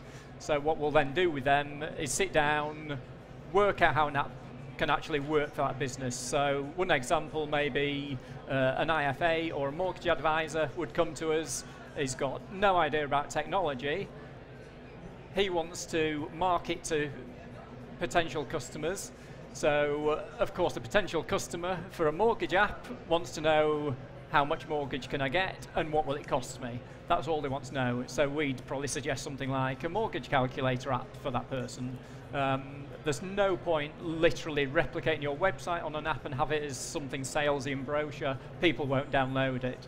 You give something really useful away, like a mortgage calculator, people will use that, and of course once they've done that and said, oh yeah, I know how much I can borrow, I know how much it's going to cost me, tell me more.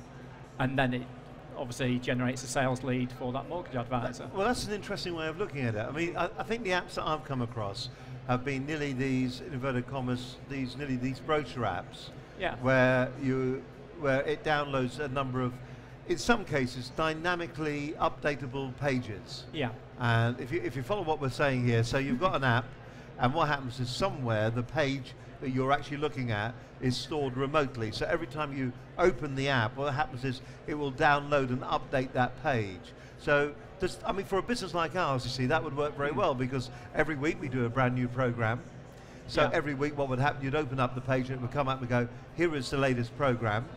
But the things that would be interesting on that would be things like discussion boards on there as well, so that when the app is open, you can then add your discussions and be part of the conversation, which is quite a nice idea, and things like that. So is that something that is still possible to do with them? Yes, again, content's really interesting with video content, audio, that kind of stuff. Because again, do you need an app? Probably not. If you're just going to do that and pull your video feeds in and effectively your YouTube channel and throw that out, people still need a data connection. A lot of people would much prefer to sit on the tube or a train when they've got abysmal data and can't actually view your stuff. If it downloaded that into an app, that would be available fully offline. So then when they are sat on the tube and want to watch something, they can watch your thing in HD quality. So that's where I'm sold. We'll have a dozen. We'll have a dozen. A lot of people, when they hear about the word app, they actually think about it's going to be very expensive, and it's going to be quite difficult to do. Is it expensive? I mean, if I was budgeting and it was a fairly simple app that I wanted developed, where would the pricing start? I understand this is a bit like asking you, how long is a piece of string? Are you ready? How long is it? 7.5 inches, thank you. We measured it once. But where would we start with our budgetary figures? Yeah, so what we'll do initially is look at exactly what's involved and estimate how much time that's going to take. So typically we've worked on things from £3,000 up to £30,000, because it's basically how long it takes us to do these things. But there's different ways you can do it as well. So something we noticed 2 years ago, that there are some areas, and restaurants is one, where every restaurant wants the same from an app. They want to be able to push out special offers, have their menu, directions to the restaurant, that kind of thing. So what we've recently released out there is an off-the-shelf app for restaurants. So that's effectively, really if someone, well, if we had 5 restaurants come to us over a 5-year period and say, this is what we want, and it was all pretty much the same, but building it as a bespoke app for one client would probably be £9,000. We recognise most restaurants don't have that, so we've built an off-the-shelf offering for £500, and we can obviously sell that to multiple restaurants. What a great idea. So if you're a restaurant and you're looking for an app for your restaurant, and I take it that's like menus, special offers and things like that? Yeah, so you're getting 10 grand's worth of value, basically. What an incredible, what a great way. So yeah, so we just tried to think about things a bit differently and a slightly different business model. How long does it take to get an app from start to finish? I mean, obviously you've got to go to the Apple Store when it comes to getting the app sorted out. That I would imagine will take a little bit of time. So for an iOS app, so for my iPhone or iPad, how long would it take? Again, it's the how long's a piece of string. So who told you? 7.5 inches. No, 27.5 inches. So say it was a couple of weeks worth of work, then before that you've obviously got to go through design stage, you've got your couple of weeks worth of work. Apple themselves typically take 7 to 10 days to actually certify the app. With Android, of course, there's no certification, so you can just put the stuff straight in there, which is why you get a massive disparity between Android app quality and Apple app quality, because there's a certification process rather than I've paid £25 for a developer account and I can just put anything in the store. And if I come to you and I buy the app, will the app work both on Android and iOS within that one cost? These days, virtually everyone wants it across those two platforms because that covers 90% of the market. If it's a £3,000 app, am I paying £6 to get it in both places? No, you'll get it for both for that, because as a minimum these days people want both those platforms. Big business now? Growing business? Yeah, it's huge. We started nearly 6 years ago, and as I said to you before we started, then 6 years ago... You used to write games, didn't you? Yeah, I used to write games a long time ago. But 6 years ago, people would ask me what we did and say we build apps, and they'd say, what's an app? But these days, obviously, we don't have that issue. But yeah, it's got more and more busy, especially the last couple of years. And the whole marketplace has completely changed, where BlackBerry were huge 3-4 years ago, and we've not had an inquiry for a BlackBerry app for 2 years now. Yeah, see that. And Windows Phone is emerging as a bit of a player now. They were quite... Really? Yeah, we are getting asked. We're building something at the minute that initially went out on iPhone, then Android, and now we're building that for Windows Phone for a client. So that is starting to get some market hold. That's interesting. So regardless of what kind of phone you actually have, regardless of where you are, if you're looking for an app for your business, this is the guy that you need to come to. If we want to contact you, is there an app to contact you, or do you just do it the normal way? What's the website address? Yeah, we've got some of ours, but yeah, the website address is appware.co.uk. Appware sounds like Capware. We like that. Eop from Yorkshire. Aye, lovely. Listen, if you want to find out more information about that and you want to sort out and get your business an app, then this is the guy that you need to talk to. My big thanks to Richard Eaton. Thank you very much indeed for coming on. Thank you. Thank you. Excellent. Okay, some more information for you right here on Business Connections Live. We're broadcasting from the business show here at Olympia. In the corner of my eye, I can see my old buddy, Mr. Clough, is standing over there. Do you agree with Jamie going? Absolutely. He had to go. Either that or shoot him, quite frankly, wasn't it? It was one or the other. We'll be talking to Neil in just a few moments' time. We've got another piece of quality information from Business Connections Live.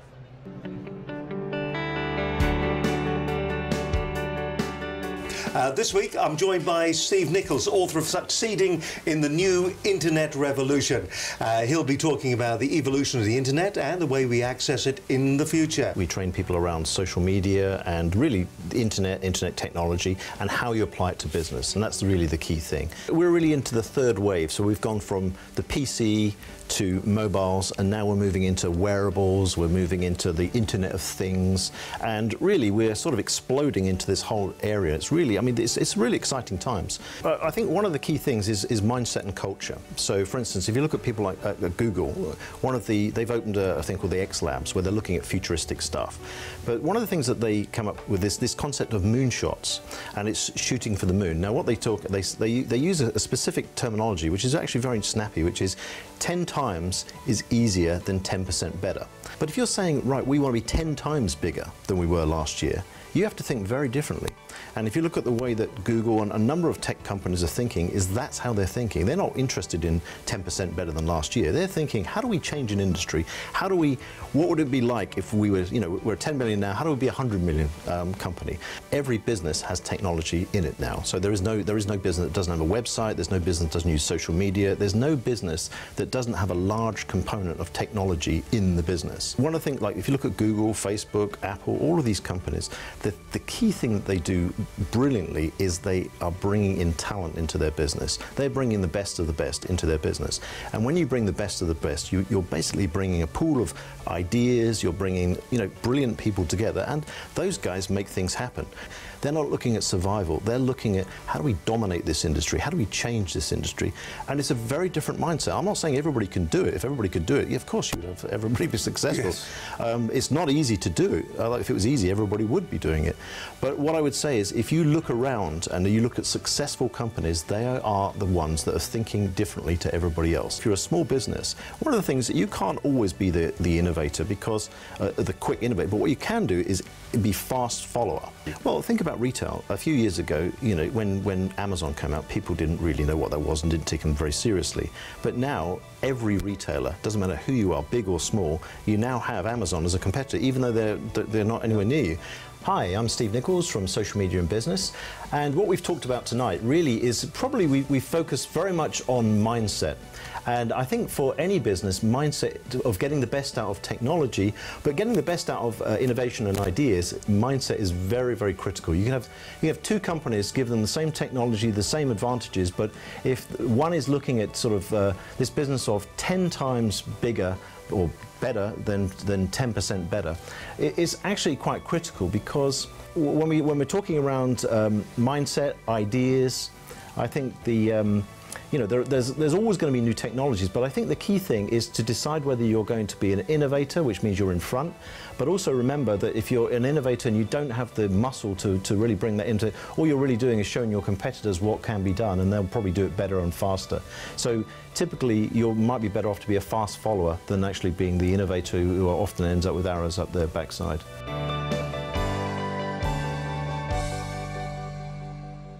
You're watching Business Connections Live. We're live from Olympia today.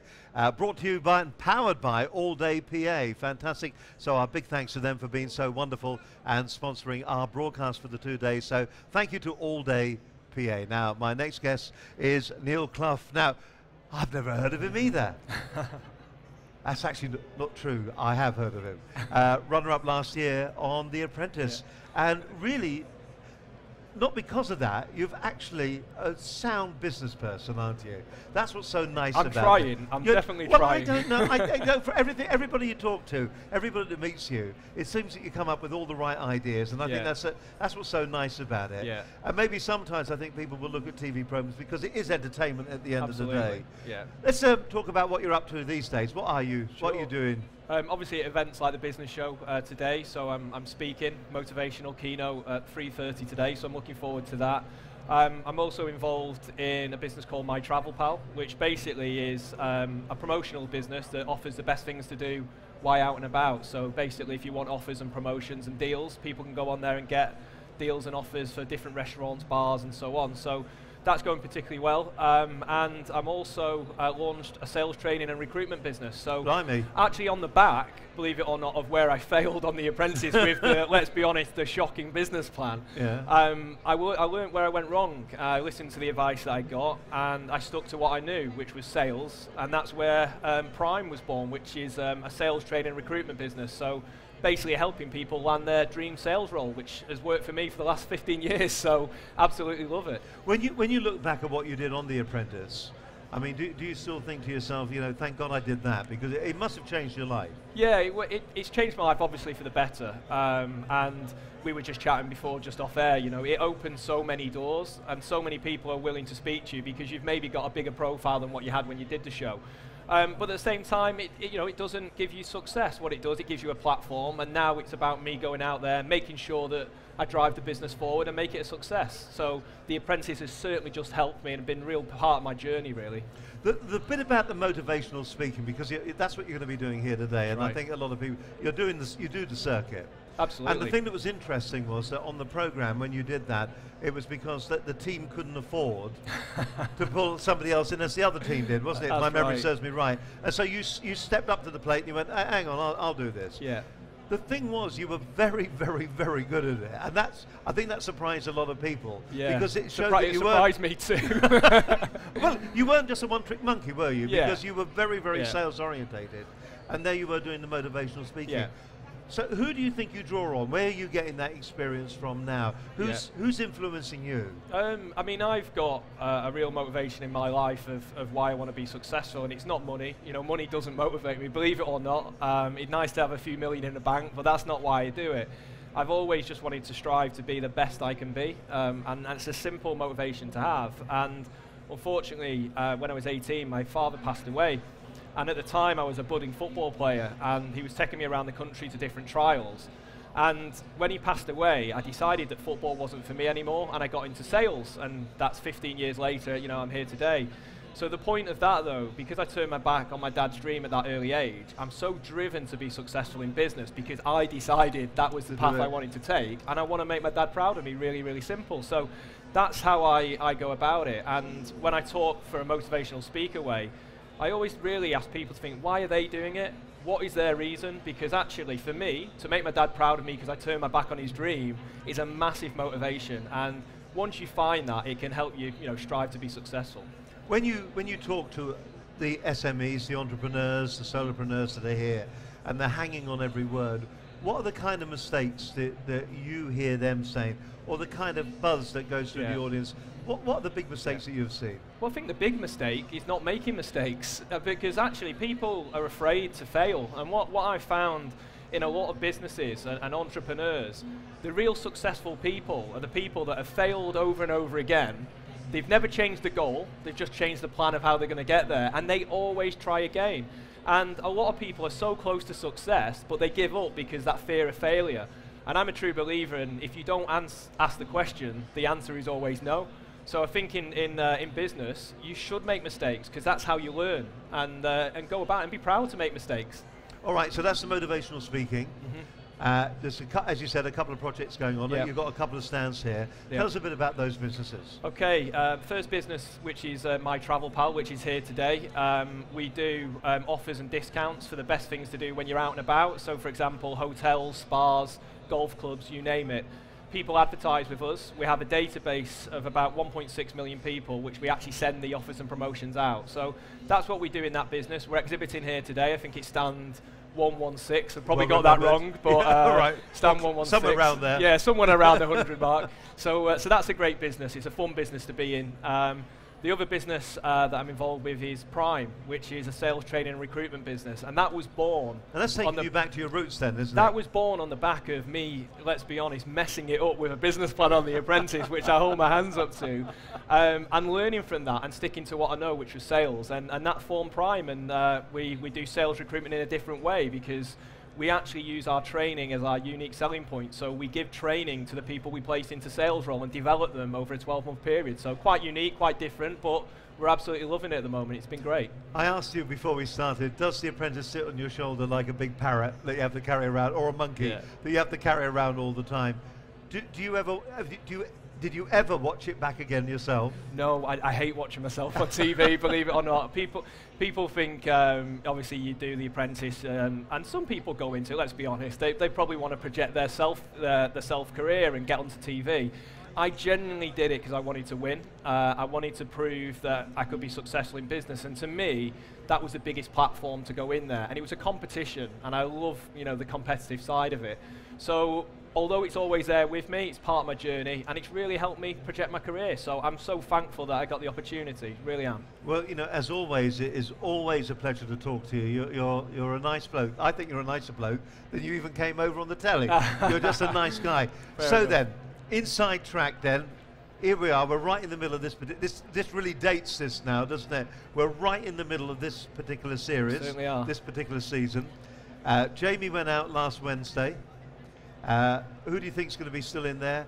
Who do you think is going to be Alan Sugar's apprentice? I think the right person went on Wednesday. I think. Oh, God, yes. I think the thing is with him, he's got a lot to give. He's a cheeky chappy. I quite like that. He's enthusiastic and he's passionate. But sometimes in business, and particularly when you get to the nitty-gritty end of The Apprentice, you've got to be professional, you've got to be slick, and he doesn't know when to switch it off, I don't think. So, I think the right person won. The people that I'm watching at the moment, who I think are going to make the final, is Rojin, I think her name, if I've said it correctly. That's the Irish girl, isn't she? I think she's, what I like about her, she reminds me a lot of Leah from last year who won it. Going about her work quietly, but very effectively. But then if you saw the way she took James on in the boardroom this week, she's got that bite. So I think she's one to watch. And also, I like Mark. Mark, he sold 7 hot tubs, so he's done particularly well. Yep. I think he's got a lot to give. He's been a little bit sneaky, I think, which is a shame because I think he should let his talent do the talking. Bit Machiavellian. He should let his talent do the talking because he's certainly got a lot of talent. So I think Mark will do well, Rojin will do well, and the outsider's probably Solomon. Really? Yeah. Really? Yeah. Don't put money on that, no, by the way. We won't put money on that. Just for a bit of an inside track for these lovely people that are standing here at the moment, we're in the series, and we're watching it, and of course, it's not happening in real time, is it? How long does the whole process take? 6 months. So you film your episodes. You're sworn to secrecy. You can tell 3 people that you've actually gone on The Apprentice. So obviously my wife was one of them. That's she wondered where I'd gone for 8 weeks. My boss at the time, obviously, to give me the time off work. And I think I told my sister as well, just because, unfortunately, you know, from a family. So they swear you to secrecy. But obviously, when you're there, the process is so intense, and it's back to back. They do a task for 2 days, and then a boardroom for a day, then a task for 2 days, and then a boardroom for a day, and then you have a day off every kind of 6 days. So it is consistent. It's long hours, but that's what you sign up for. And do you get a lasting relationship with the camera crews that are with you? I absolutely love them. Yeah, I'm in contact with a lot of the runners. You know, the people that look after you when you're there filming. And I've always been the same. Treat anybody, you know, with respect, and you get respect back. And the people on the show were absolutely great, and it's a one-in-a-lifetime opportunity, isn't it? Whether you love or hate The Apprentice, yes, which people do, it's a Marmite. It is Marmite. We've had people sitting on the show here, and Alan Sugar is nearly a swear word. Yeah, well, and there are other people that are sitting here who love the man. Yeah. Yeah, and you know, so it is very Marmite, isn't it? Well, I'm certainly a fan of his, and what I would say, and I've got a lot of respect for him, that he's not somebody that, you know, had it given to him. He's made his success. And for me, you know, I'm just starting out in my business. I know where I'm at. I don't go out there telling people that I'm a successful entrepreneur, because I'm not. I'm starting out. I'm chasing the dream. But I think when you've got that drive and ambition, and you look up to people like Lord Sugar, then, you know, you've got to have role models in business. Yep. And I'm certainly a fan of his. So yeah, I think he's a great guy. Comes out with some great cutting lines. You know, that's really nice to get the insight to The Apprentice. More importantly, really nice to get an insight to what you're doing as well. And as always, it's a pleasure to see you. I mean, the nice thing about Neil is, if you phone him up and you get to his answer phone, he's one of the few guys that will actually phone you back. What's that all about then? So, you know, fantastic to see you again. Please put your hands together for Neil Clough from The Apprentice runner-up last year. Let's it for Neil, please. Thank you very much. Thank you very much indeed. Thank you. Brilliant. And listen, you can watch that interview again if you want to. You can go back to our catch-up page. You'll find it on YouTube. And, of course, you can keep watching the entire stream that's coming from the particular show. If you go to businessconnectionslive.com, we are streaming the entire event live. That interview's just gone out to the world. Hey, we could do this for your business too, but that interview's just gone out to the world. And we'd like to thank our sponsors as well for making it all possible, All Day PA. All right then, listen, you clear off. See you later on. See you again. And we'll give you another piece of advice from Business Connections Live.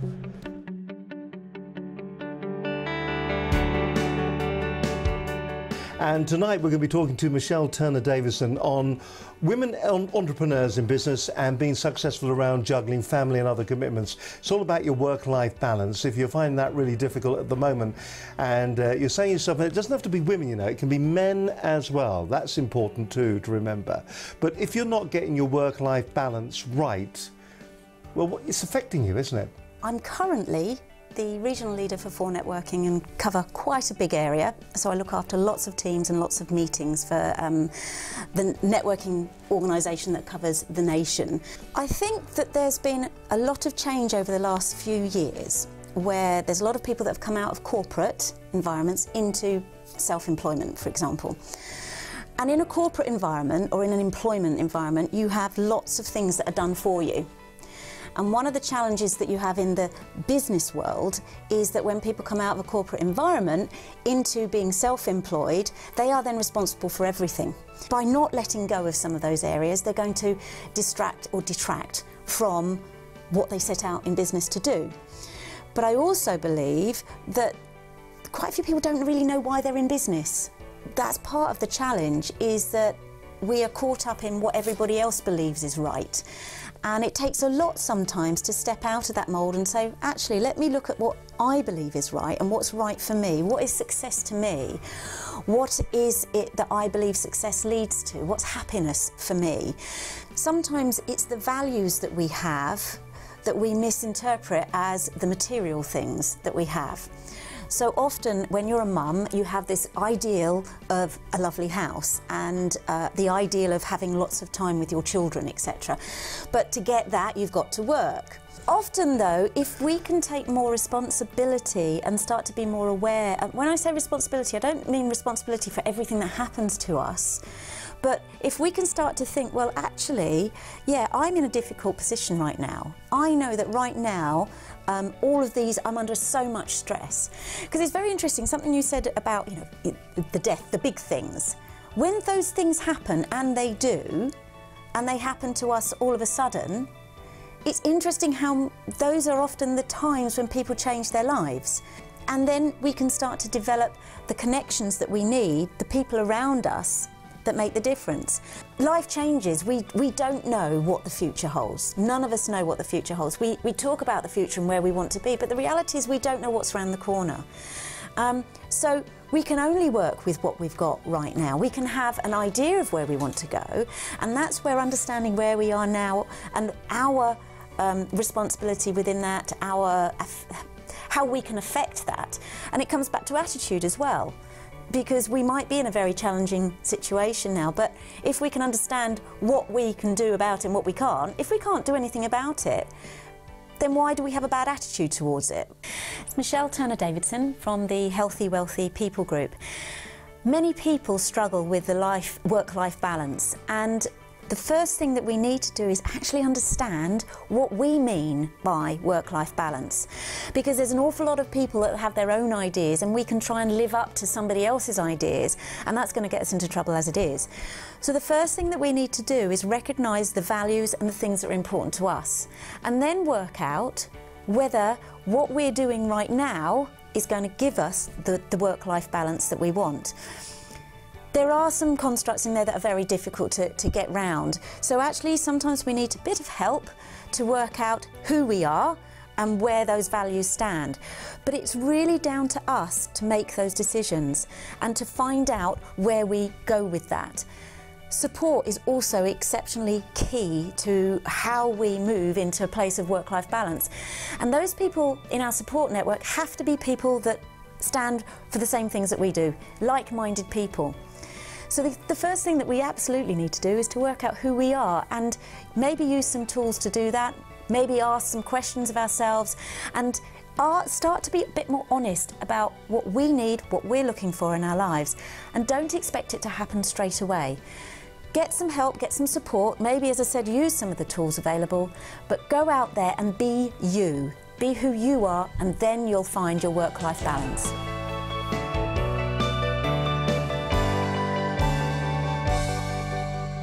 There you go, that's Michelle once again there. We're streaming live from Olympia. It's great to have your company. In just a few moments' time, we're going to be talking about business networking for dummies. But we'd like to thank our sponsor for allowing us to be here, All Day PA. If you need a company to look after your telephone answering service, if you need someone to be a receptionist for you on an ongoing basis, there's only one choice. That's All Day PA. Just simply go to their website at alldaypa.com. Rightio then. Okay, let's go over to the other side of the room right now and see who Helene is talking to. Helene. Thanks very much, Steve. That's right, we're here at the business show at Olympia.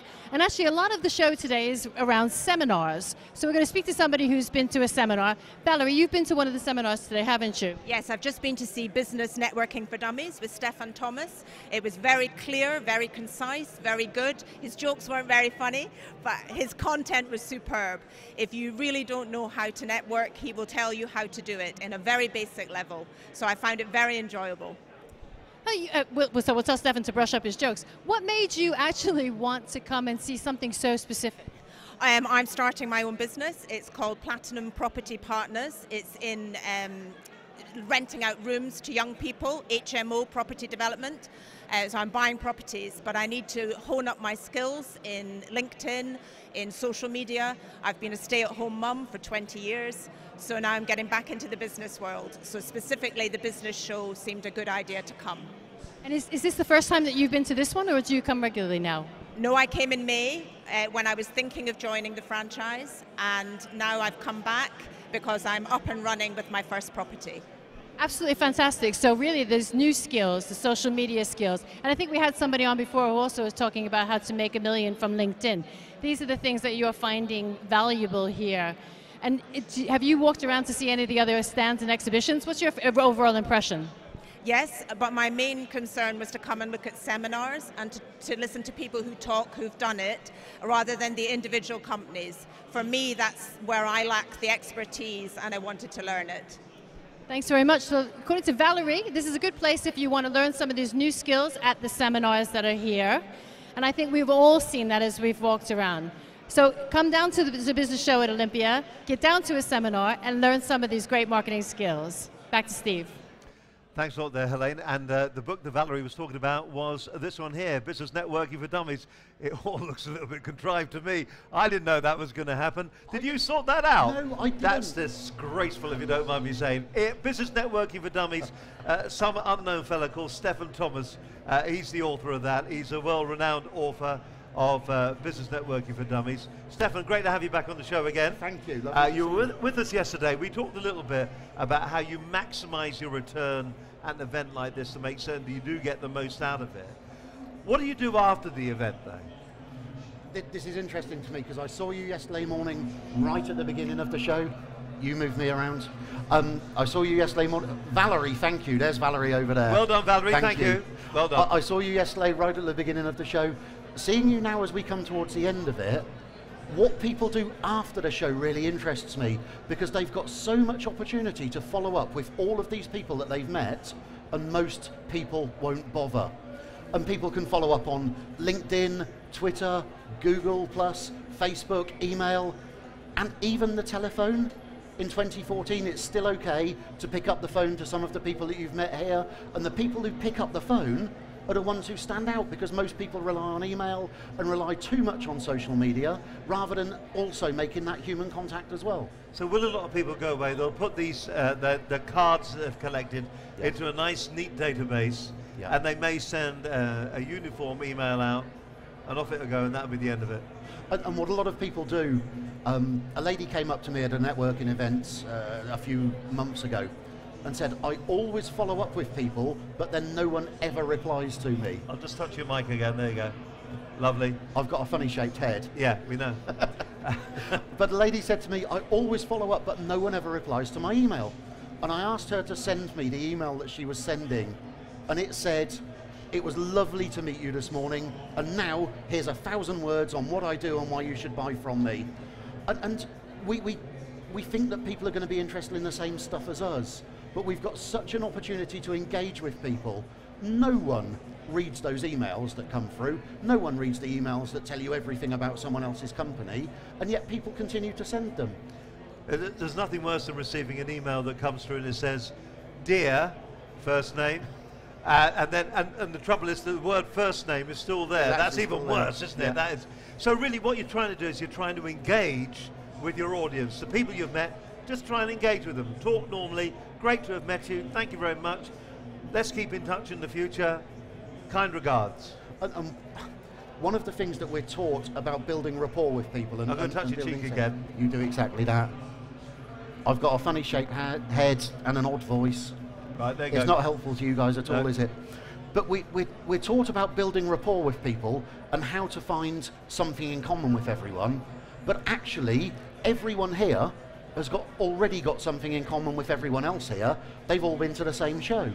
So just at the very least, finding the hashtag on Twitter, hashtag TBS2014, and seeing who else is talking about the show, and just engaging with those people would at least be a step forward. But most people won't do anything after this show. I came along for the first time in 2007, and I remember talking to some people on stalls and stands, and even giving my cards to some people, and with most of them, I still have never had any sort of follow-up 7 years later. People go to all the trouble to be here and to spend all of their time here, and yet they don't follow up with people in any sort of meaningful way. So it's just as important what all of these people do after the show, and actually making some contact with the people that they've met here. It's funny, we talked all the way through about this. We're saying, if you're an exhibitor, here's what you need to do to make it a success. If you are visiting, you need to plan your visit. to make it a success. And what you're saying is, when the show is finished and it's all dead and gone, exhibitors, visitors, you need to have a plan to make it a success. Exactly. At the very least, find people on LinkedIn and connect with them, send them an email saying it was lovely to meet them, and if you really engaged with someone, do pick up the phone and talk to them. Maybe suggest you connect on LinkedIn if you're in the same part of the country, maybe suggest meeting up. Even better, find a 4 networking event that you can both get to and meet up there instead. And there was the plug, and well done for that. Congratulations. Both my book and my networking I know, organisation. in one link, I don't know, and a testimonial. Listen, if you want to get hold of the book, it is available from all leading bookstores. Here it is, published by Wiley, of course. It is Business Networking for Dummies by the world famous now, Stephen Thomas. It is a great read, actually, if you are looking for advice on the best way to go about networking. You know, networking isn't about selling. Networking is about communicating, and that's what this book explains to you. What's the top things it says? Different aspects of networking, tips for measuring your success at networking, where to find new networking opportunities, advice on networking online. It's all here in one book, and it's available online to buy as well. Stefan, as always, an absolute pleasure. Thank you very much indeed for having me on again. Thank you. No worry at all. It is Business Connections Live. Great to have your company with us. We're streaming live from Olympia, from the Business Show.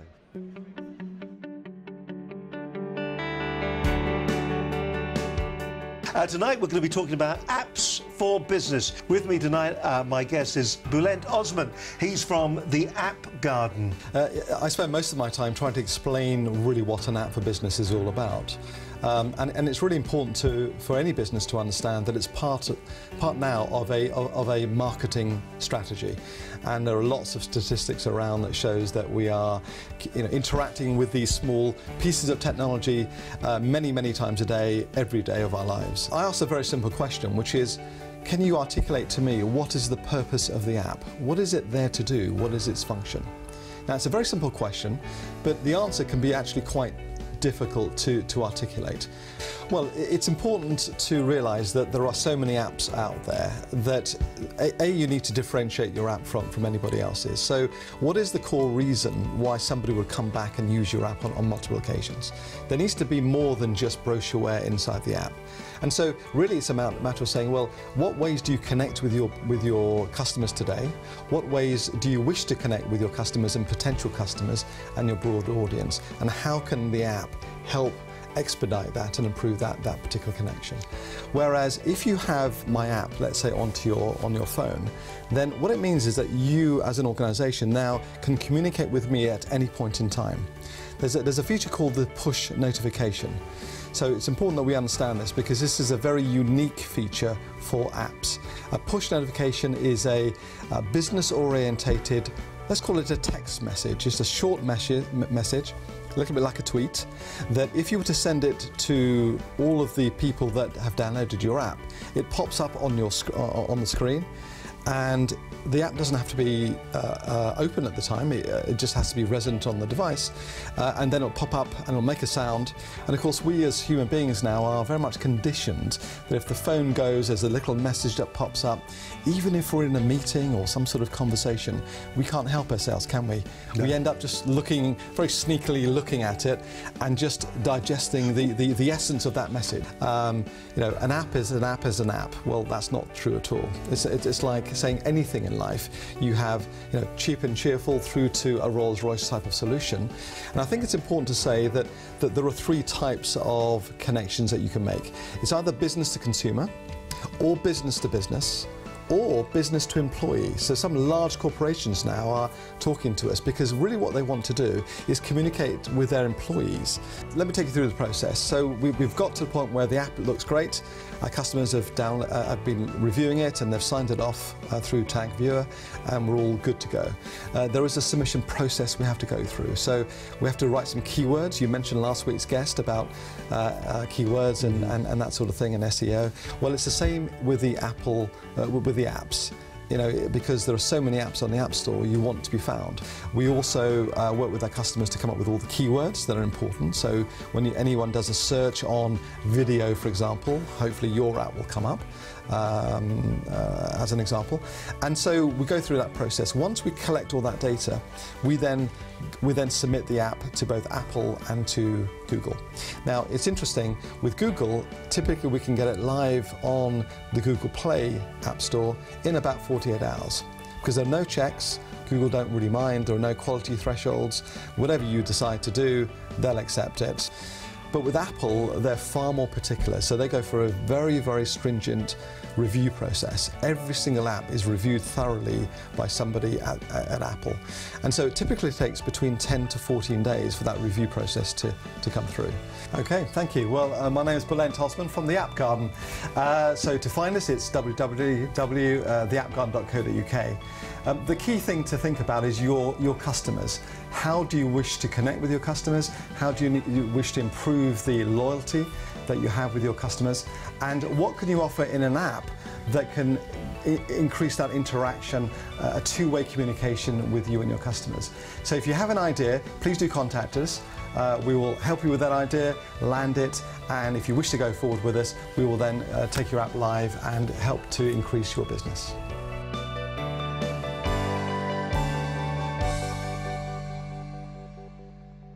Hello there, you're watching Business Connections Live. We're live from Olympia right now, and you know, business networking, we keep talking about. We just had, of course, Stefan on, and he was talking about how business networking actually works. Of course, there are a number of different business networking groups out there. We've got up the road or in the hall here, we've also got Business Scene, they're here, they're doing very well. Just behind this wall, we've got 4N, they're doing very well. And there are other networking groups in the building. Another one is Sterling Networks, and my guest with me right now is Phil Joseph. Phil, you were actually part of 4 Networking, weren't you? Yes, for a long time. For a long time, and you're based down in the Gloucestershire area, We're right? based in Gloucestershire, yes. So tell us, so you decided to go and do something a little bit different, a little bit more focused perhaps on your local audience. Tell us a bit about what you're doing. Yeah, sure. What we do is we are small networking groups. We're based in 6 locations between Cardiff, Bristol and Gloucestershire. We're growing gradually and spreading our area, and we meet every other week. We meet early in the morning. We're a 6:45 to 8:30 breakfast group, so you need to be committed. Oh my God. And get up there and get on with it. Yeah. We operate a single category policy, but we're actually quite open about our members visiting other groups within our network. And what we're all about is maximising the results that the networker gets out of the investment in time, energy and money that they put into networking. Do you think a lot of people waste a lot of money on networking by not getting it right? Massively. The big mistake that people make is that they actually don't understand why they're there. An awful lot of people go networking without measuring it, without having a strategy, without having a plan. And what you're doing then is collecting an awful lot of calories and an awful lot of business cards, and then you don't follow them up. And that is the issue. I just read on the back of here, it says, try a Sterling Networks group soon. You have nothing to lose but £12 and a pile of business cards. Isn't it, though, about entering into a conversation at these events? Absolutely. Lots of networking organisations put demands on their members, and they say, you need to do this, you need to do that. We only ask our members to do one thing, and that is to arrange one-to-one appointments outside the room. So what we want all our members and guests to do is to arrange to meet somebody for a no obligation hour just to see what they've got to share. And what our members find is that when they use that technique, rather than cramming everything into 10 minutes, they actually get to understand people's why. And if you can understand why somebody is in business, why they're networking, what it is that motivates them, that's a great start to building a relationship. And a great start to building a conversation that turns into a confident relationship. So what you do is you shortcut a lot of the hard work that is involved in a lot of networking meetings where you just get 5 minutes. So if you can meet with somebody for an hour with an open mind, it's a great way of establishing a relationship. So how often in your group then do you actually meet? All of our groups meet every 2 weeks. Which is great, because there are other networking groups that meet every week. Sure. And you've got to send representatives if you can't make it. Nope.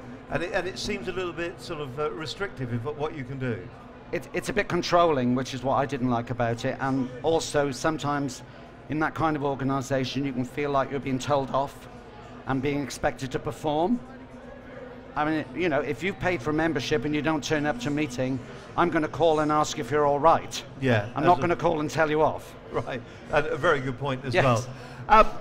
You're specifically at the moment Bristol, Cardiff, Cheltenham, Cirencester, Gloucester, Yes. and Evesham. Yes. So you're in that particular. Yeah. You're kind of sort of micro-managing that area. Yes. But you're looking to expand, aren't you? As we expand out to the area, one of the reasons I'm here on the stand today is to meet potential group leaders. Right. Who people that I can't get to in an hour and a half. So when we open a group in Northampton, for instance, it's essential, and we are going to, it's essential that I have a really solid group leader that understands the local network, knows what the traffic's like that time of day, because that's really important, knows the right sort of venue, and has got a strong local network that they can pull in day one to help the group grow. And then what I will do then, I give them the toolkit and the business model, and then they run it, and I go along and help them open it and support them through the first 3-4 meets, and then off they go. Because it's no good having somebody coming in from head office and taking over. That just won't work. It's got to be locally based. Well, listen, it looks like a fascinating area. So if somebody would be interested in representing, is it a bit like buying a franchise then? No, it's not franchise and it's not a license. It's just run as a limited company.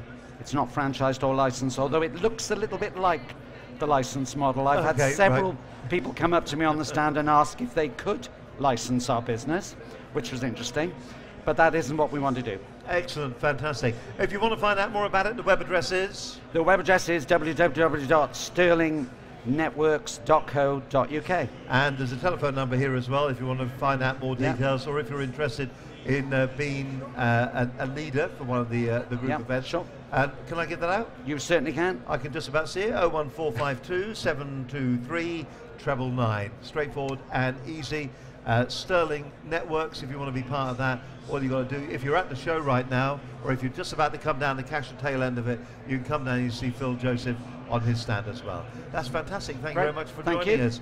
Okay, some more great business advice coming live from Olympia we were here yesterday, we're here today, we're live until 5 with a live stream right across the world. It's been great, some great information on networking, great information on funding, great information on so many things that are important to your business life. We'll be back in a moment after this short film on more great tips for your business.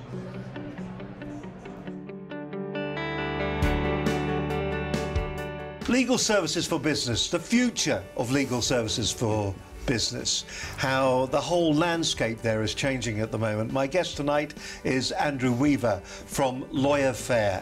Lawyer Fair essentially helps business owners to find the right lawyer at the best price. That's essentially what we do. We're a legal comparison and procurement service. The Legal Services Board last year did a survey that indicated, I think, over 9,000 businesses. So it was a fairly scientific study.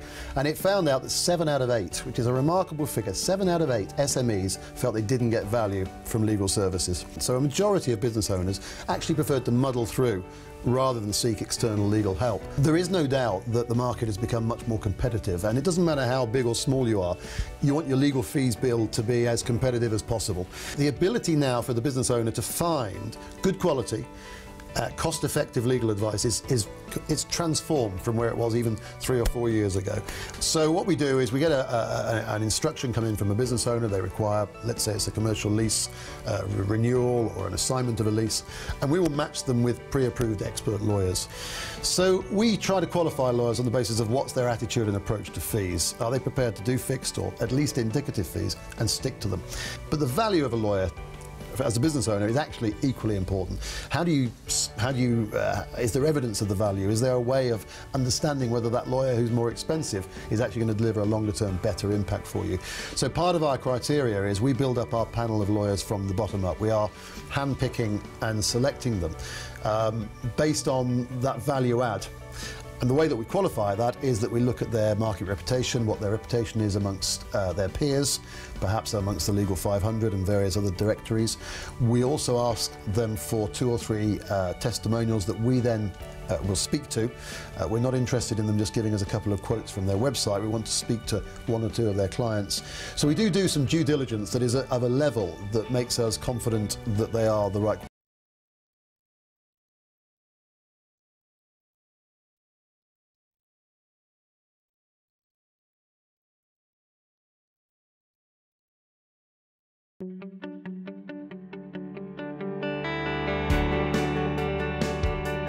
My guest this evening is Dee Blick. Now, you've probably seen we've been talking about Dee over the past couple of weeks. She's going to be at the Business Networking Show, but there's more to Dee than meets the eye. When it comes to marketing your business, what do you do? How do you do it? What's the most effective way of doing it? How do you market a small to medium scale enterprise? How do you go about doing that? How do you get return on your marketing spend? That's what Dee tells companies to do. I think that I work with businesses from all sectors and all sizes. My biggest client is 250 million quid. My smallest client's about half a million he turns over. I think the biggest mistake that you see any business make is they dive headfirst into marketing tactics. And the way I look upon marketing is the engine that drives sales. Marketing compresses the decision-making unit that makes it easier for you to get the sale. If you've prepared that ground, if you know who you want to reach and why, where you're going to find them, if you've got a nifty message, it's much easier to then get that person or that group or that big mailing list to actually respond to your overtures than steaming in there with some ill-thought-out, clunky, clumsy old message. This guy actually put in the email, I can guarantee you an endless supply of hot leads that you can turn on and off like a tap. And I thought, you know, I've been in this game for 31 years. I've really learnt my craft. I've yet to find the marketing miracle at the end of the rainbow that will somehow transform a business overnight. It just doesn't exist. Don't assume, unless you've got legitimate reasons to know the reason why clients left you and it was not good, don't assume you can't woo them back. And that's a classic example where the cost of it was time. I've actually brought a letter here today. I won't go into any detail to show you, but it's this. It's as simple as this, a bit of letterhead paper, some text. On the day that went out, it was when it was received, 3 businesses, one that's worth £100 million, 2 that are over £10 million, rang my client, who's a small business owner who's partnered with this brand. They rang my client and said, we're really interested in your new credit insurance product. Can we meet? One little letter that went there. We also offered a webinar as well beforehand. So my message that I convey is that businesses have to build campaigns. They've got to look at the decision-making process that a prospect or a client goes through before they actually buy. There's 5 stages: awareness, interest, evaluation, desire and action. We're still the same person whether we're online or reading a newspaper, but we read differently on the internet. We scan, so we're hungry, we're impatient to sort of gobble up the facts. So we'll scan from left to right, we'll go up and down very quickly. If we're sitting in an armchair, we'll spend longer reading a letter. So we've got, as a copywriter, I know I've got a bit more of mind space in a letter that's going to be read rather than an email where I've got to really pack it in the first few lines and dive straight into the bullet points. But also in emails that I create, they're very much links. Rather than saying click here, you'll say you can find out about this now. Do you like the look of this gorgeous organic chocolate Easter egg? You can buy it here. Take a look at it in more detail, and that becomes your active link rather than the ubiquitous click here for more information. My name is Dee Blick. I'm a fellow of the Chartered Institute of Marketing with 31 years marketing experience and an author. And I guess what I want you to take away from the things I've been speaking about today are don't dive headfirst into marketing tactics. Get out of your comfort zone. Stop serious underselling and know who you want to reach, why, where you find them, the barriers that could be stopping them from doing business with you and the benefits that will engage these people, and then build campaigns that move them from being not aware of your product into being aware, interested, evaluating it, desiring it, and then action.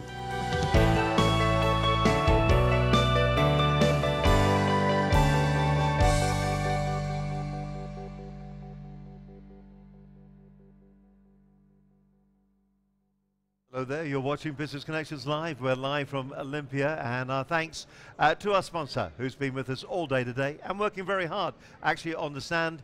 That is, of course, All Day PA, and our thanks to them. Steve Harlan with you here, just down from the cafeteria. I could do with a a cup of tea and a bun. That's the order in then? Fat chance, yeah. All right then. Okay, Josh Piers is with me. We're going to be talking to Josh in just a few moments' time. In fact, we'll talk to you right now, Josh. Awesome. Tell us a little bit about what you've been up to at the show, how's it all been going. I know you're involved with 4 Networking, but the business doesn't start there. No, of course. How I'm involved with the show, obviously come down 4 Networking to help Brad and the folk out. It's been awesome for myself. It's been great to talk to so many businesses, talk to hundreds of people, meeting new clients, etc. So it's been really good on that aspect. What about your business though? Your core business is? My core business is online fitness. So how I run is we've got a company called My PT Plan and Evo Nutrition. So we offer fitness and nutrition plans online for a subscription-based service, which is backed by Premier League footballers such as Tim Howard and Sylvan Distam, and also the nutrition side, so sort of all the stuff for the gym. So it's been great today to meet so many businesses to help me be able to market my business better and promote myself more. So what do you think you've actually got out of the show then? What's been the key thing for you? Because I know that 4 Networking can be a very social activity, so what have you got out of the actual show itself? What I've got out of the show myself is getting people to know me more as a person, obviously being quite young in business. How old are you? I'm 20 years old, so right, it's been a great journey. What I want to go into a bit is about myself in terms of what I've done, and obviously the business UK Fuel Saver started off with 2 years ago. Grew that into just over 20 staff, 80% market share in courier sort of base transit. So how many staff? So just over 20. Just over 20 yeah, just staff? over 20 staff up and down the UK. So that was awesome. And in when was it? August this year, we sold the distribution rights over to Greece.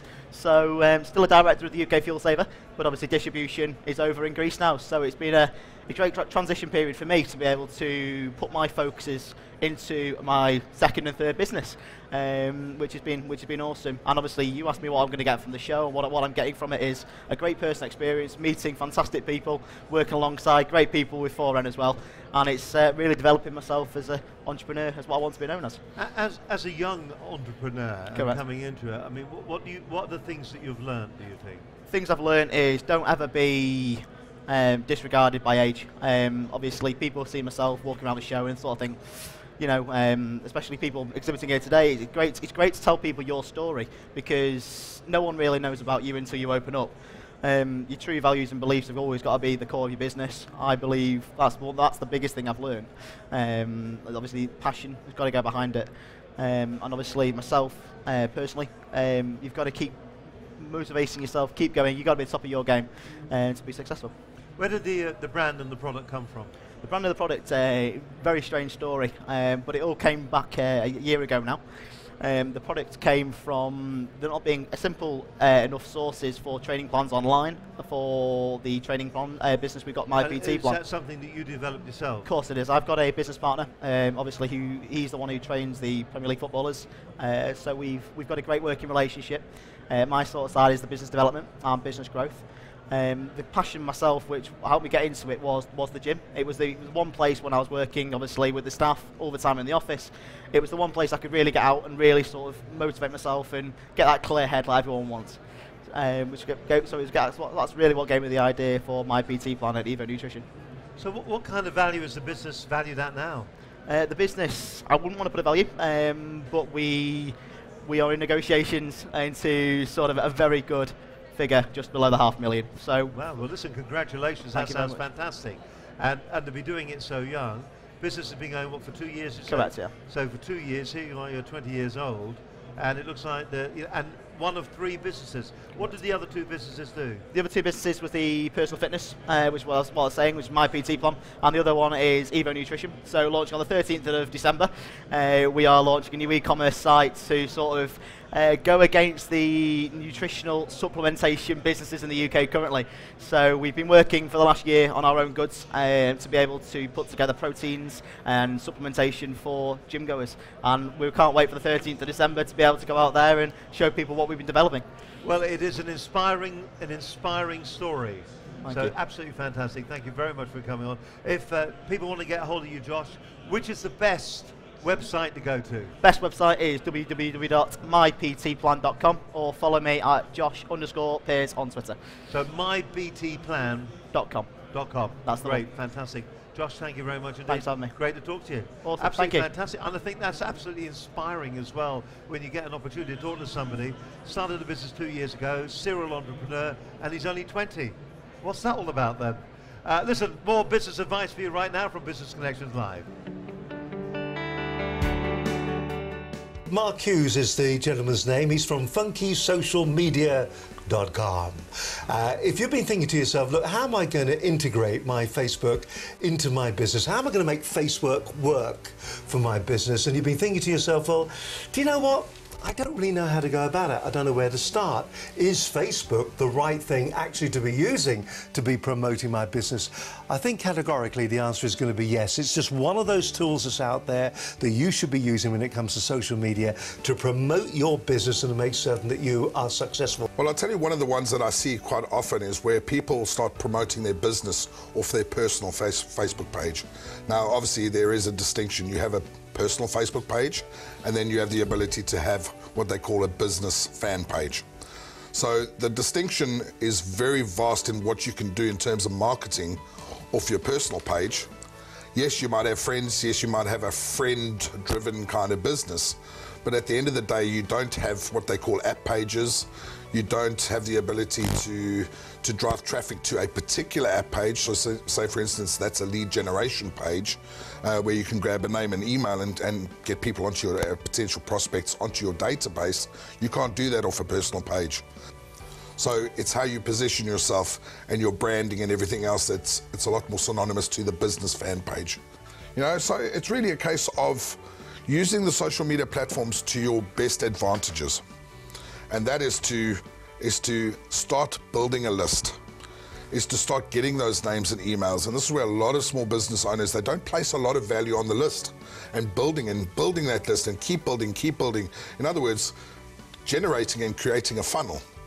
So it's setting your objectives, it's knowing who your target audience is, it's knowing at what level of sophistication that market is at, and building a funnel that is adaptable and relevant to who you target. So you're nurturing and you're using social media to nurture, build that know, like, trust factor, like we keep hearing at networking events, which is 100% true. And to keep pushing them from, through the love factor and the nurturing factor, keep pushing them each step away down your funnel, depending on how deep or how narrow or how short that funnel is. You need to have at least a funnel. So I'm a firm pundit.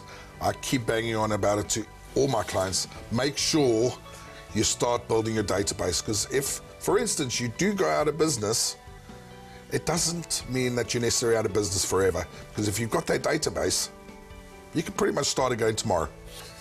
There's a lot of, my personal feeling is I would take them to a squeeze page every time. I'm all about building that database. Mm-hmm. However, in some circumstances, I would also take them to a survey form, which is quite important, because when you're making your funnel hyper-targeted and hyper-relevant, you kind of want to eliminate the people that are just taking a look. I think Infusionsoft has its definite advantages, but it is a massive learning curve. Mm-hmm. And for an average small business owner, it's very expensive. Okay, so I'm Mark Hughes from FunkySocialMedia.com, social media consultant, and essentially I help small and medium business owners like yourself generate more leads and eventually sales through the use of your social media platforms. And tonight we've obviously spoken about Facebook in particular. Very importantly, don't think social media is the be-all and end-all. It needs to be incorporated into your overall marketing strategy. It needs to be used intelligently. It needs to be done correctly, setting the foundations correctly first. Start building that lead list, that database first and foremost, because it's really important. It's the thing that will get you to get more of a back end. In other words, if everything else falls short, you've still got your list, you can pick up your business later. And most of all, don't feel intimidated. Give it a go. I urge you to give it a go. It might be frustrating at times, it might be time consuming, but if you stick to it, there are rewards as well. Thank you. Hello there, you're watching Business Connections Live. We're streaming live from Olympia, from the business show, the great business show as they like to call it. Let's have a look now. We're only an hour and a half away from chucking out time. So we're live till 5 or thereabouts. With me right now, I've got a fine gentleman. This is Frank Thompson from Network Pro. Now, you came over to us. It's quite an interesting concept that you've got. Just explain what Network Pro is all about. Right, Network Pro, basically what it is it's an opportunity for anybody out there that's looking to get started on a low start cost basis into multi-level marketing. So now, for those people that aren't familiar, because we are in an industry that is full of jargon, multi-level marketing, what does that mean? Right, okay. Some people look at it as network marketing as well. So what you do, you're actually partnered up with a UK large company who promote their goods and services through word of mouth. Okay, and you become a partner with them. Rather than spend the amount of money on advertising, okay, they'd much rather pay independent representatives like myself, or they're probably known as distributors as well, to promote their goods and services. So they provide you with all the training, etc. You more than likely would get a mentor as well, so that you can move forward, setting yourself up as a self-employed person. So what are the kind of products that we're talking about then? There's a mass variety of products out there. Am I allowed to mention a few of them? Oh yeah, go yeah, right okay, ahead. All right. You've got a utility company out there, for instance, so therefore you promote all their goods and services, everyday services that everybody uses. So there's that company out there. You've got your, for the ladies, if you like to say, for their makeup products, that sort of thing.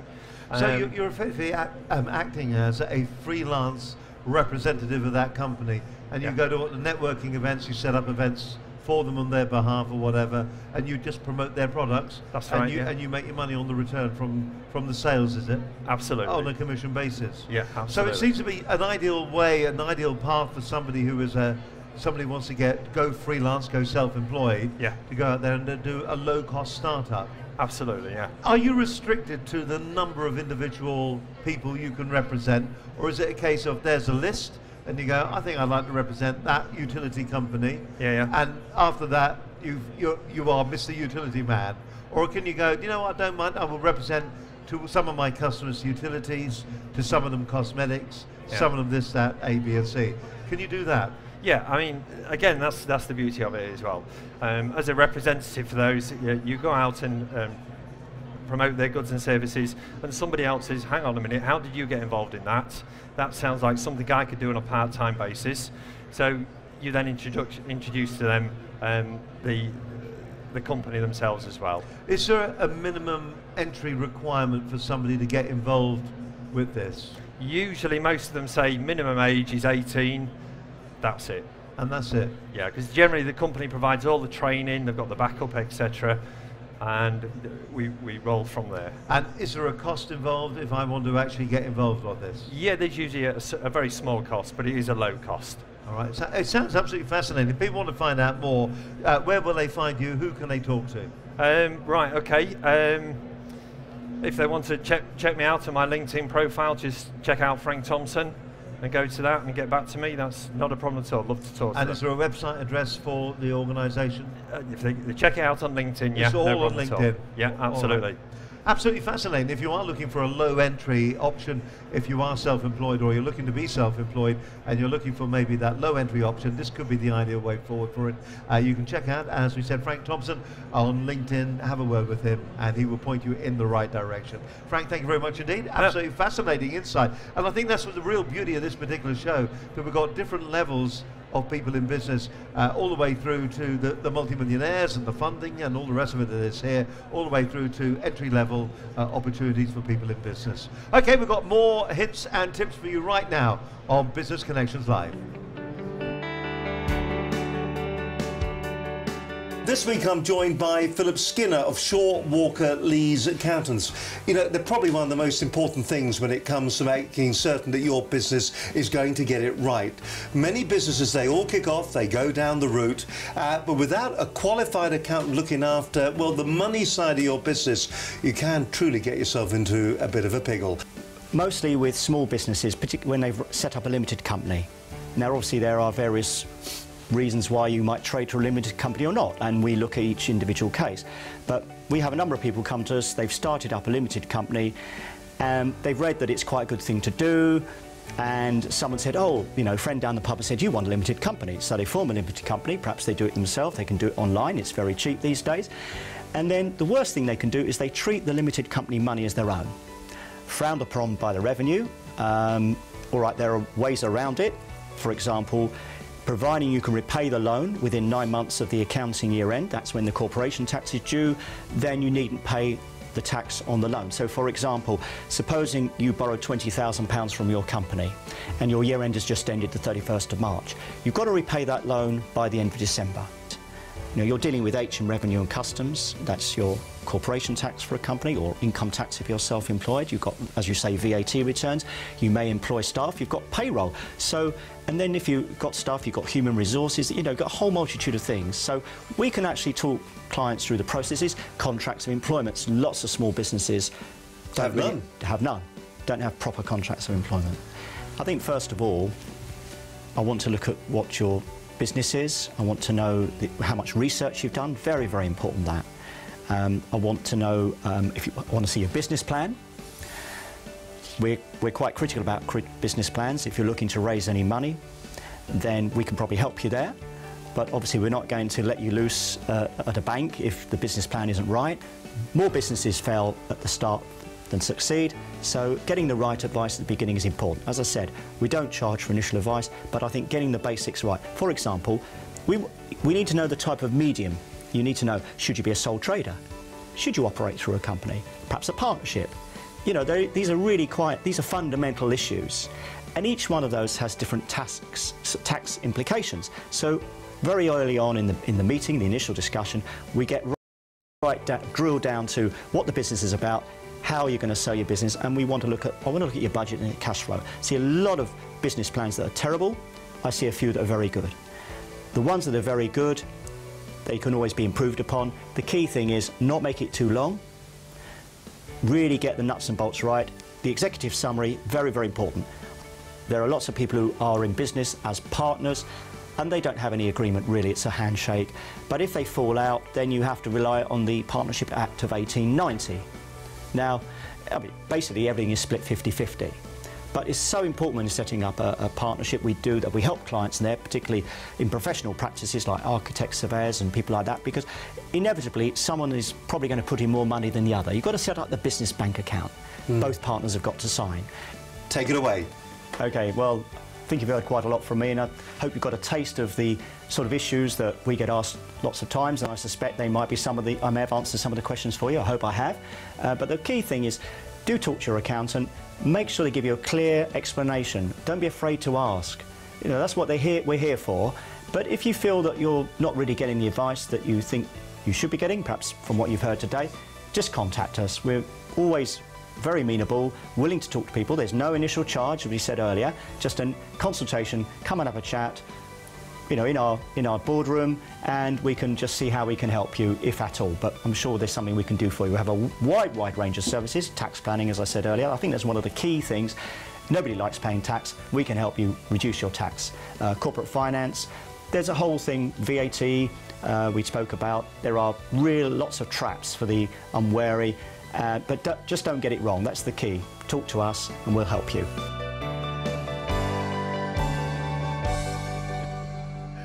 You're watching Business Connections Live. Phil Skinner there from Shaw Walker Lees. I can actually recommend them as accountants as well. They're a fantastic company, so thank you very much. Actually, there's a very interesting program, and we've noticed a few keynote speakers going on about this. Auto-enrollment for pensions. You need to be aware of that. If you are operating a business with employees, you need to know about auto-enrollment, and we've got a great program that looks at the whole area of that.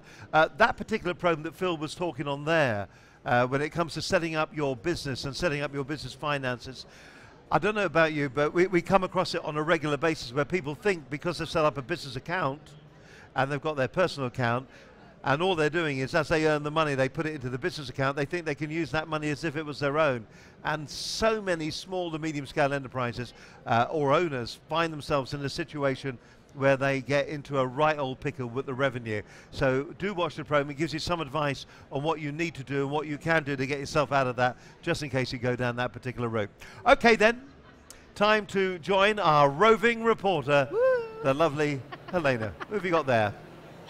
Thanks very much, Steve. Yes, we have been roving. We're here at the Business Show at Olympia with Business Connections live team. And actually, right now, we're here with Ravi from Lucky Webs, where your website is born.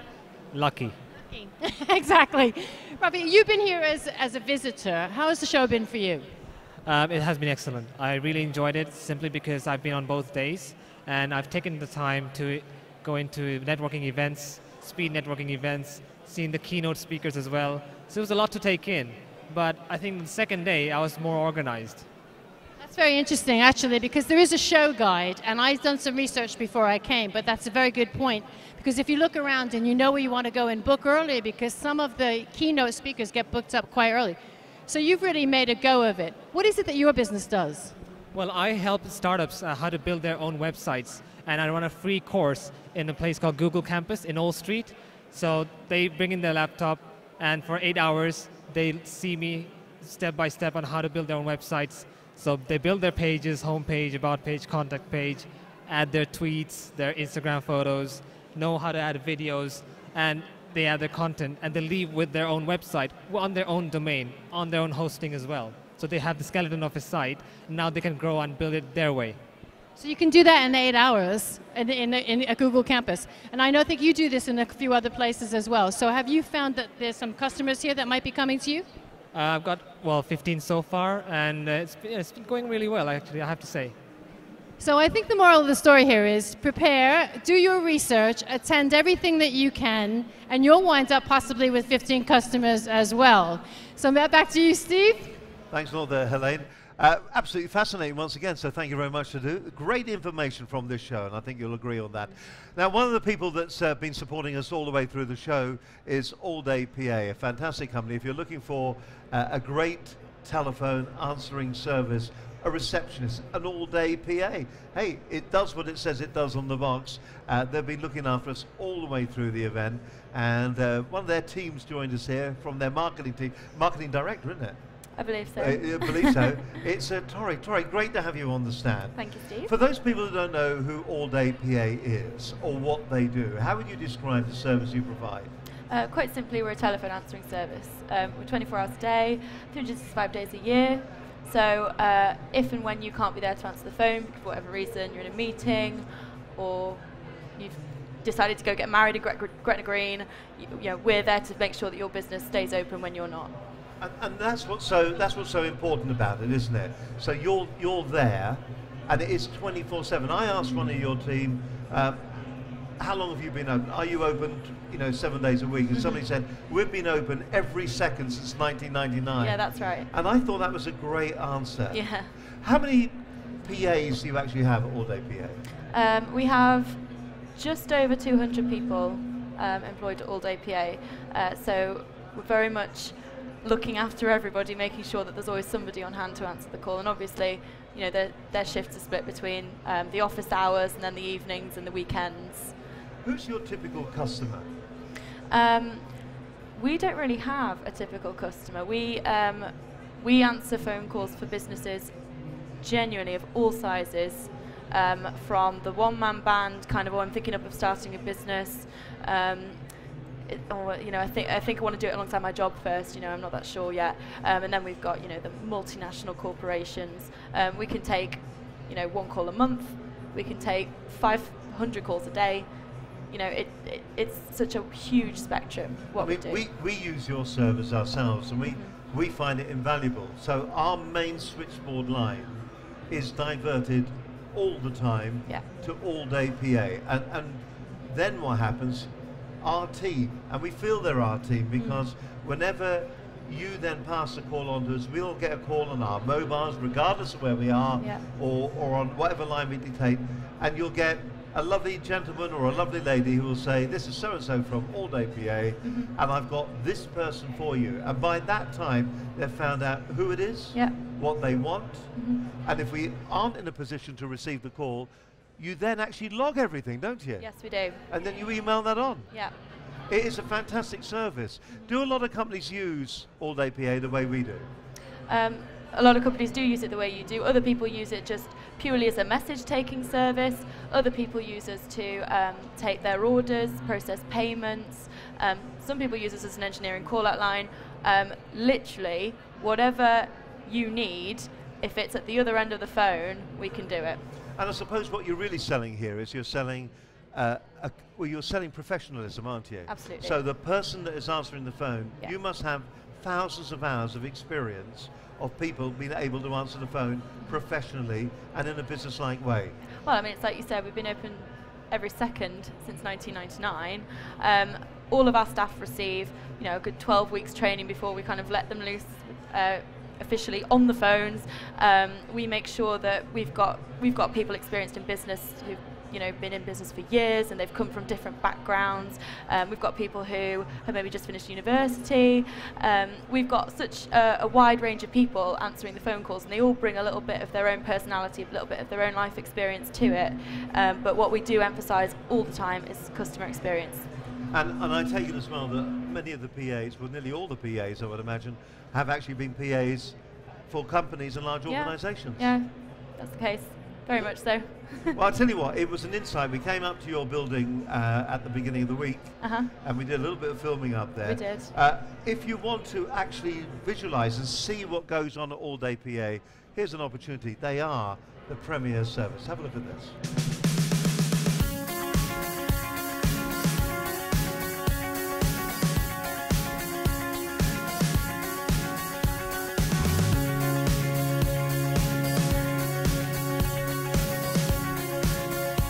The background of All Day PA, the core values have always been the same. It was started on the basis of providing small businesses with the ability to compete with large organizations. You cannot replace the human voice. Great websites, great marketing collateral, these are all precursors to getting someone to contact you. We do one thing, we do it very, very well.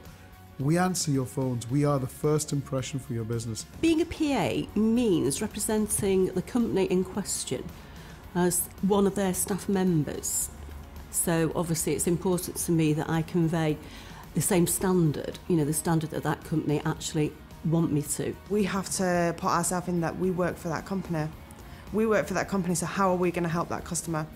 The difference with All Day PA boils down to three simple core values.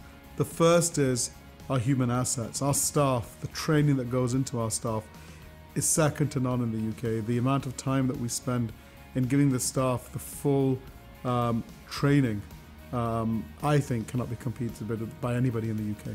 We cannot think about anything other than making each call perfect, and that's all we focus on in training. Each call is perfect. The second core value that we have is the expertise.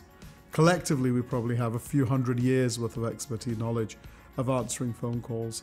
So the expertise that we bring for a client is like employing somebody that's been in the industry for a couple of hundred years. A lot of our staff have been with All Day PA since the very start in '99, many years. So many people started as PAs. The recruitment process actually gives us some amazing candidates. There's a certain type of person that can do what we do. We all have a certain characteristic here. We can't quite put our finger on what it is, but we all have it. We've got many different personalities. Every single PA is different. Every single PA is attentive, switched on at the end of the day, with different personalities, but because we're all different, this is why we provide a great service. We run from 4 operation centres, 3 in Manchester with an office in London, and our 3 operation centres in Manchester, there is no single point of failure. So from signing up on a package that may be nothing more than a few pound a day, £3-4 pound a day, could give a small business 14 to 15 million pounds worth of technology at their fingertips and a team of 220 staff. It's not robotic. We are real human beings handling the call. Automated phone systems cannot do this. To our customers, I think All Day PA has become an extension of their businesses. And when you think that we're asking a lot of a business to say, let us take calls on your behalf, there's a lot of trust that there takes place, and that trust is only gained from our years of continually giving excellent service. So no matter how good a business you have, if you're in a meeting, your phone's switched off. Your business is closed for business. And that's what we do. I would describe Ord APA as almost in loco parentis. We are essentially that client's staff member. We are representing their company. We're not just a call handling service, we represent that company. I'm employed by them for the 3 minutes I'm taking the call, is how I view my place with the member. We do create an illusion that we work for that company, so we have to have the answer to any question that a customer will ask. We are only as good as the last call. We have no long-term contracts. We don't ask clients to port their numbers over to us. You just divert the calls to us. And if you feel that something's not right, you can switch off the divert. And that is probably the single most important thing about our service that has kept our clients for so many years. And the one piece of advice I'd give anybody, wherever they go to get their calls answered, don't look at the management of the company first off. Don't look at the brochures. Don't look at the collateral. Look at the people taking the phone calls.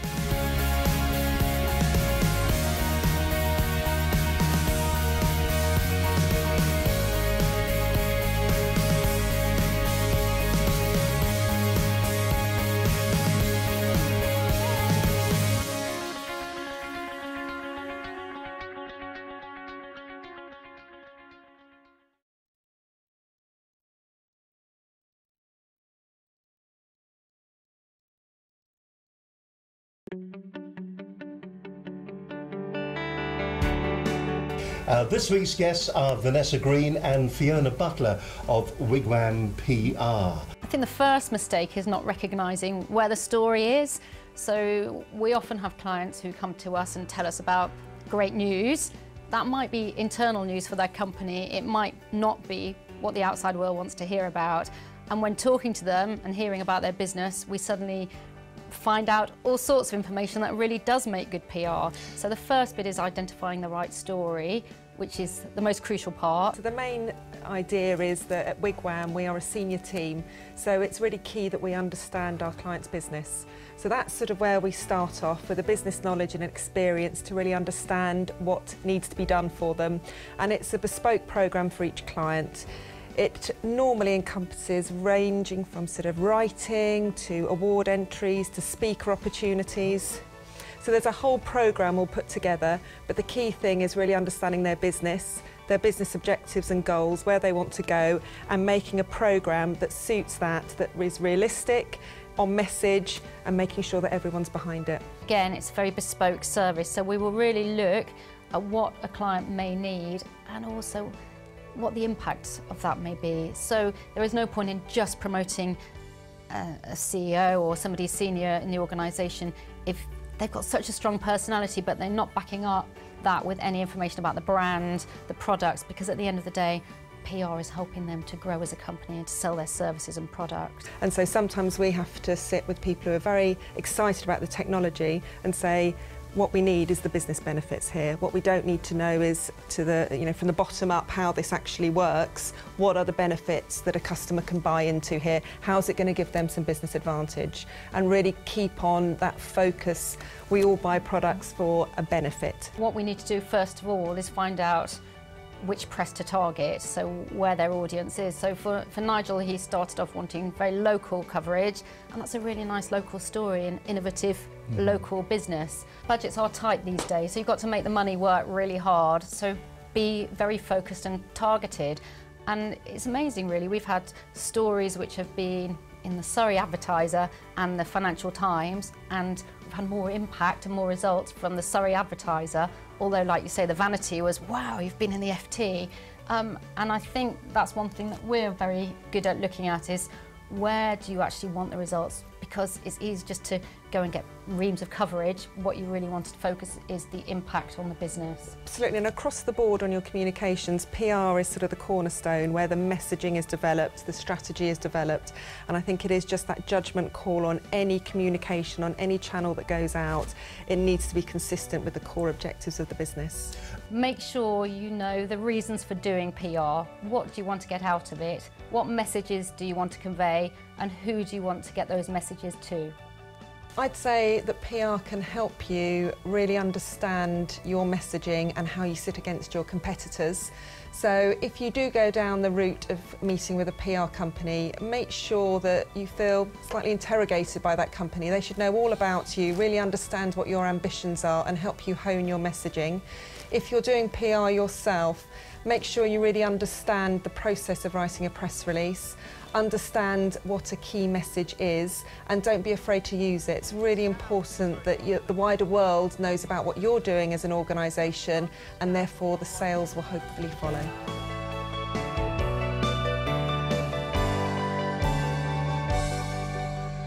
You know, I do sometimes wonder, it does seem that the simplest of things are the most difficult things that elude many business owners.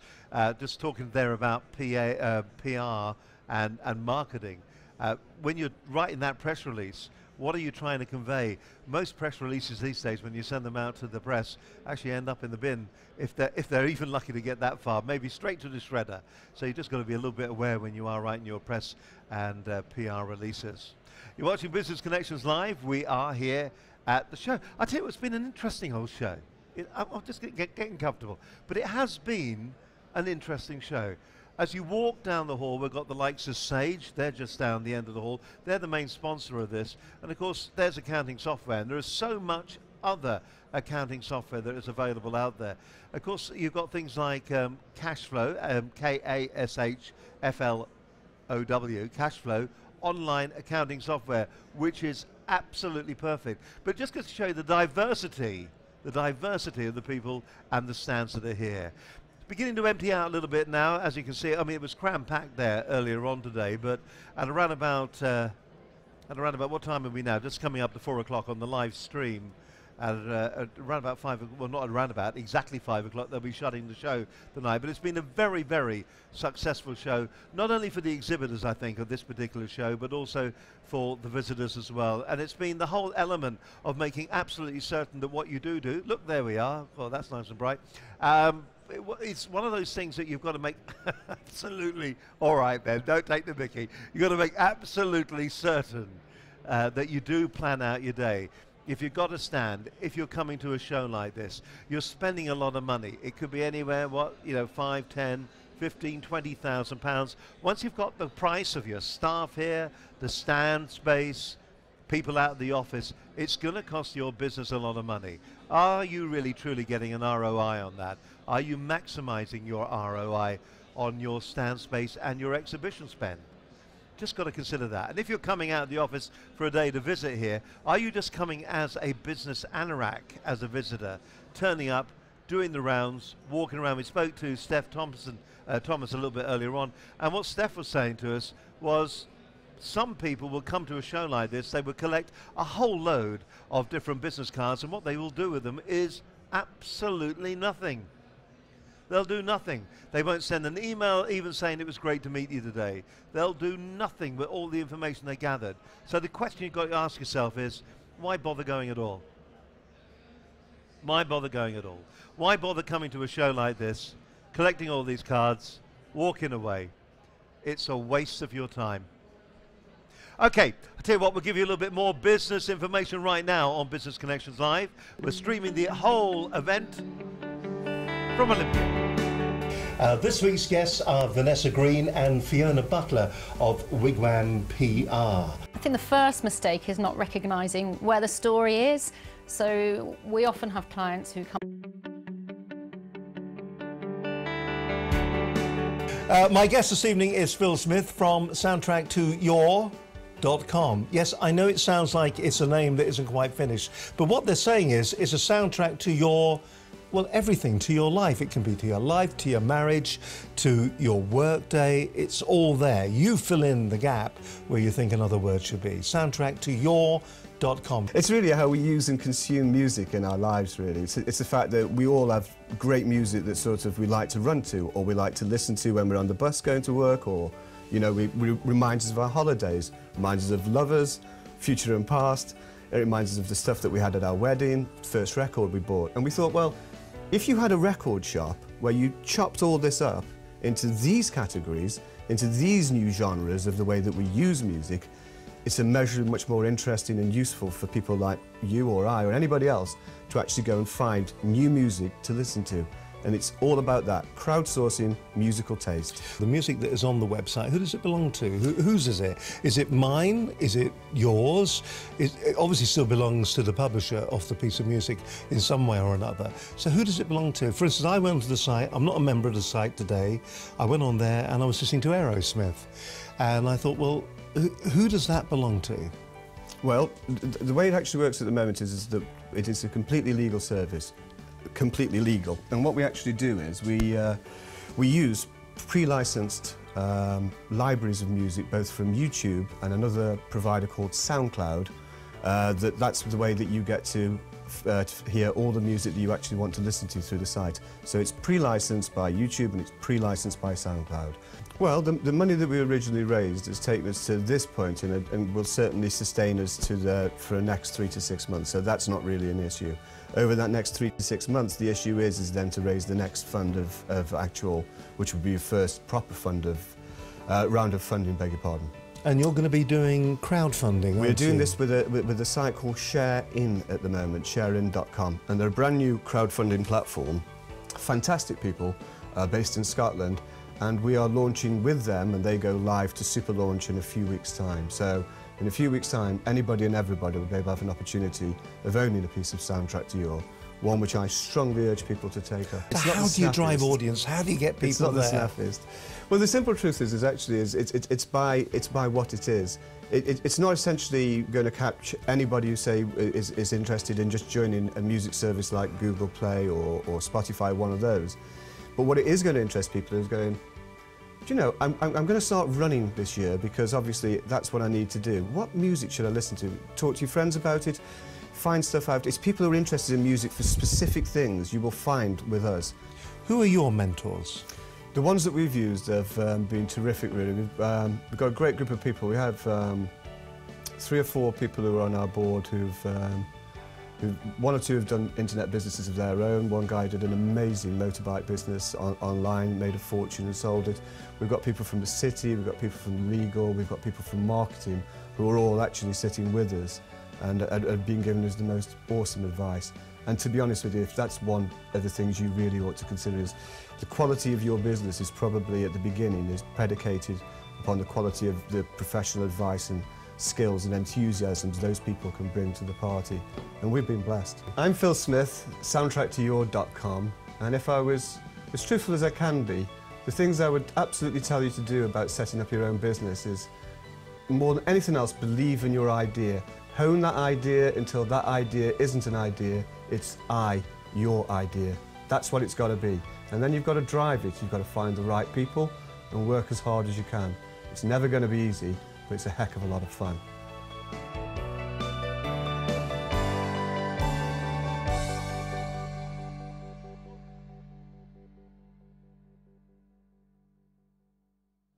Whatever you want to do, hi there, you're watching Business Connections Live. Great to have your company, and it is a live stream all the way from Olympia. So we're going to be talking to one of the organisers of the show very shortly. I think they've been very, very pleased with the way the whole thing has actually transpired and turned out. It's been very, very successful, so well done to them. Don't forget as well, the show isn't just once a year. Like all good things, it's a couple of times a year, 2 times a year. It's going to be on. The next one is going to be in January, February time. It's going to be at Excel. Elaine, you're waving goodbye. Why are you waving goodbye? Oh, you're waving hello. They're just making certain because we've still got to work our fingers to the bone. We've got more great business advice for you. Can we thank all our contributors as well who have been on the show all the way through the 2 days. The likes of Brad Burton, fantastic. Stephen Thomas, who's been on. Michelle Taylor, who's been with us as well. all the different businesses and all the different companies that we've actually been able to talk to. Thank you very much for coming on the stand. Thank you very much for being part of the show and being part of the program. Now, if you want to watch any of these interviews, you can after the show. Simply go to businessconnectionslive.com. That's businessconnectionslive.com, and you can check out each and every one of the individual interviews. And don't forget the live business show that we produce every Wednesday night live at 6 o'clock. And to give you a bit of a taster, here's a small Best Bite. Our guest this evening is Philip Skinner of Shaw Walker Lees, who's going to be discussing the rule changes that have just recently been made to pension contributions. Also, more importantly, we're going to be looking at what you should be doing if maybe you've left it for just a little while too long and maybe you haven't got some form of pension plan in place. We'll be talking about maybe some of the options that you can actually do to make certain that you are going to be in a good place. Pensions is just one of the armoury that you have as part of your retirement planning. We're talking about pensions mostly, but it is one of a number of items. You know, you should have, we talk to clients about savings. What savings do you have? You know, do you have any ISAs? Perhaps you have a property that you rent out. Perhaps you might get an inheritance from a family member. But, you know, don't want to have all your eggs in one basket. 10 years ago, we had stakeholder pension come in, introduced by the government, because they recognised that many millions of people didn't have any pension saving whatsoever. No provision at all. No provision at all. And so they wanted employers to recognise that they should have a pension scheme in place for their employees if they want to join. Within the next couple of years, every single employer, even if you've got 2 employees or 1 employee, you will have to have a pension scheme in place. Well, the first 2 years is a fairly soft start. You're looking at a 3% contribution. That will be 1% from the employer, 2% by the employee. But by 2018, I know that seems a long way away, then the minimum contribution that has to go into a pension scheme for your employees has to be 8%. 1 year before you are due to start having auto-enrolment, you will get a letter from the pensions regulator. But don't wait for that letter. Why not do it now? Because the information is available, so you can plan ahead. Hello, I'm Philip Skinner, Shaw Walker Lees. I hope you've enjoyed some of the matters we've discussed today, but the key thing is plan early. Don't take my word for it. After this, why don't you go and talk to your accountant or your financial advisor, talk to people who help you run your business, and actually pin them down. What's this about auto-enrolment? You need guidance. It's really important that you, as the employer responsible, have an understanding of what it entails, because then and only then, I think, can you really begin to get the process moving, because you've really got to drive it. It's all very well relying on other people, but I think you need to really go for that process. As we said, allow 6 months to really get it up and running, but don't leave it too long before you start. It is a really important process. Engage your staff, have some workshops, some seminars, you know, so you can have a question and answer session. It's really, I think that's quite important. We found that very useful for some of our clients who've already got engaged in this process and what it really means for them. Ultimately, your employees are going to want to know how much you're going to put in, because that's fundamental for them. But see it as a way of retaining staff, and pay careful attention to the paperwork when you get it. You'll be given a number of options, such as where should you invest your money? That's your decision. It's up to you. It depends on your risk profile. So you really need to talk to someone about assessing your risk profile, what it means for you. Diversifying, not just diversify the actual portfolio itself within the pension plan, but about some of your other assets and investments that you have. You know, try and spread it around a bit. That is really key. Diversification. Don't have all your eggs in one basket. You know, but don't be complacent about pension. Don't rely on it entirely. It is really down to you. But as I said, plan ahead, talk to people like us. We can guide you, and that's the most important thing. So anyway, thank you for listening. I hope you've enjoyed it. So I'm Philip Skinner at Shaw Walker Lees. Hello there. Welcome back. We are live from Olympia. It is the networking show. You may be wondering, I'm actually standing up, and you can see why, because there's just more than just one of them. There's 2 of them here, and they're coming from this fine organisation who are actually the show sponsors from Sage. With me I've got Daniel McDonald. And also Sarah Woods. Now you're one of the specialists, the product specialists. What's the big thing that people don't realise about Sage at the moment? Because in the old days, Sage was very much a case of, it was the box on the shelf, it was for accountants. Is that the case still? No, it's completely not the case. that's a misconception. They think Sage is, purely for accountants. It's not. It's for small to medium-sized businesses to use it very easily. You don't have to be a bookkeeper or an accountant to use our software. It's designed so anyone can pick it up, start using it, and get the benefit of having a package that will automate their businesses, be able to see how they're doing, what their profitability is, do their invoices, statements. And they don't need any prior knowledge of bookkeeping or accounts, double entry. Well, I was going to say, a lot of people get very frightened when they think Sage, they think double entry. Once it's in, I can't do anything with it. So times really have moved on, haven't they, Sarah? There has, and that's why Sage 1 was introduced. So Sage 1 is our cloud offering. So I think a lot of people have this conceived image of Sage that it's just available on your computer as a desktop. Sage 1 was brought in about 3 to 4 years ago. It's for people with little or no accounting or payroll experience, so anyone can use it. It's really simple. It's online, so you can use it on the go on your mobile. We also have accounting collaboration, so it does still help accountants and small businesses work together, but it's really for the pre-start and start-up market that we aim for. Well, I was going to say to you, who has it actually been targeted at? It's been targeted at everybody from the single one-man band all the way through to a small multinational nearly. Yep, I mean, we range from Sage 1 Cashbook right through to Sage 1 Accounts Extra. So from Cashbook, you monitor your cash flow in and out. But then if you want more advanced functionality like multi-currency, we've got Accounts Extra, which allows you to do that, all online. All right, now the frightening question is going to be, is it going to cost me the moon and stars? Because it's a very, very competitive part of the market at the moment. And, you are the premier brand, you are the number one that's out there. So if I want the number one, I tend to have to pay through the nose. Is that the case? It's not, no. So Sage 1 Cashbook's from £5 per month. Sorry, so you must have made a mistake, madam. No. Really, what? Yeah. Sage online, £5 a month? And with that you get free 24/7 support. So we really are trying to get to that market of startup businesses that really don't know anything about accounting. We're here to support you. So with your £5 a month, you get free 24/7 included. Our next package up is £10 a month, and then the top tier is 20. So it's very competitive. When you tell people that are at the show that, what do they say to you? Yeah, they think that the price is very competitive, and they like it even more that they actually get a free trial as well, so they don't have to commit that straight away.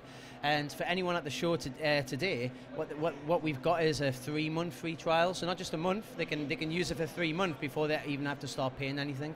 Now I'm going to ask the question. There's going to be people that are going to be watching this stream. There's going to be people post-show that are going to be watching the stream as well, and these individual interviews. Is there any way that will they still be able to get any form of a free trial in the coming months when they go to the site? Absolutely. I mean, we always offer a 30-day free trial, but for people exclusive to the show, we have a 3-month free trial, which will be available for a 2-week period. So it's running from the 27th of November till the 11th of December. So we've got a 2-week period where you can access that offer.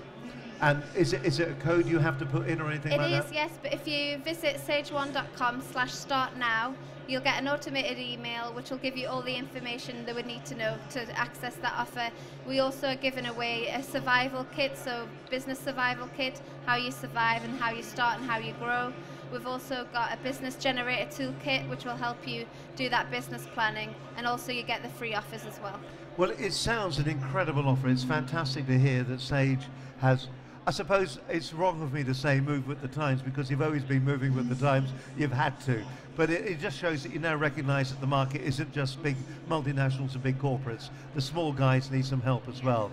About the show, you're the major sponsor for the show. How's it been?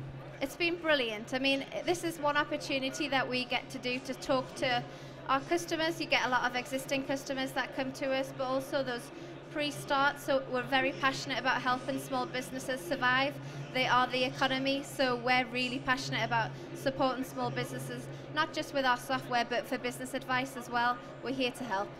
And the typical questions they've been asking you, have they been pleased to see you here? Yes, they certainly have. We've had people who are new to Sage, never heard of Sage, people who are already using Sage, and they've got questions to ask on the day. So we've had a wide variety of different questions. I, for one, I've been rushed off my feet, and that's what I was hoping for, and it has passed my expectations. Listen, the pair of you, thank you ever so much for coming all the way down from the other end of the hall. But listen, the best of luck. It's been fantastic being part of this amazing experience that's been here today. Sarah, thank you very much as well to you as well. It's been excellent. Thank you very much for coming on the show. Thank you. That is just amazing. There they go. I'll tell you what, it is just amazing, isn't it? When you contemplate there for a moment, if you think Sage, you invariably think it's for large multinationals, double entry bookkeeping, all of that kind of stuff.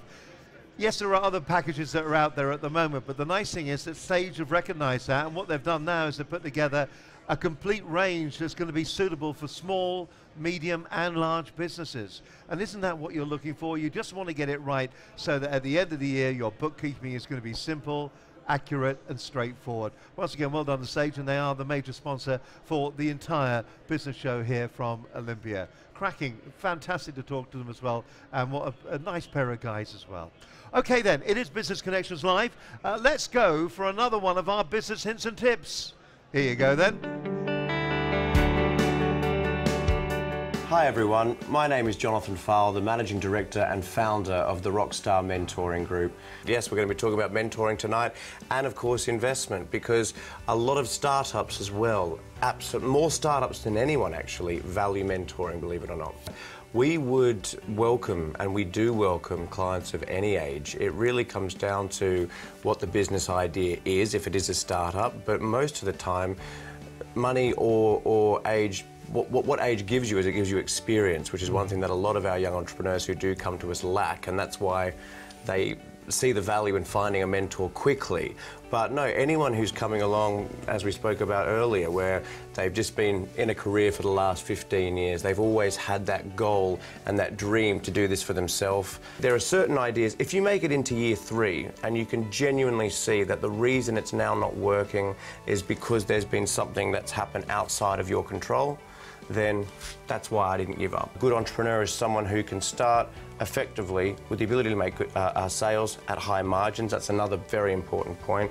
There's no point selling hundreds and hundreds of these goods for £10 where it's costing you £9. Mm-hmm. You know, that will kill a business. Work, is it? No. You've got to maintain a high margin model from the early stages as well. Why is it that all of our mentors are multi-millionaires? What are they looking to do? They love to mentor businesses, absolutely. But they also like the idea of getting to know a company for 6 months, getting to know a team for 6 months, generating a higher growth for that company and showing that they can do it. And then at the end of those 6 months, what usually happens is that the mentor's like, I love this, let's do it, I want to invest. We've got 2 types of clients who come to us for funding. We've been very fortunate enough to be given a contract from government to provide startup funding by way of a loan to startups. And last year alone, we lent to 1,500 different companies, and we continue to do so. Mm-hmm. And that's a fabulous, fabulous initiative, and it really gives young entrepreneurs the opportunity to take up to £10,000 and mentoring, which they get for free, because the cost of the mentoring is subsidised to grow their startup and turn it into reality. That's amazing. I set this company up 7 years ago because I've always believed that real mentoring for businesses of all sizes is the fastest way to achieve the goals that you're looking to do.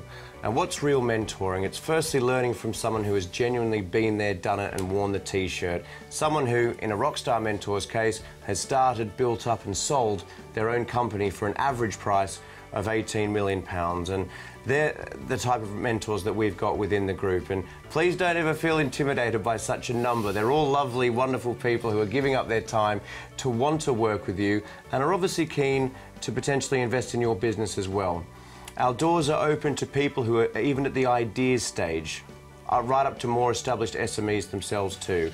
We've got 2 tiers to what we do. The first one is for our pre-startups and startups, where if you are looking for some extra startup capital and mentoring that doesn't cost you anything, the government-backed startup loans program is something that we are a proud delivery partner of, and would be willing to invite you to one of our free incubators, which we typically hold at London City Hall, where Boris Johnson spends his days.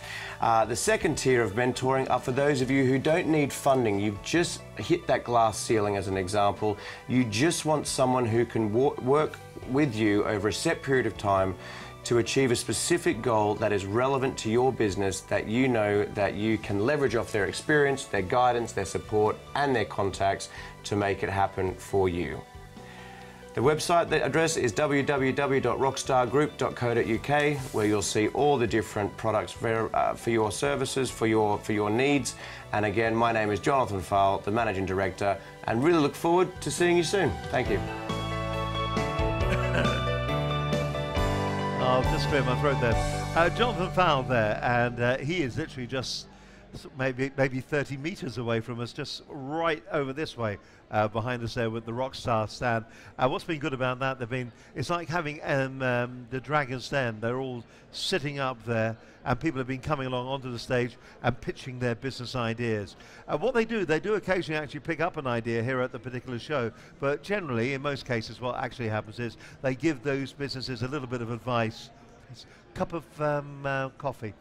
Give them just... business has got to be done, and they give them a little bit of advice to make absolutely certain that what they're actually doing is spot on. And then what you do tend to see is each consecutive year you will see people coming back and pitching their ideas. Very good idea, actually. Now, we've had a great show here. We'd like to thank our sponsor as well, for that matter. They've been absolutely incredible. We've had a real ball with the girls that have been here. We've had a good laugh too, and they've been working really hard all day. Did that come out right? All Day PA. Alldaypa.com is where you need to go to actually find out more information concerning their services. And they are the bee's knees. They've got all sorts of different services they operate. You'll never miss a call again. You've got this brochure. That's available. Go online to alldaypa.com. Okie dokie. More advice? I think that would be a very good thing. From one of our programs that goes out live every Wednesday night at 6 o'clock. Have a look at this.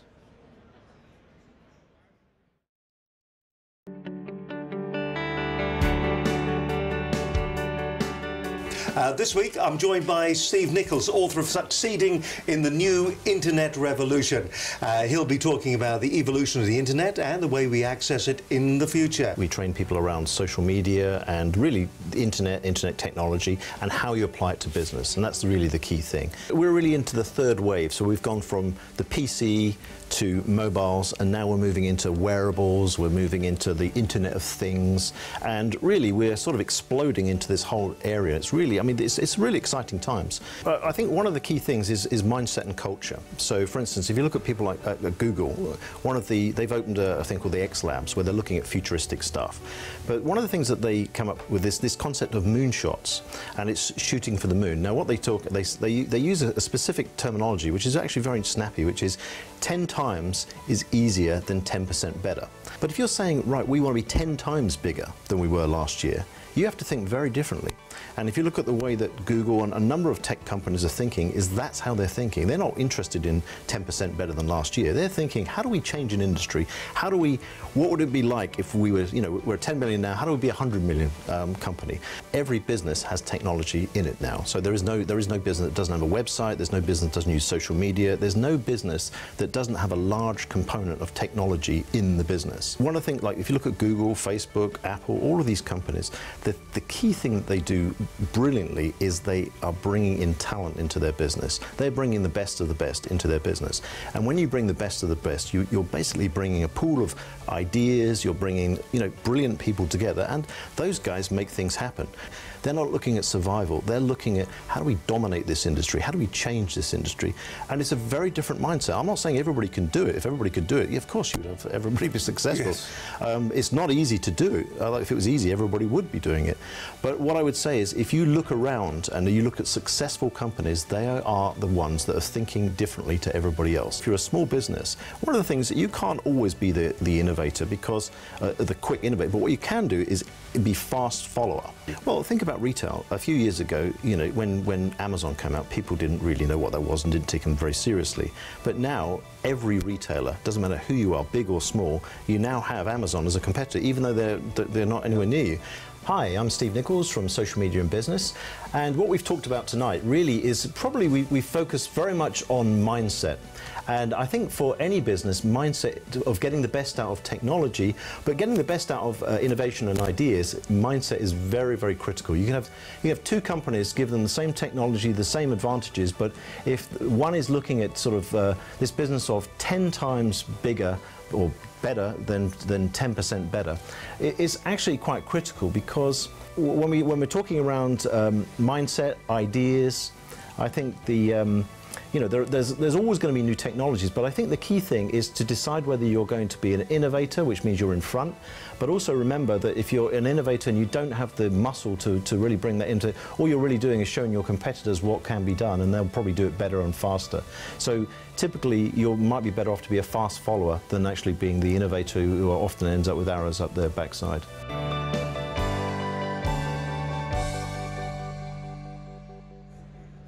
So there we go then, another insight into the future of social media, I think, and that's one of the other topics that's been covered here. We're rapidly approaching the end of this live stream. It's been an amazing couple of days, and I think what's been really nice about it is the number of people and also the atmosphere that's been here at the business show at Olympia. If you did make it to the show and you've been watching the stream, thank you very much indeed. If you just maybe even watched 20 minutes of it, or maybe you're watching this on repeat, we thank you very much indeed for taking the time to come back to Business Connections Live. Of course, it could be on our YouTube channel. If you have watched it on our YouTube channel, don't forget to subscribe just here. We love to get subscriptions. Just click on that. Now, you can't see it at the moment. I'm pointing on a screen. You can't really see what's going on, but if you were watching this on YouTube, there's a little subscribe button there. Also, you can watch us on iTunes. You can download all the programs that we do and also on Roku as well. Okay then, so what does the last 35 minutes hold for us? Well, we were hoping to get some of the organisers down to actually have a bit of a chat about the show. The message from them is that the whole show has been very, very successful, and they've really enjoyed it.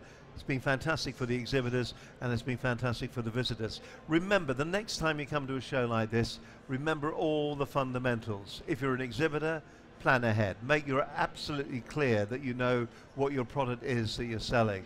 The second thing, if you're a visitor and you're coming to the show, plan your day out when you're walking through that door. Don't be wasting any time at all about where you're going to be going or what you're going to be, or who you're going to be talking to. Make absolutely certain that you know what your objective is, that you're going to somewhere. If you're coming here for the keynote speakers, then make certain you know which ones you're going to be seeing. Are you looking for motivation? Are you looking for advice in finance? Are you looking for advice in maybe funding for your business? Regardless of what it is, stand back for a moment, plan out your day, and then use that as a map to work your way around the show so you get the maximum return on investment, that ROI. It's all important. Whatever you do, though, don't come to a show like this, collect a whole handful of cards, walk away, and do nothing with them. If you do that, then the whole day is being completely wasted, and you may as well have stayed either at home or in your office.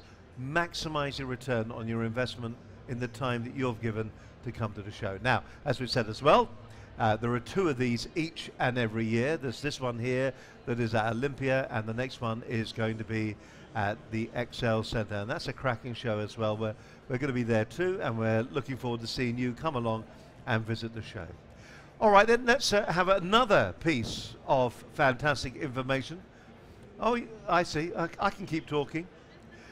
Don't worry, that's not a problem. It's always interesting with a live stream when you're doing something like this. A live program that, of course, that we do from the studio, where you've got those individual themes that you work on. You work your way through the messages that you're trying to get over. I suppose what we're saying about this particular show is it's well worth the visit, it's well worth the time. The girls that we've got here that have come down from All Day PA have been incredible. Don't worry, you can walk away. And so All Day PA, once again, do check out their website, alldaypa.com. Go to the site, find out more. The other thing that we haven't even mentioned here, and we haven't mentioned over the 2 days, if you are in the legal industry, there is an alternative version of the service that is dedicated to the legal beagles of the world. What's the address for that one? Shout it over. That's easy. alldaypalegal.com. Go that site. So if you're a solicitor, a barrister, if you run a chambers or anything like that, and you're looking for something that's a little bit more specific, then all you got to do is go to alldaypalegal.com and you can find out the information there. Can we thank as well All Day PA from the bottom of our bottoms to the tops of our tops? Thank you ever so much indeed for being part of the experience of being here. So a little ripple for them. A round of applause. There we go. A round of applause. Thank you very much indeed. It's been absolutely fantastic. So I've talked for another couple of minutes. Am I there yet? The VT's waiting? It's been waiting for a long time. Tell you what, let's remind you about All Day PA.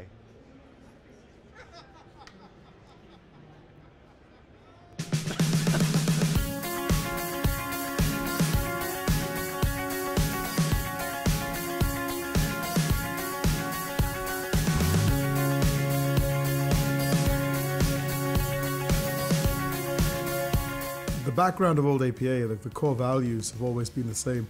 It was started on the basis of providing small businesses with the ability to compete with large organizations. You cannot replace the human voice. Great websites, great marketing collateral, these are all precursors to getting someone to contact you.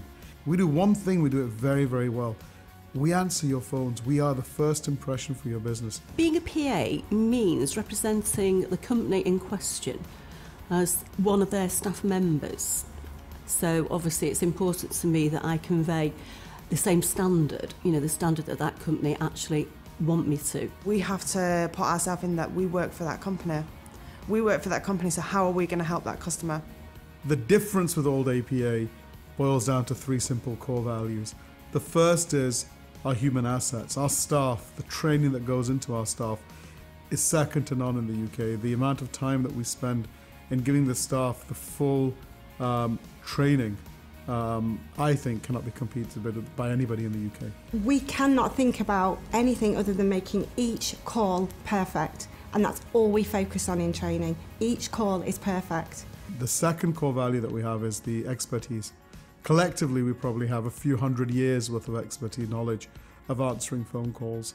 So the expertise that we bring for a client is like employing somebody that's been in the industry for a couple of hundred years. A lot of our staff have been with All Day PA since the very start in '99, many, many years. So many people started as PAs. The recruitment process actually gives us some amazing candidates. There's a certain type of person that can do what we do. We all have a certain characteristic here. We can't quite put our finger on what it is, but we all have it. We've got many different personalities. Every single PA is different. Every single PA is attentive, switched on at the end of the day, with different personalities, but because we're all different, this is why we provide a great service. We run from 4 operation centres, 3 in Manchester with an office in London, and our 3 operation centres in Manchester, there is no single point of failure. So from signing up on a package that may be nothing more than a few pound a day, £3-4 a day, could give a small business 14 to 15 million pounds worth of technology at their fingertips and a team of 220 staff. It's not robotic. We are real human beings handling the call. Automated phone systems cannot do this. To our customers, I think All Day PA has become an extension of their businesses. And when you think that we're asking a lot of a business to say, let us take calls on your behalf, there's a lot of trust that there takes place, and that trust is only gained from our years of continually giving excellent service. So no matter how good a business you have, if you're in a meeting, your phone's switched off. Your business is closed for business. And that's what we do.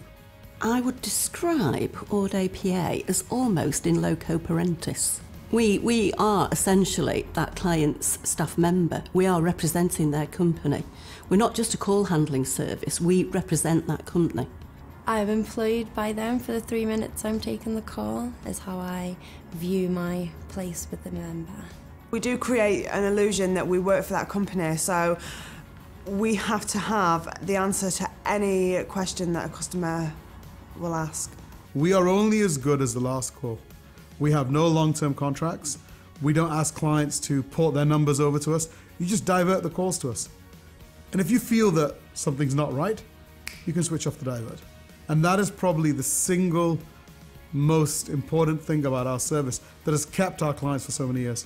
And the one piece of advice I'd give anybody, wherever they go to get their calls answered, don't look at the management of the company first off.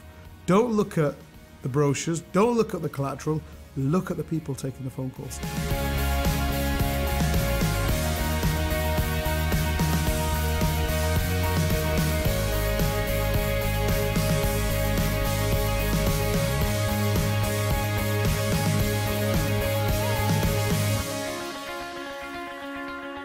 I love the little wave at the end there. Bye! That's just so cute, isn't it? And she was a lovely lady. Alicia was her name, and she was a really nice lady to talk to.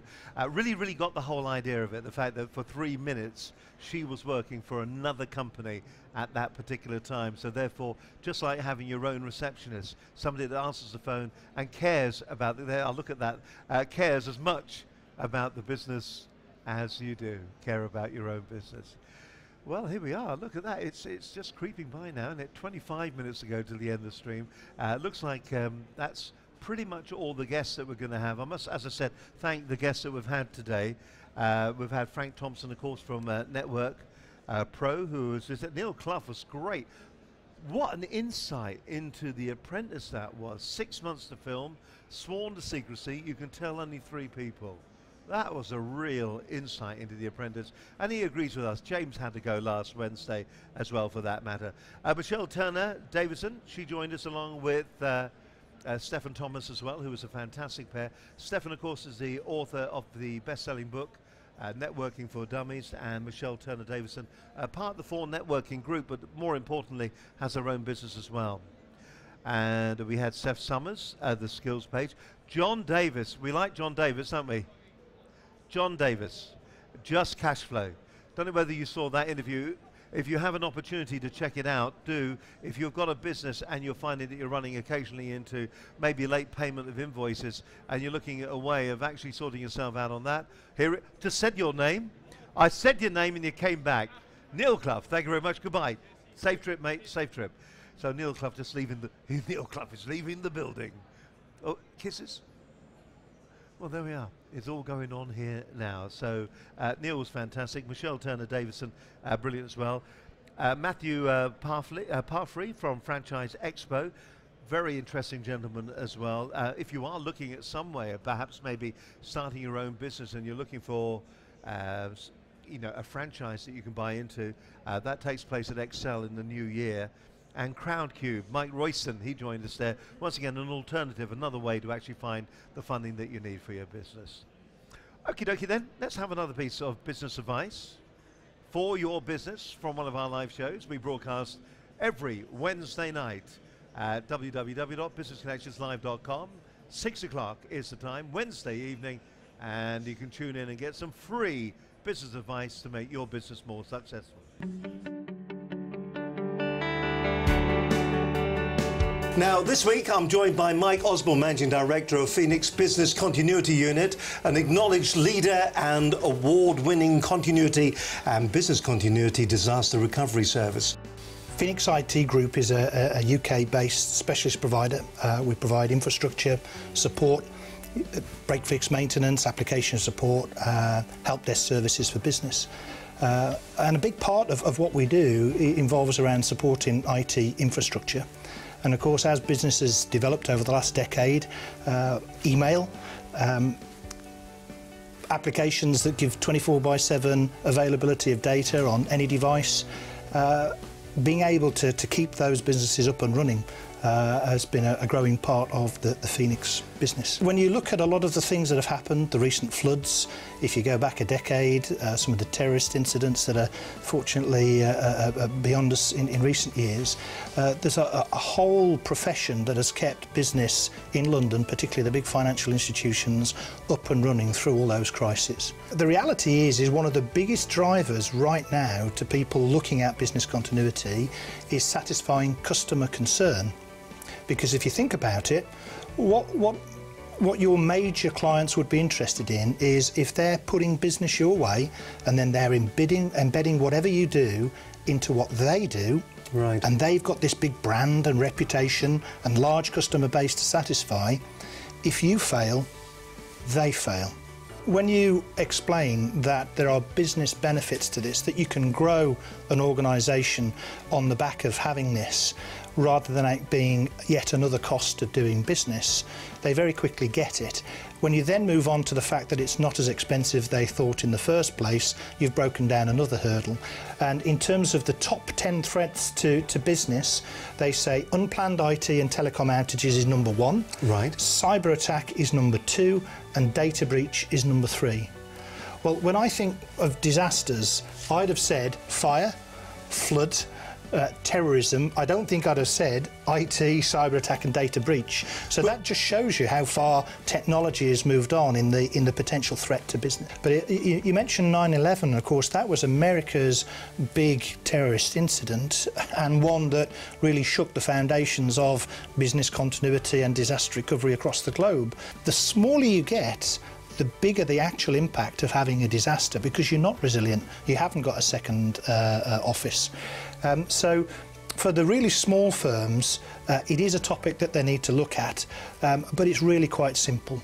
If you've got customer names, customer contact details, make sure you've got those outside of a single office. Make sure you've got a copy of them somewhere. If you've got a single telephone line coming in, work with your comms provider to see how quickly it can be diverted, even to a mobile number, if your telephone line goes down. So there's 2 tips there, that actually the most important things that small businesses need is to be contactable by a customer or to be able to contact a customer. Mike Osborne, Managing Director of Phoenix's Business Continuity Division. Phoenix is a specialist business continuity. We're 25-year-old this year in terms of delivering disaster recovery and business continuity. We're UK-wide, and we're nice people who know what we're talking about. We've talked about a lot on this session. We've created a website for SMEs, which is www.phoenix.co.uk/SME, and on there you'll find a lot of the reference material that I've referred to, a lot of general advice and white papers, and it's all there to review in your own time.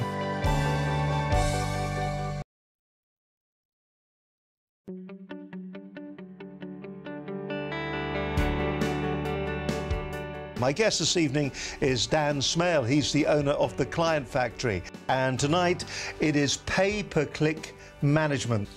Pay-per-click is what you do when SEO either hasn't worked yet or doesn't work, to get yourself a presence on search engines like Google. You can set up a pay-per-click campaign and you can be #1 on Google in 5 minutes. The question is not can you get there, the question is can you afford to be there, can you monetize it, can you make a profit out of it. So now the main platform for pay-per-click is Google AdWords, and within that platform there are different types of pay-per-click. So what most people think of as AdWords and pay-per-click is in fact search marketing and showing ads to people that are searching for what you do. But an equally big side of Google AdWords and pay-per-click is display. If you're an online shop, an online retailer, e-commerce, then the click can be tracked right the way through to the sale. And with a number of clients, we're able to say, that's what you spent on pay-per-click last week, that's how many sales it got you, that's the actual total revenue from sales. Because they just don't put the time in to learn how to do it properly. And Google's default settings are all about the most traffic. And it's not about the most traffic, it's about the most cost-effective traffic that produces results. People are lazy when they search. People will type in 2 words every time if they can avoid typing in 3 or 4 or 5. There are some exceptions to that, more sophisticated searchers, but the majority of people, if they can get away with typing in scooter, they'll type in scooter.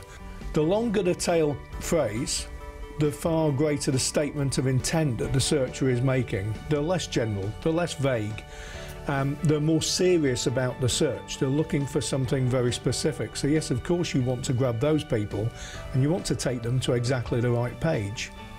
So proper campaign structure is important. so that your keywords are not competing with each other. You don't want your micro scooters keyword competing with your mini micro scooters keyword and you're bidding against yourself. That's how you should grow a campaign organically. If it works, spend more. If it doesn't work, stop doing it. I don't want to run campaigns for people where it's not working, and probably 3 out of 10 don't, because they can't compete online, they haven't got the right pricing structure, they haven't got a USP, so people get there and they just move on to the next site. But if you have a good product or service and you have something going for you that you want to get the message out there, pay-per-click is a very quick and easy way to do it. The most common mistake that I see is people starting with SEO. They build a website and they start ploughing money into SEO. Cart, horse. Get it the right way round. Start with pay-per-click. Pay-per-click, instant. So you set your campaigns up, you drive your traffic to your website, you monitor that, you track it, you analyse it, you look what the results are.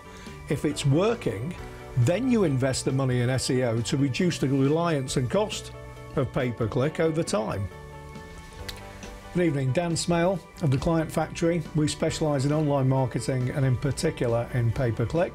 So this evening we've been talking about the different types of pay-per-click, and it's important to realise that search pay-per-click and display are two very different animals entirely. On the one hand, you've got people searching for your products or services, and obviously that's an ideal time to get in front of them. On the other hand, you've got display pay-per-click, which uses different platforms like Google's display network, but also LinkedIn and Facebook. That's proactive marketing. There's no search involved. You're getting out there to an audience that you've defined that you want to show your message to. Some of the do's and don'ts on pay-per-click. You can of course try it yourself. It often isn't that cost effective. There's an awful lot that you can learn about Google AdWords if you've got the time, but what do you value your time at? So do take some professional advice. It's very, very easy to spend money on things like AdWords. It's not always as easy to monetize it and get a result.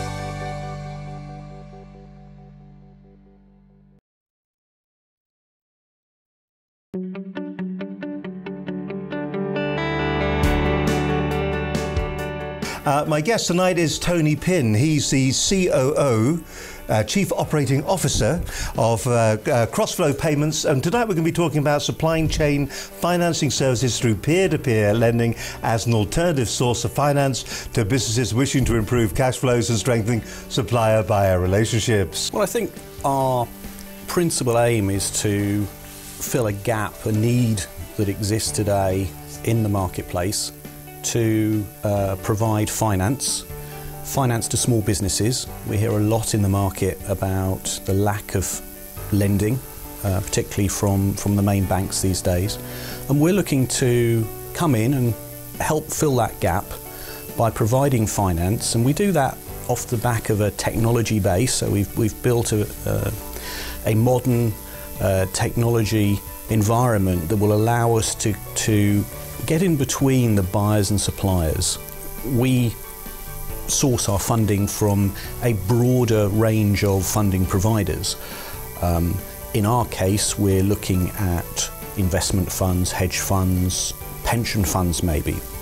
These are sources of locked-in large amounts of capital.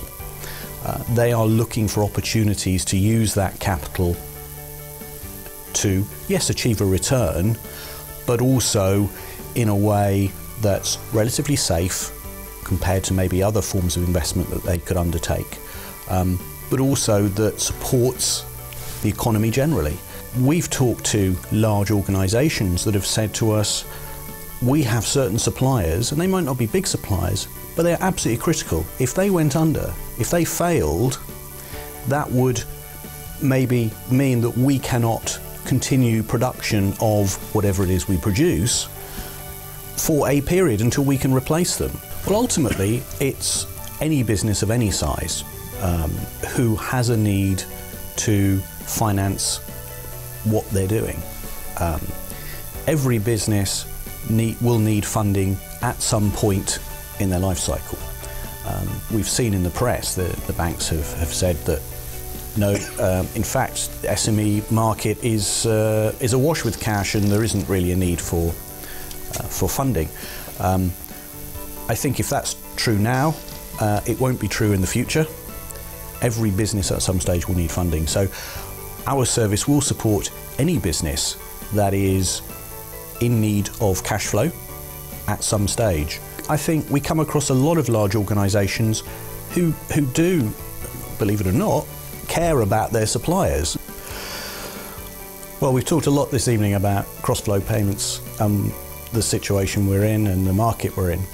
Cross-flow payments offers an innovative technology solution to support business-to-business processing of invoices, orders, and most importantly is using alternative sources of funding to introduce additional capital into the economy at a time when SMEs are looking for support to help them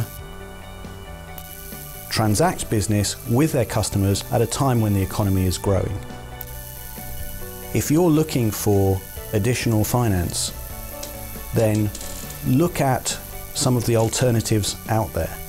Be it a term loan, be it cash flow financing, there are alternatives out there. Cross-flow payments is working with a large number of large organisations to support their suppliers. That might be you, and we might be able to help you. As you've already heard, there's a lot more information on our website at crossflowpayments.co.uk. Come and talk to us, or as we've already said, go and talk to your customers and see if they're using us, because that might help you continue to do more and more business with them.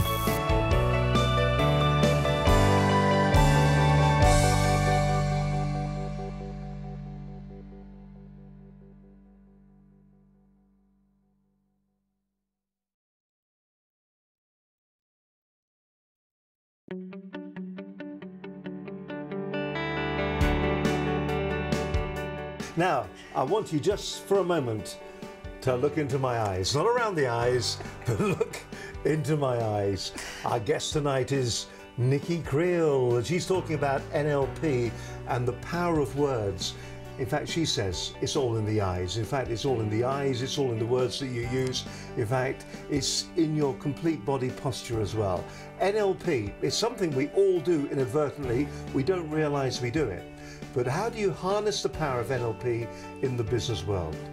When I learned how to do NLP, I actually thought, okay, I'm going to learn this skill and I'm then going to use it, sort of to do a business. And I didn't actually think of the personal development side that I would get. I just hadn't crossed my mind. It was something I was going to learn and then do to other people rather than actually developing yourself. And one thing as an entrepreneur or business person, your state of mind is so important for being successful in business, because if you're feeling down and you can't pick up the phone, you're not going to get any business. Generally, you're not that aware of your body language, so you do it subconsciously. And you can almost tell when somebody's got an issue, they're almost holding themselves in a different way, or your shoulders will come in. And I know somebody was watching me and I was actually making myself smaller. And he said, you need to watch the program, and there's a fabulous TED Talk that I'm going to recommend, which is Amy Cuddy, and she talks about using your body language and how changing your body language, it's like changing it actually makes a difference to the way you feel. You pick up things whether it's conscious or unconscious. So quite often, if somebody says something and their tone is not right, so even though they might be saying the right words, you pick up that they don't actually mean what they're saying. Well, I think the first thing is to acknowledge a person and get to where they are at. So if they're having a really bad day, acknowledge that they're having a bad day. There's nothing worse than if you're feeling really down and somebody comes in, yes, life is exciting, it's wonderful. You have to actually be almost in a worse mood because they're not paying attention to you. So you almost need to match where that person is, but obviously you don't want to You don't want to go all the way down. No, you've got to pull them up a wee bit. Yeah, you've got to pull them up a little bit. If you're selling a car, not a car salesperson, if somebody talks about seeing, you would then show them the car. If they're talking about sound, if they're auditory, you might rev up the engine or switch on the engine so they can actually hear the sound of the engine. And obviously if they're kinesthetic, you might talk about the leather seats. Feel this. Feel the Imagine leather. how that. Yeah. Now it's interesting. And take it for a drive, so you actually have the feeling of it. In fact, if you're feeling, I think it's noticing your body, because quite often you're unaware of what your body's doing, and simple things like pulling your shoulders back and making yourself bigger. Things like Is that power. threatening? What happens when people win races? They do that. They do that automatically. So they're either like that, or that's an automatic reaction. Even blind people do this. And if you stand like this for a while, just even 30 seconds to a minute, you actually feel more powerful by doing that. So just changing your position can actually make you feel different. I like that. She'll remember that. So that's making ourselves feel bigger. Some of us are bigger already. So don't need to do that. We're too big as it is. And what about is the one to make you smaller? Well, I think it's also like noticing and trying out different body positions, because some people naturally are quite laid back. Yeah. And sometimes by trying a different position, you actually puts you in a different state of mind. All right. And it's worth testing out different positions. Other people tend to be upright. I'm quite a visual person, and I tend to have my head up. I talk quite quickly. People can lead with your chin. Lead with the chin.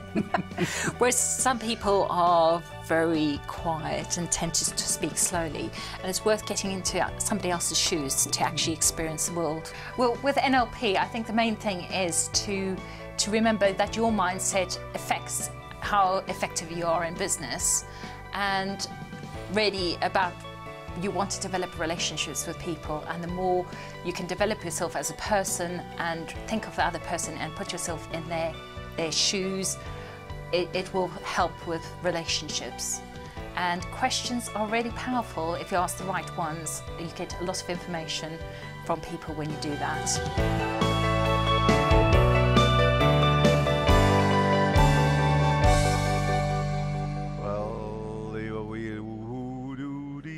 Try the other one. There we go.